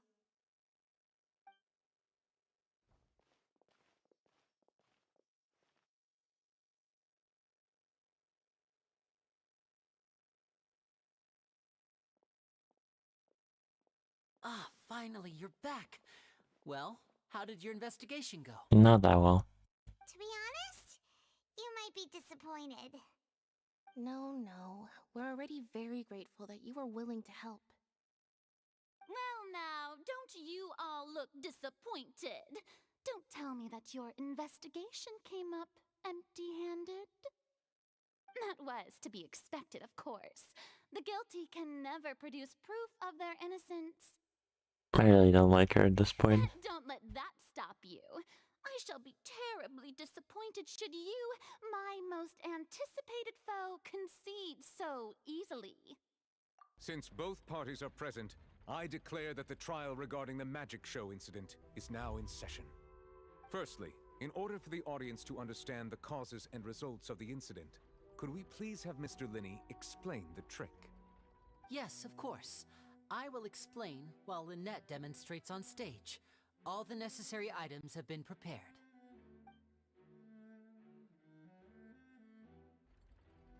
Thank you, Mr. Linney. In that case, I take your statement to be that you ran to and remained hidden within the magic box in the audience stands once the trick began, and thus could not have committed the crime. Is this correct? Yes, that's correct, Your Honor. In that case, I call upon the prosecution. Lady Farina, do you wish to refute his statement in any way? Why, of course I do. Allow me to take the first shot and break this case wide open. Mr. Linney is clearly lying. Okay. There is no way you could have been in the box the whole time if you were to abduct Halsey and murder Cowell. In fact, I'd say you were hardly in that tunnel at all. That is simply your hypothesis based on the presumption that I'm guilty. Oh, is that so? And if I may ask, what did you hear while you were inside your box? The roaring countdown of the crowd, of course. That's how I kept track of the time and built anticipation for the finale. And you didn't hear anything else at all? Nothing that might leave an impression of any kind? No, nothing. I see. But when the count reached 30 seconds or so, there was a thud. One so loud that I believe practically everyone heard it. Huh? Hey, hang on. Something's not right here. Yeah, I'm sure he could have heard a noise that loud from inside the box. I was right by the box and I definitely heard the thud. Seems bad for him. Look at those scales. Could those mean... Well then, ladies and gentlemen, allow me to use the words of the magician himself. You never know what can happen in the blink of an eye. Indeed, it seems his alibi can also collapse in the blink of an eye. Of course, I have armed myself to do far more than smash your alibi. Confidence cannot go unfounded, and my foundations are rock solid. Okay. Tell me, aren't you and Lynette actually from the House of the Hearth? Is that supposed to mean anything for me? The House of the Hearth? Oh, okay. That doesn't lead anything to know. No wonder they did something like this. Just because they're Fatui doesn't mean they did it. Serial disappearances were the Fatui's doing. Now it all makes sense. I've got a feeling that what happened on stage probably wasn't just an accident. That's irrelevant. Our identities have nothing to do with what happened. Indeed. Then perhaps you could tell us everything that happened during that 1 minute. Your first priority is to prove yourself innocent after all. I'm sure there is little that needs to be kept secret now.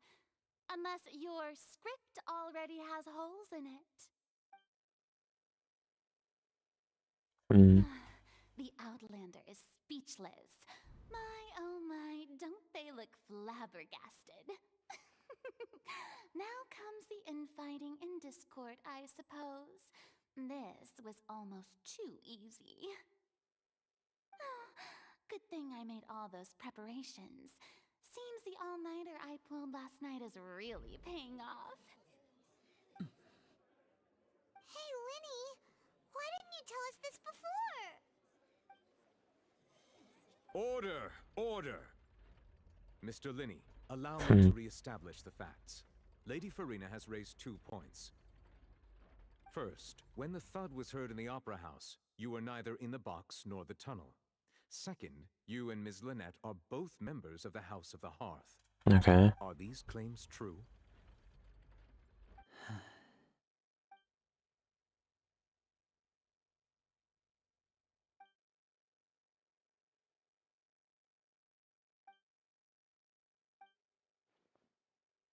Please answer my question, Mr. Linney. I'm sorry. Yes, they're true, Your Honor. I knew it! Well, that's it. We might as well move on to the sentencing already. Not yet. What should we do now? Granted. In that case, what is your request? Is that really necessary? They're already as good as guilty. Not necessarily. The defendant deceived their own attorneys. What is there left to discuss? Order! Order, I say! Your request is reasonable, and we shall adjourn. This trial will reconvene in 1 hour. So you would stick to Mr. Linney's defense even after knowing what you do now? You certainly have more professionalism than I thought. In that case, my dear audience, let's allow the joy of victory to steep for a little while longer.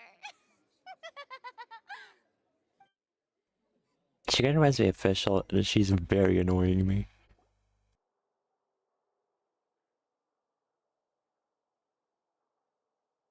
Answers now.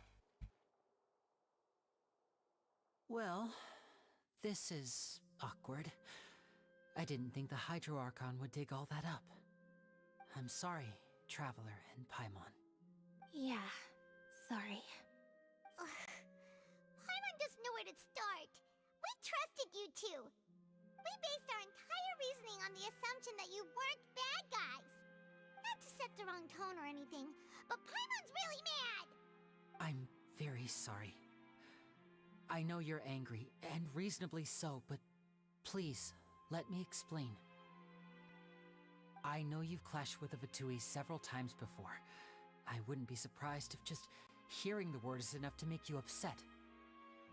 Not particularly. But our organization is very, very large, and the Harbingers have very different personalities and goals.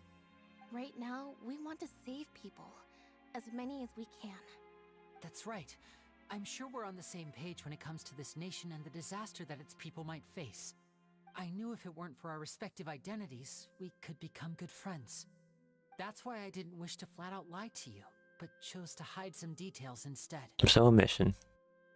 The truth is very important, but being completely transparent about everything would see us spending more effort than we need to. Right. So, you be the judge.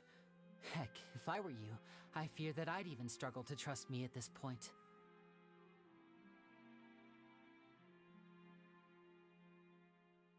You met a Vatus who works as a magician, a trickster by trade. All by coincidence, too.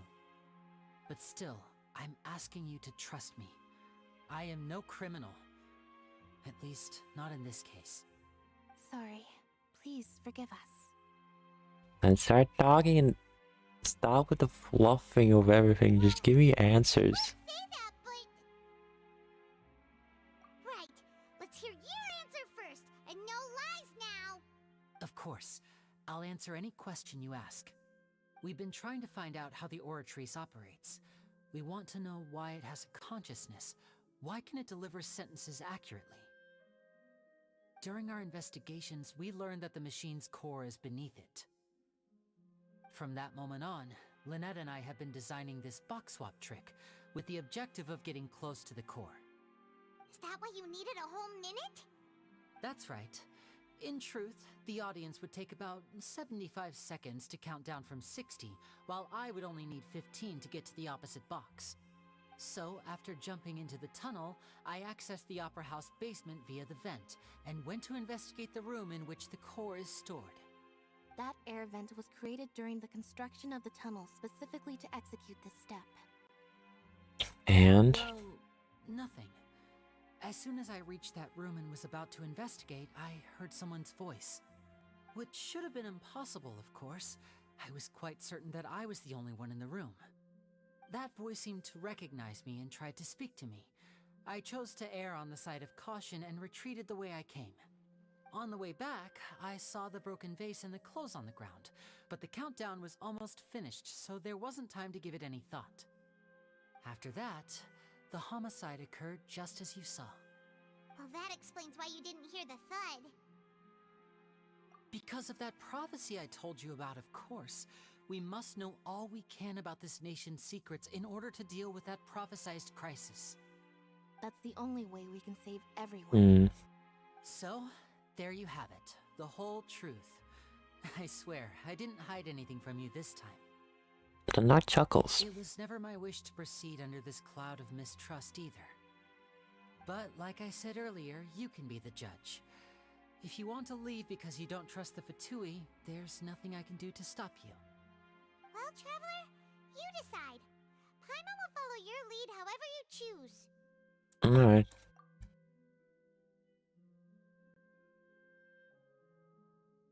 Okay, thank you. Thanks for giving us a chance. The current problem is that the scales are tipped pretty badly against you two. If we want to refute the Hydro Archon's accusations, we're gonna need a seriously watertight defense. Huh? Okay. I don't. Oh, Paimon thinks she gets what you mean.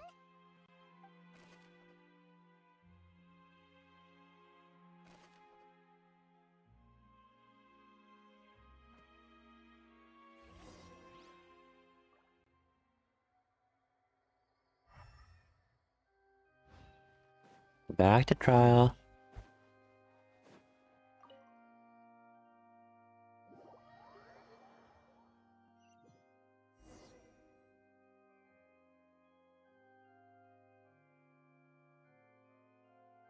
Both parties have returned to their positions. Let us continue the trial.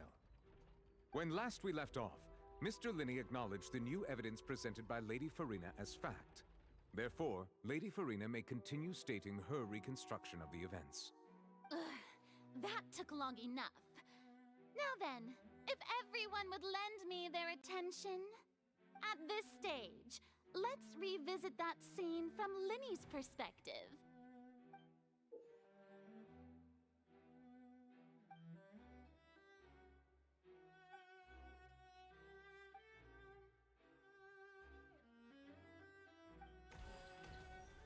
Alright. As the countdown began, he entered the tunnel. When the flatbed trolley passed, he opened the box and got into an altercation with Halsey, which caused the loud thud. He did not realize that this sound could be heard by everyone in the Opera House, which is why he claimed earlier that he could not hear the sound. Finally, he used the vase to knock her out, before making her change clothes to prevent others from recognizing her. And where did she go? At this time, Cowell arrived in the tunnel, having heard that strange noise, and caught Linney red-handed. So Linney proceeded to knock him out too before stuffing him into that box. Afterward, Linney passed the unconscious Halsey to his accomplice through the magic box in the audience stands, before operating the devices such that Cowell's death would be ruled an accident. And there you have it. That's the truth behind what happened. Just the story. Does the defendant's side have any objections to Lady Farina's description of the events?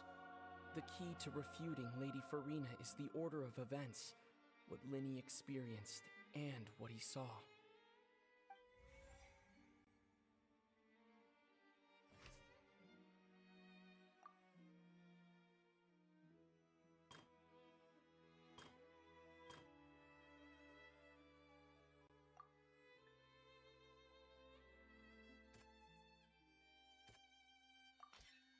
According to Linny, he left via the vent after entering the tunnel.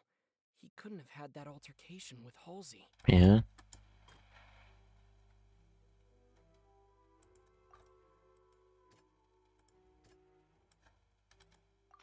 Okay. Linny went to the room that contains the Oratrice's core.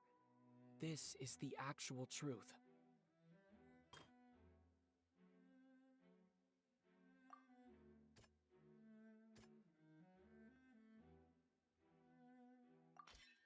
Linny did not take part in the underground altercation.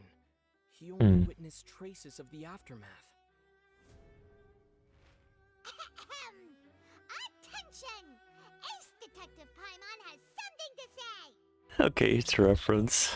When the countdown started, Linny did indeed go into the tunnel.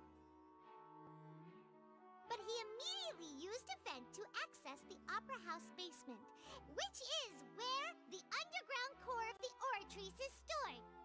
Once he reached that area, he heard a voice in what should have been an empty room. Since he felt something was amiss, he returned immediately. The crime scene had already developed by the time he reached the tunnel again, and in order to complete the magic trick, he did not remain there for any length of time. Finally, he reached the surface, and that was when the accident happened from his point of view. Therefore, he's innocent.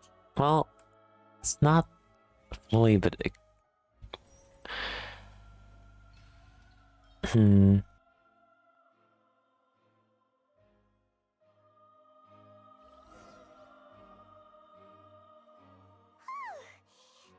did it! Paimon actually managed to say all that! Wasn't it awesome? wait until we're done. In other words, you believe that he knew nothing of the incident? That's right! My reasoning?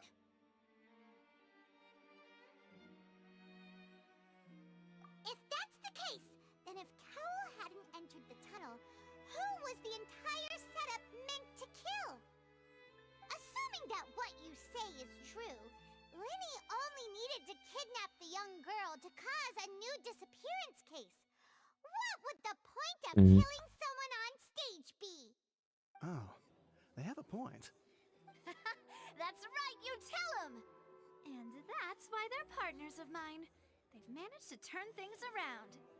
Oh, well, your denial is very strident, I'll give you that. But what proof do you have to back your claims? Of course I do. If he had been in the magic box the whole time, how could he have not heard that sound? Why do you ask? You're saying that he wasn't? Yep.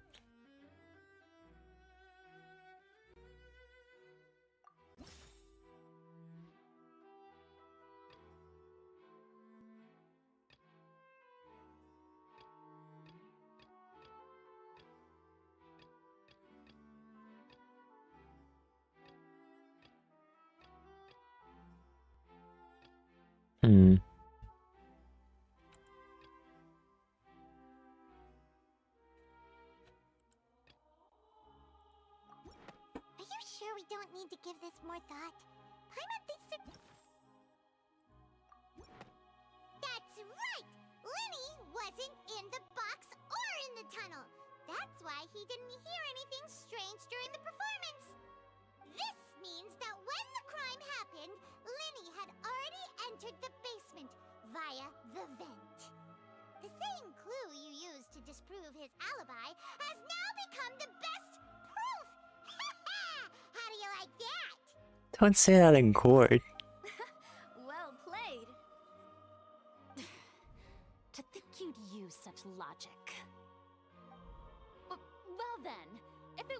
Linny who committed the crimes, then who was it?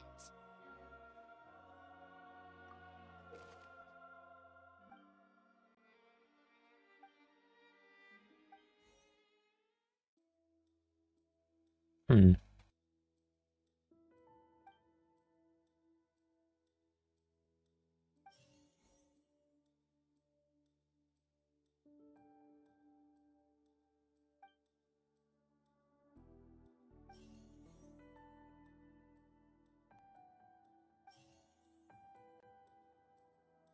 The deceased's name is Cowell, Linny's assistant.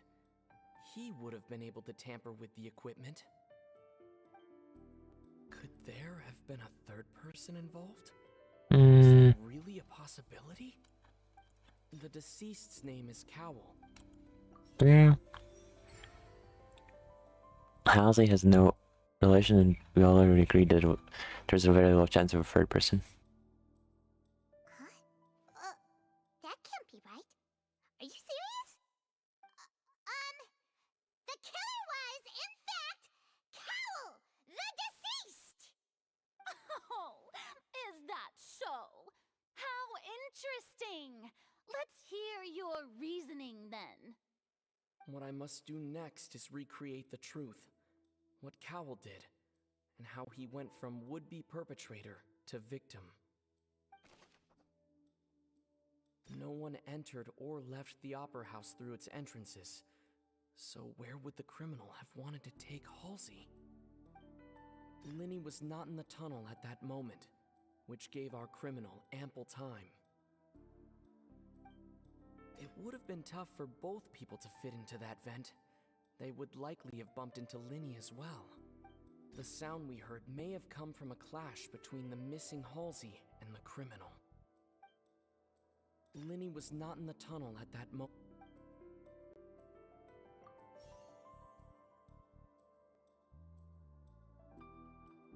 It would have been tough for both people to fit into that vent. They would...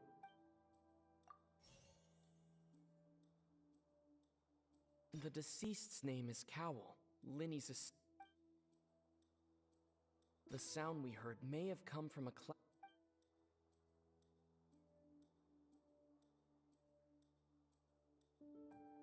Linny was not in the tunnel at that moment.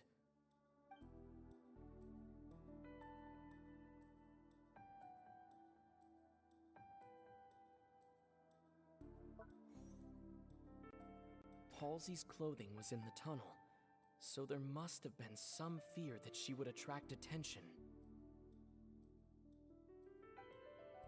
No one entered or left the Opera House through its entrances, so where would the criminal have...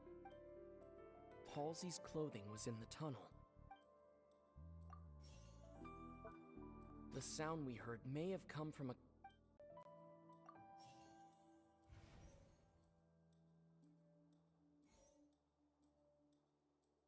Okay, tunnel. The sound we heard may have come from a clash between...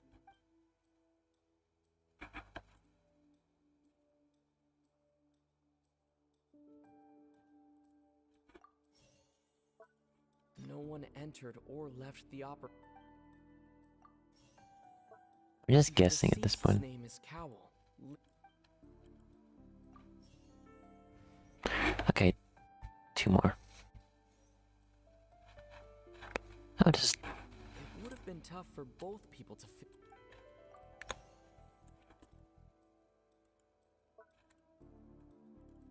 It would have been tough for both people to fit into... No one entered or left the op... So last one was Cowell. The deceased's name is Cowell. It would have been tough for both people to... No, it's a dress? Why? Why is it a dress? Halsey's clothing was in the tunnel. Wait, what?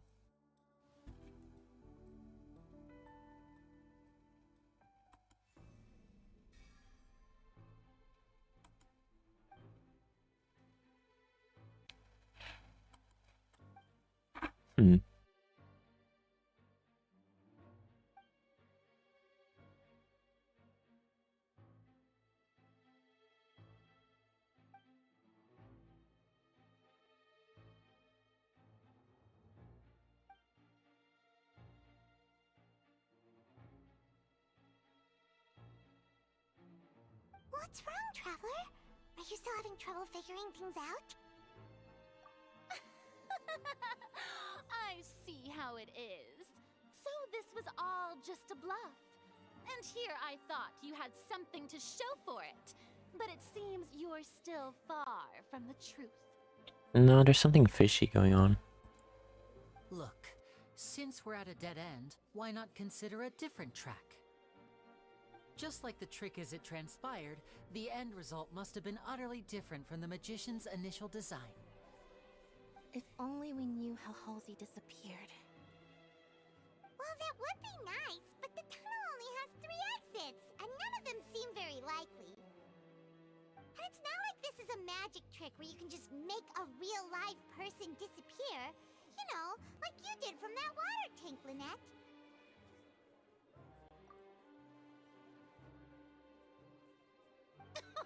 Excuse my interruption, dear opponents. But do you not see that the crowd is growing impatient? There is no greater sin in this opera house than an awkward delay in the performance.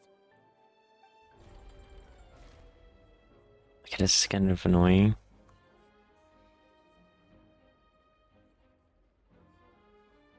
If the defense is unable to make further effective arguments, we will move on to the next stage of the trial.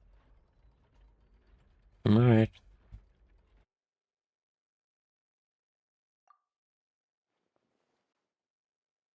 Linny was not in the tunnel at that moment, which gave our criminal ample time. The sound we heard may have come from a clash between the missing Halsey and the criminal. The deceased's name is Cowell, Linny's assistant. He would have been able to tamper with the equipment. The vase was not broken by chance. It was used to cover important evidence. The water. The water.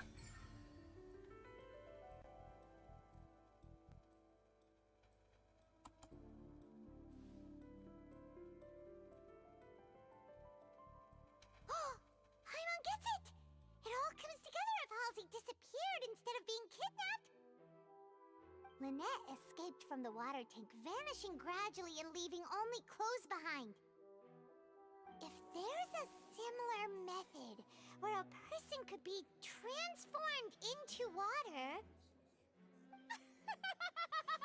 Oh, just a moment, please. I do hope you know how preposterous you sound at the moment. How could a person ever be transformed into water? This is reality we're talking about here, not some magic trick. Must we really? I should think that of anyone. Your friend Linny already knows this truth very well. Magic tricks are ultimately just illusions and misdirection. But Halsey's disappearance is very real. We're talking about 2 completely different things. You sure? Even so, I trust the Traveler's judgment. The truth must be out there somewhere. Perhaps some new line of reasoning may open if we try to gather all the focal points that don't make sense. Since Cal was the deceased, we haven't placed much attention on him. But given that we aren't making much progress with the case, it wouldn't hurt to have a look at his belongings, would it? People really do come up with all sorts of harebrained schemes when at the end of their rope. The way I see it, your suggestion that we broaden the scope of our investigation is nothing but a tactic for stalling the trial. And you just try to make it unfair. Nevertheless, I believe that this is a reasonable request on the part of an attorney. Since the trial does indeed appear to be at an impasse, I believe that additional evidence may help us make more progress. Guards, please step into the lounge and examine the personal effects of the deceased, Cowell.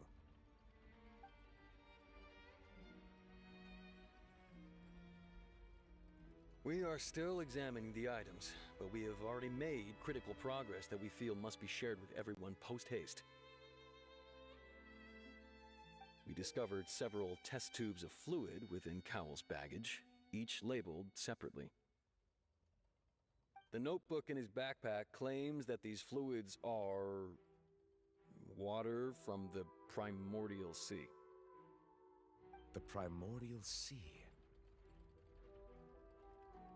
The note's contents also indicate that Cowell belonged to an organization that sells illegal drugs and that he had an accomplice.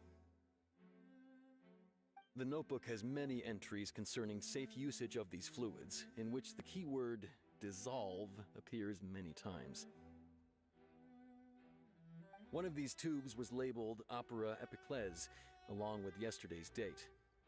It is empty. The notes also state that these dissolution properties work exclusively on people from Fontaine. It's likely that Halsey was chosen as some sort of test subject. As such, we believe that the defense's hypothesis is, in fact, supported by sufficient evidence. Great. You've got to be kidding! People dissolving into water? Could something so ridiculous actually be true? Wait a moment. This reminds me of a certain prophecy, but it's just a coincidence, isn't it? Huh.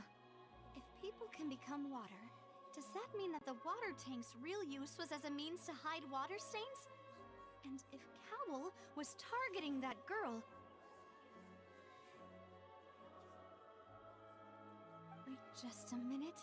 Could that mean... You two, with me, quick! Where are they going? Demoiselle, wait! What about your partners? Let's go.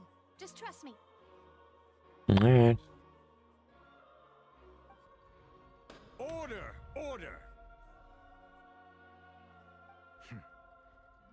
It is undeniable that further examination of the deceased's personal effects has yielded some surprising results, but we cannot yet verify the veracity of these clues. Still, let us assume that these clues are indeed authentic, albeit with the understanding that Ms. Halsey has yet to be found. Guards, please continue examining the items along these lines. Mr. Linney, it appears your hypothesis is supported by the evidence, so please continue speaking. Of course. Thank you, Your Honor. If we uphold this hypothesis, I believe that many of this case's seemingly unrelated clues can be connected together. Right! Like the metal hook! That one didn't make sense at all. Let's think about this. Cowell's methods must have something to do with that water from the primordial sea. Yup.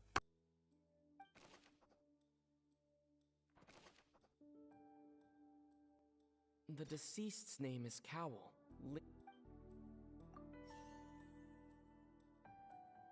The water from the primordial sea should already have been prepped before Halsey entered the magic box.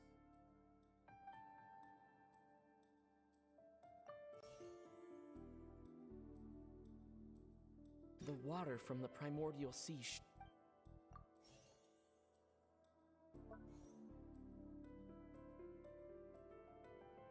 I remember there was something else within the inner layer of that box. Lynette was in the magic box on stage the entire time.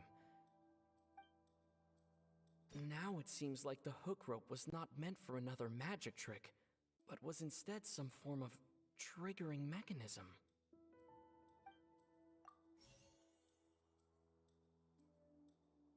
I remember there was something else. Now it seems like the hook rope was not meant for...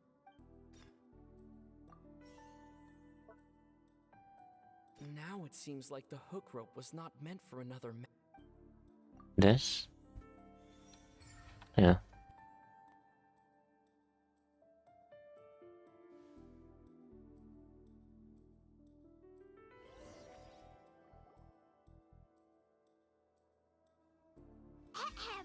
It's Ace Detective Paimon's time to shine again! In the original plan, Cowell would tamper with the water tank rope and the number selector securing his target. When the magic box containing Halsey was lowered, the metal hook would retract gradually and pierce the balloon at the top of the box. When the balloon attached to the box popped, the water from the primordial seed inside it would pour down and dissolve Halsey.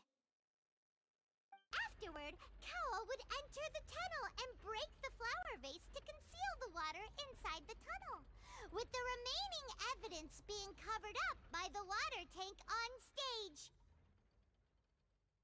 There's the whole thing of the FUD. But he encountered something unexpected in the tunnel and wound up being fatally hit by the same water tank he meant to use to cover his tracks. Huh. That does make sense. That actually links together a lot of the more confusing pieces of evidence.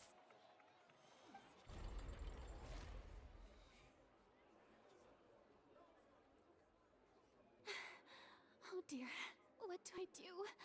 Even I think they sound convincing now. Have I falsely accused an innocent person? What a humiliation. Now, it seems like the only point of contention remaining is the exact circumstances that led to Cal's death. His notes mentioned he had an accomplice who could be related to the situation.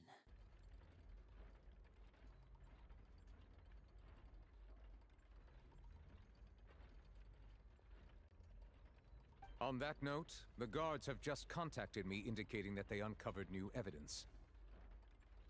I shall now invite him on stage to share it with us.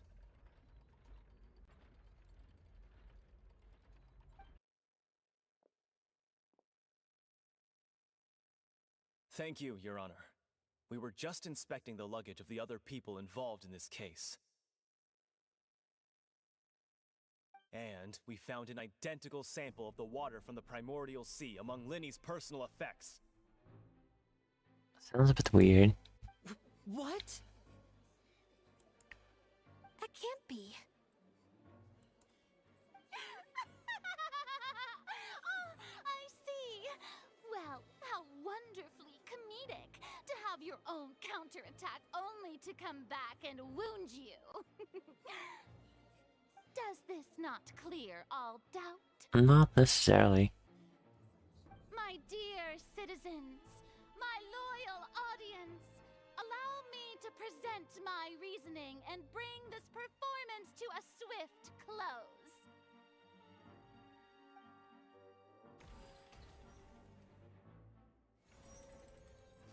Linny did not need to take part in the dissolution of the young woman at all. Indeed, he did leave the scene via the vent. Having made modifications to the props beforehand, his accomplice Cowl then caused Halsey to vanish using the water from the primordial sea. But upon his return, in cruel avarice, Linny desired sole credit and prepared to do away with his partner in crime. Ultimately, he knocked Cowl out, and the tool meant to cover the crime up also became a murder weapon. Now, as much as I regret having come to such a viciously straightforward conclusion, it does seem that the famed Fatui is quite the cold-blooded and ruthless organization. And Am poke I holes. right, Mr. Linny? We've used up all the evidence we collected. There's no way for us to make a rebuttal here. Is this the end of the road?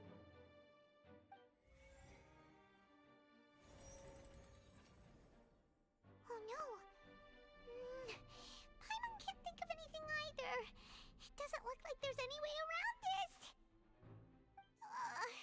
Seems using the water as new evidence was too good a move. Why did this have to happen now? I think we've all seen enough now, and we have ample witnesses to my flawless reasoning. I believe this is indeed the finale. Ah, there's one more. Now then, my good, noble Chief Justice, should we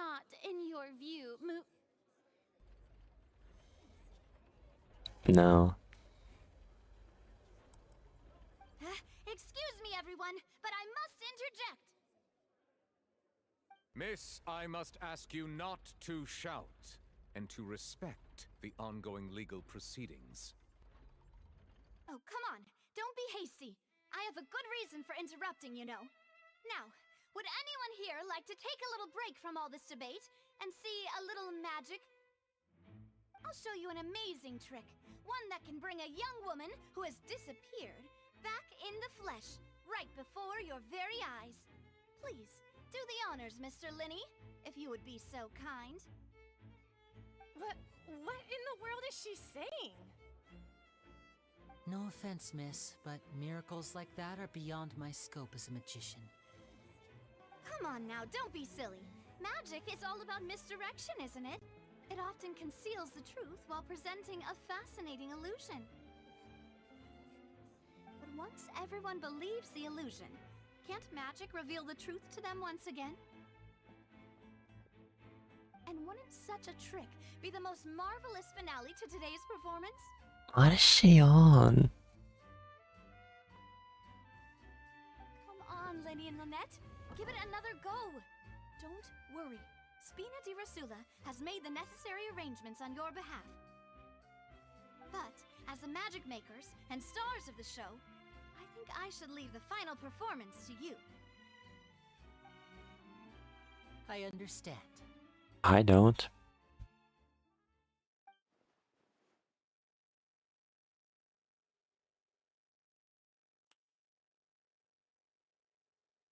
And voila!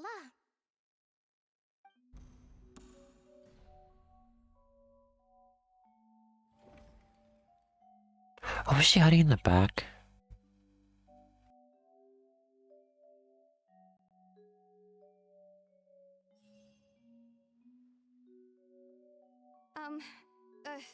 Sorry for the interruption.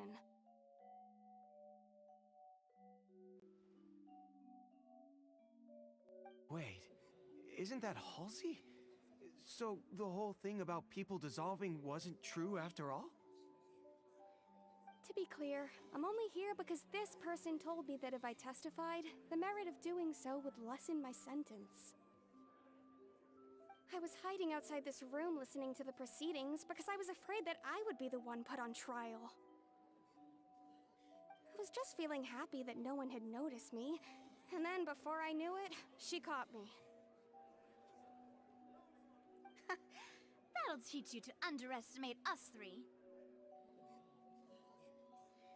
Where should I begin? I'm sorry. I'm the one who killed Cowl. I admit it. What? Why? Firstly, my name isn't Halsey. It's Lillian, and I'm originally from Mondstadt. I heard that Linny's show was gonna be a real thriller, but I missed the chance to buy a ticket, so I stole one. That's how I make a living. I steal stuff here and there, and I'd never been caught before. But I was noticed at the harbor a few days ago, and I barely got away. Lenny was the one who caught me in the act. Hey! No wonder you look familiar! So you were the thief!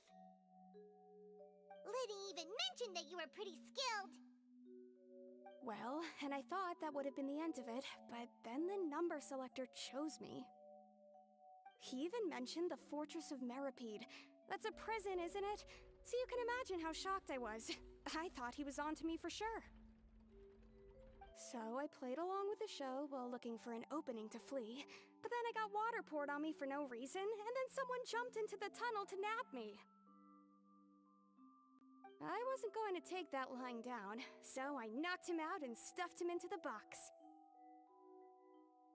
There was nowhere to run from there, though, so I had to change my clothes and hide in a box containing performance costumes. Oh.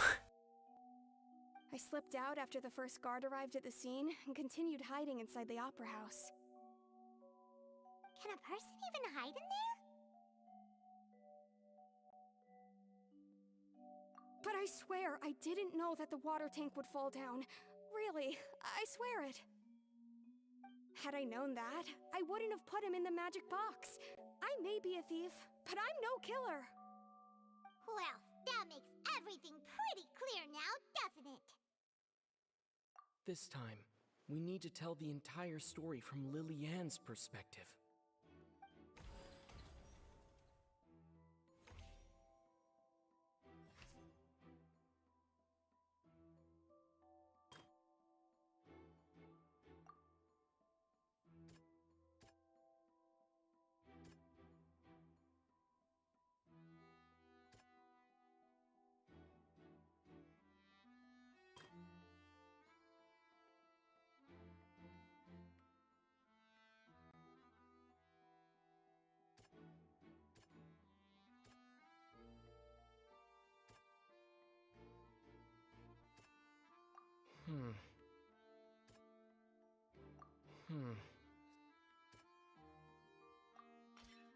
The strange sound wasn't from a fight.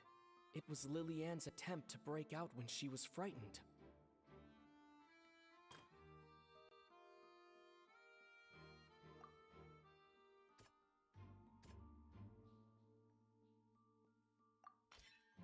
The flower vase was not broken to cover anything up, but it was smashed during the struggle between Lily Ann and Cowell.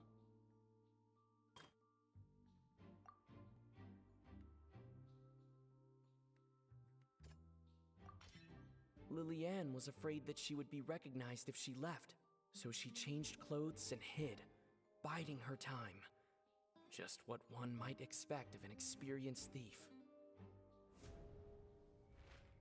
And it's Ace Detective Paimon time!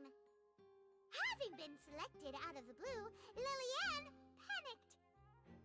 Her panic only intensified after she entered the tunnel and had water poured on her head.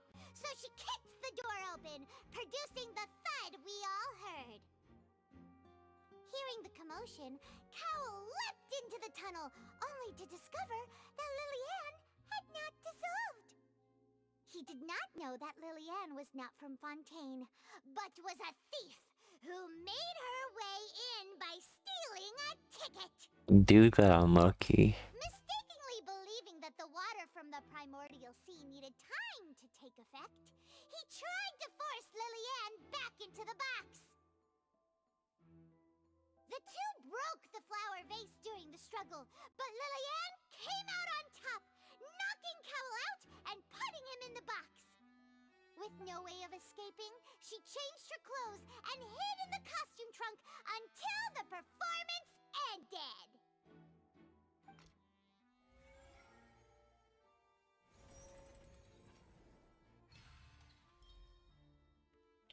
There might be another one.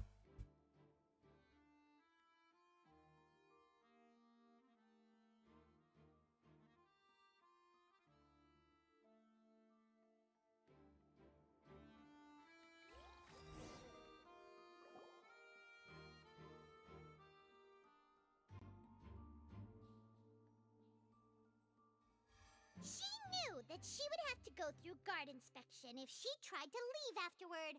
So, she has been trapped in the Opera House these last 2 days. Yeesh. She had already become desperately hungry by the time we were chatting over macarons. So, she swiped 2 of them right under our noses. Talk about a sneaky thief. Oh, that makes sense. At this point, all the events that happened in the tunnel have now come to light.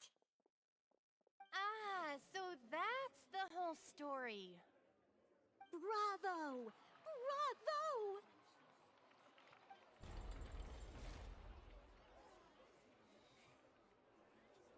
Now then, Lady Farina, do you wish to speak against the defense's statements?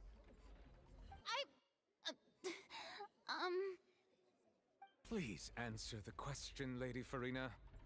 Also, if I may add, the trial has not yet ended. As such, I request that the prosecution not leave the room before the proceedings have concluded. What? Are you reading my mind now? No, I have no further arguments. I admit defeat. But really, could you at least have left me with some dignity? Nah. Wow, look at that! She's like a deflated balloon now. If there are no objections, then as the Chief Justice of Fontaine, I shall once again repeat the full sequence of events. The actual perpetrator of the serial disappearances, Cowell, selected his next victim from the audience reservation list. With some modifications to the selector, he could ensure that the pre-selected young woman would be chosen. To cover up any evidence while committing the deed, Cowell thought of allowing the water tank to fall, which would conceal the water left behind after the young woman was dissolved. He also tampered with the rope suspending the water tank, using the fireworks at the end of the performance to cause the tank to drop and hide the watermarks. He poured the water from the primordial sea into a balloon during the preparation of the magic box and stuck it to the box's lid. Finally, he passed the prepared hook on a rope through the gap in the magic box's door when bringing the young woman to said box. When the magic trick officially began, the box containing the woman was lowered into the tunnel, tightening the hook rope and bursting the balloon containing the water. If all had gone to plan, the young woman would be dissolved at this time. However, Lillian was not from Fontaine, and thus fled the box with a loud noise. Realizing that there was trouble, Cowell entered the tunnel and met Lillian. Thinking that the waters had not yet taken effect, he decided to proceed. Wait, what? However, his opponent was more capable than he thought, and he was overcome, knocked unconscious, and placed into the magic box, and thus became his own final victim. Lillian, according to her own statements, then changed clothes and hid until the performance ended, before hiding in other parts of the opera house. As for Linny, he was in the underground structures within the opera house, and was thus ignorant of these happenings. From this reconstruction of events, we can conclude that Linny, the accused, is in fact innocent.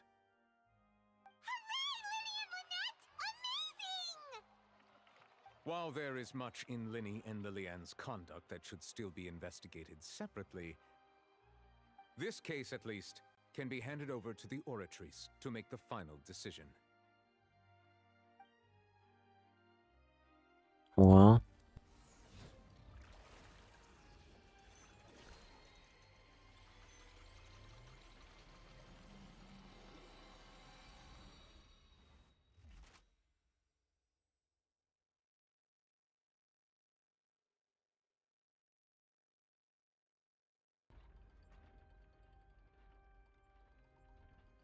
paper slip.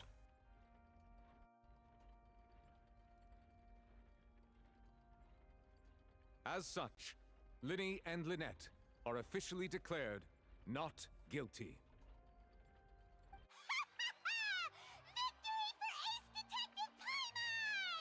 No. Great work, partners. Thank you all. Thank you so much. Next, I think we deserve an explanation, Guard Vaughn. How did you find the water from the primordial sea in Linny's baggage? He planted it. Right! Your discovery caused me to make a serious mistake, you know. Or was that not a discovery, but false evidence that you dare to bring before this court? I suspect that the accomplice mentioned in Cowell's notes was not Linny, but you, yes?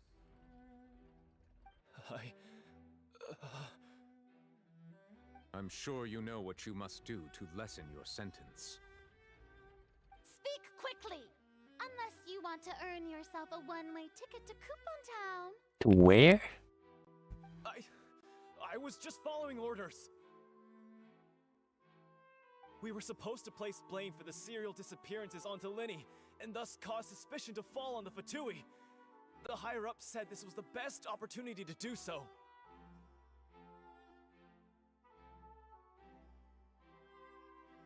And now that your plan has fallen through, and the secrets of the water have been revealed, you have become a liability to said higher-ups, yes? Therefore, you would be wise to tell everything you know, and seek the protection of the guards. He won't. Yes, I'll tell you everything I know. Our boss discovered that the water can cause people to dissolve. It can also be made into a potion, which, when extremely diluted, can cause people to experience unforgettable exhilaration. We've been in this business for a while now, and have made decent mora off it. The disappearances were also the boss's idea. I mean, this is the boss we're talking about. The what?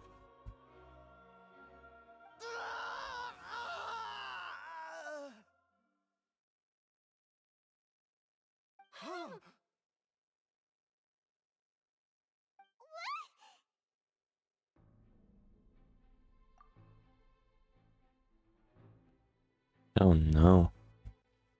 And now he can no longer talk. Such ruthlessness. I shouldn't have expected any less of them. An outrageous act. All present, please submit to inspection immediately. I would not trust the guards at this point, honestly.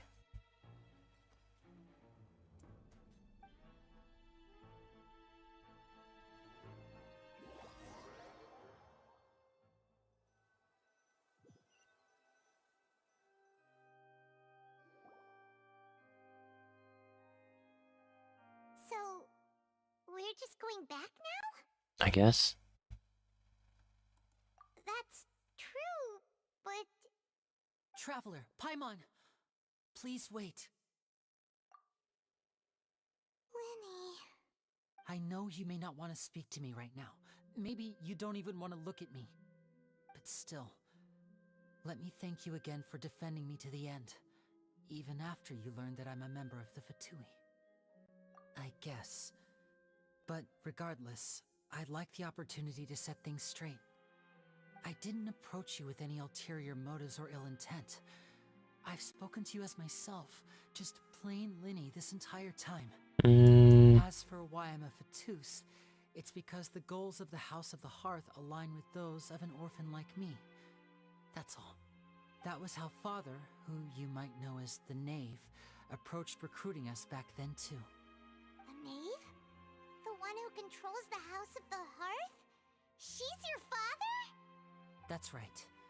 And since we're here, I was wondering, would you mind hearing a story? It's about my past. Back when our parents first died, Lynette and I were left wandering the streets. To survive, I took to surreptitiously observing an older street performer who did magic. It took me several days to figure out how he pulled off his amazing tricks. I took my sister through several streets until we found a crowded corner, and we began to perform magic tricks there. To my surprise, we proved to be pretty popular, and we could at least stop worrying about where our next meal would come from for a time. But I didn't want my sister to remain a street rat together with me forever. Before long, an aristocrat came to me and claimed that he wished to take us in after watching my performances. So you went from orphans to nobility just like that? Not exactly, I think. That was how we felt at first too. As if fate was on our side and we could say goodbye to those painful days. But I gradually discovered that while we were called foster children, he was really after my talent for magic tricks. He would constantly take me to all sorts of banquets to garner attention, which he would then use to expand his social circles. That doesn't seem too bad either. Better than roaming the streets at any rate.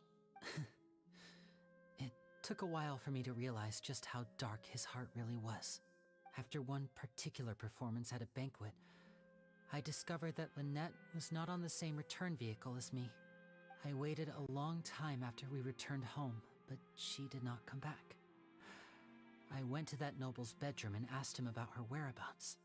The answer he gave me was, she caught the eye of the most eminent person at the banquet, so I sent her over as a gift. I mean, you'll be able to perform your magic regardless of who your assistant is, yes? Oh no. So he was gonna... But wouldn't Fontaine's laws deal with such people? As far as outsiders are concerned, This is a relationship akin to adoption or foster care, and they have their ways of escaping the eye of the law. I managed to ferret out the location of the mansion of that so-called eminent person and hurried through the night. But by the time I leaped over the walls, avoided the guards, and made my way in, all I saw was the moonlit ground covered in blood, and the knave standing there in the darkness. So, she'd already taken care of that guy. Eesh. That's right. She had rescued my sister before she could come to any harm, and had even discovered several girls hidden in a basement, all of them orphans. Father, I mean, the knave, might have seen something in me, and so she made me an offer. The House of the Hearth welcomes you, for your interests align with ours. Here, none will ever betray you. Indeed, betrayal shall never be permitted here. I was hesitant to trust her. I mean, I had just been betrayed by nobles. But she was also quick to destroy the noble who had taken us in at first, giving us back our freedom. Oh, so that's how the two of you joined the House of the Hearth. Now, sis. She has her own plans. She has gained permission from the Tsaritsa to first use the Gnosis' power once she obtains it. She plans to use it to find a way to break the prophecy and save Fontaine. So, she believes in that prophecy too? That's right. The whole House of the Hearth is currently working to combat that crisis. Today's case has also proven that people from Fontaine can indeed dissolve into some sort of water, thus further supporting the prophecy. Everyone at Hotel Bouffe d'été, including the knave, has their roots in Fontaine, and we will always defend our homeland. To us orphans, the only connection we have left to this world, apart from our family, is our homeland. So, from small deeds like distributing magic pockets to huge schemes like stealing a Gnosis, everything is aimed at dealing with that prophecy. It's all right. I understand. The only thing I can do is relate all this to you. I just hope you can understand that even as a member of the House, I have never stopped making my own decisions, and that I believe what I'm doing is right. If you should need anything at all in the future, feel free to find me. I will do my best to help you, as plain Linny.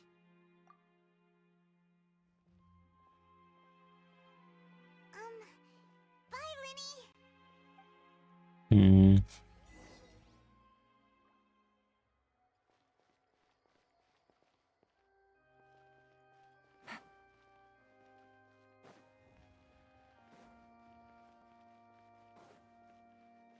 Over?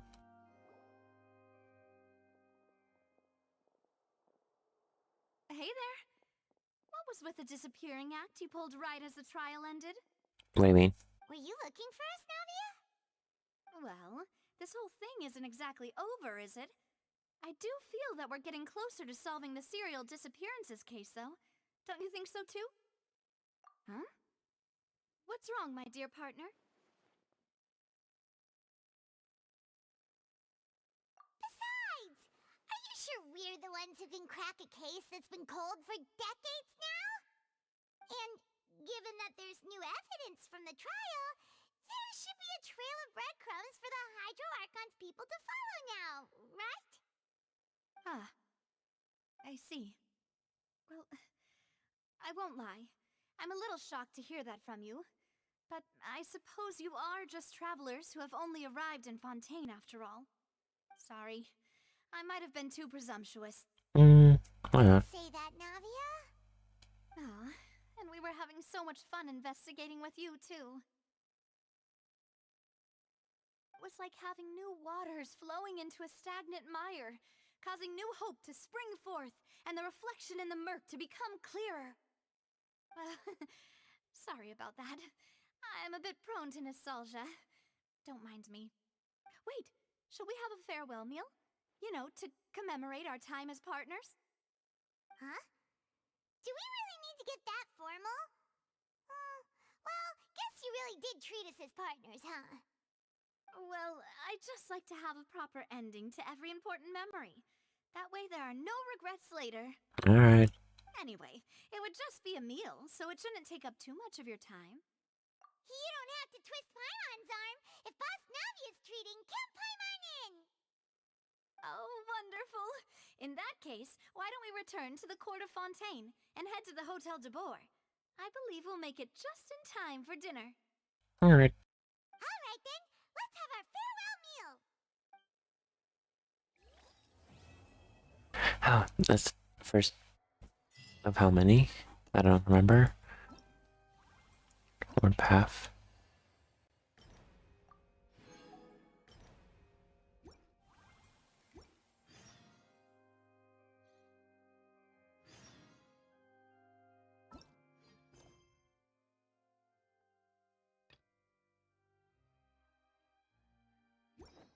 Navigating the world is a whole lot.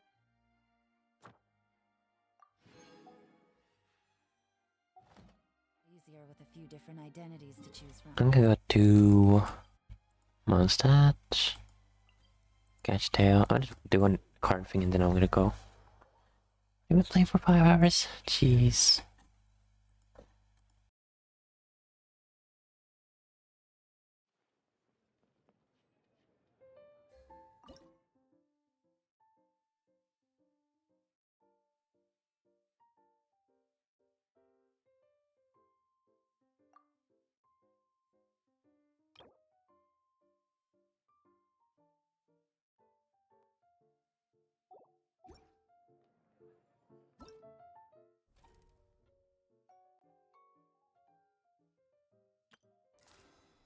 No, just coins.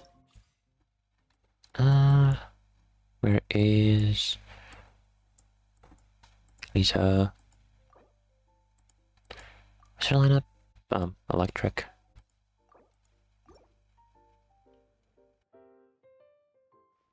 Why not? I've got some time to spare.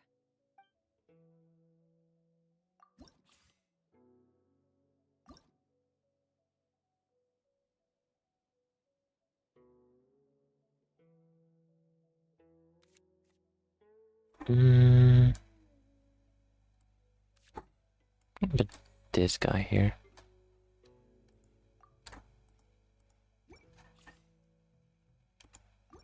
Why not? I've got. Let's play.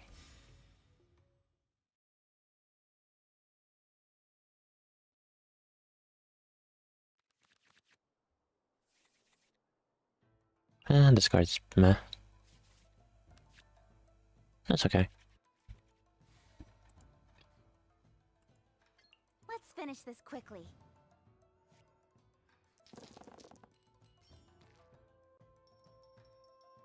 If I can get...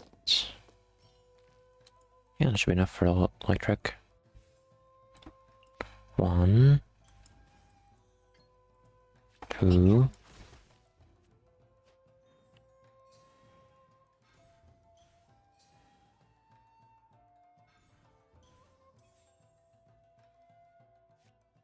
You've been a naughty boy.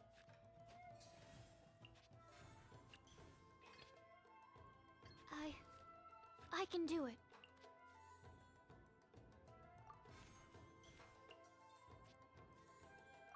Play it. But everyone with electric. Absorption test.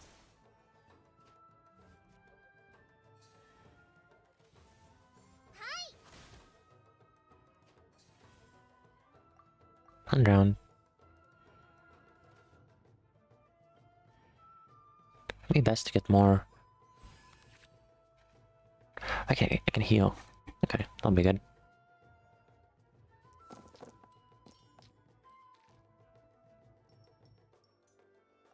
To get more electric wind.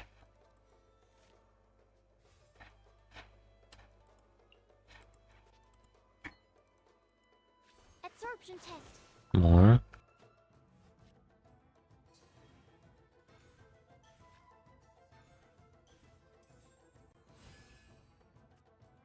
I summon thee.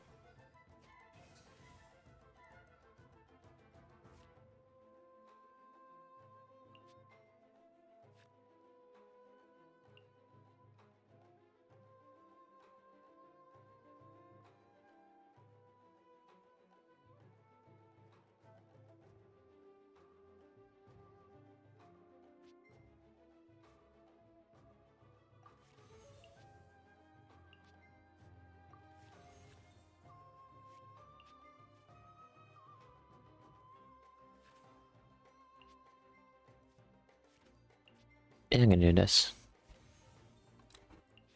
Then I'm gonna heal Sucrose as well. Do I do this or...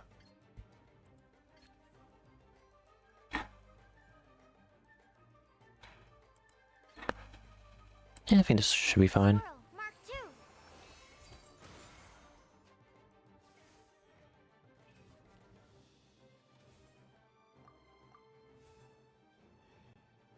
Time for a little tough love. Let's spark things up a little. Okay. Okay, Sucrose is down.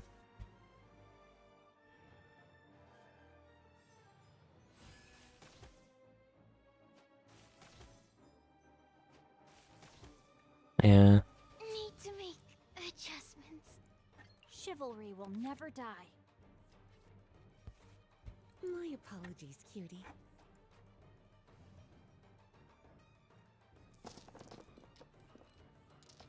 It's so buggy.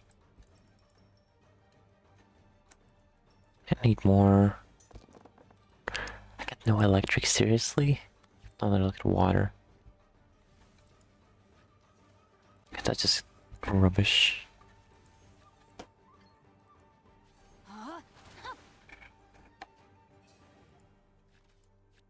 Okay, yes, shield. Check this.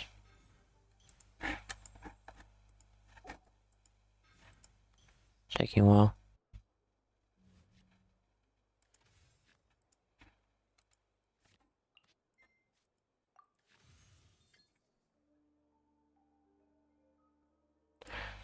Yeah, that should be good.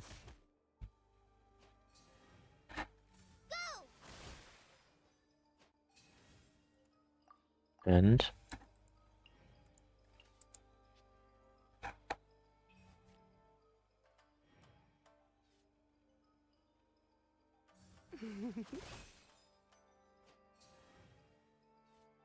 he's down. Looks like I got carried away. Oh no, he's not. Okay, that's good.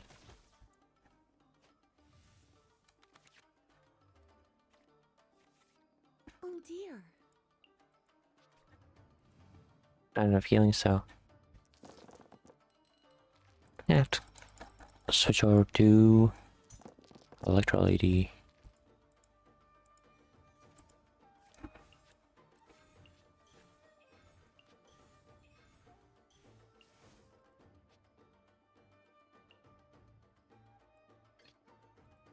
Let's go. Time is against us. True.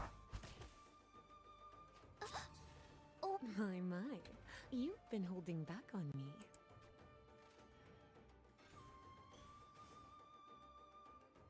Just like we rehearsed. Okay. A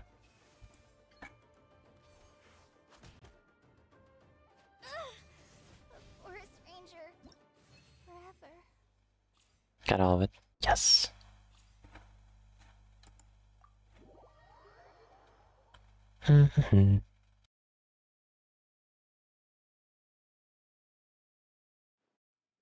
Well, that didn't go as expected. Dear me, I'm getting sleepy. Alright. Wait, why are we in... Okay, that room's kinda weird.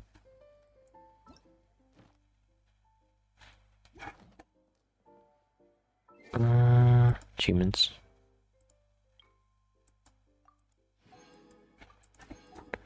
Anything down here? No. Alright. How many do we have?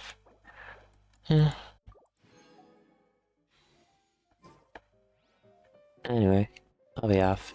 So see ya.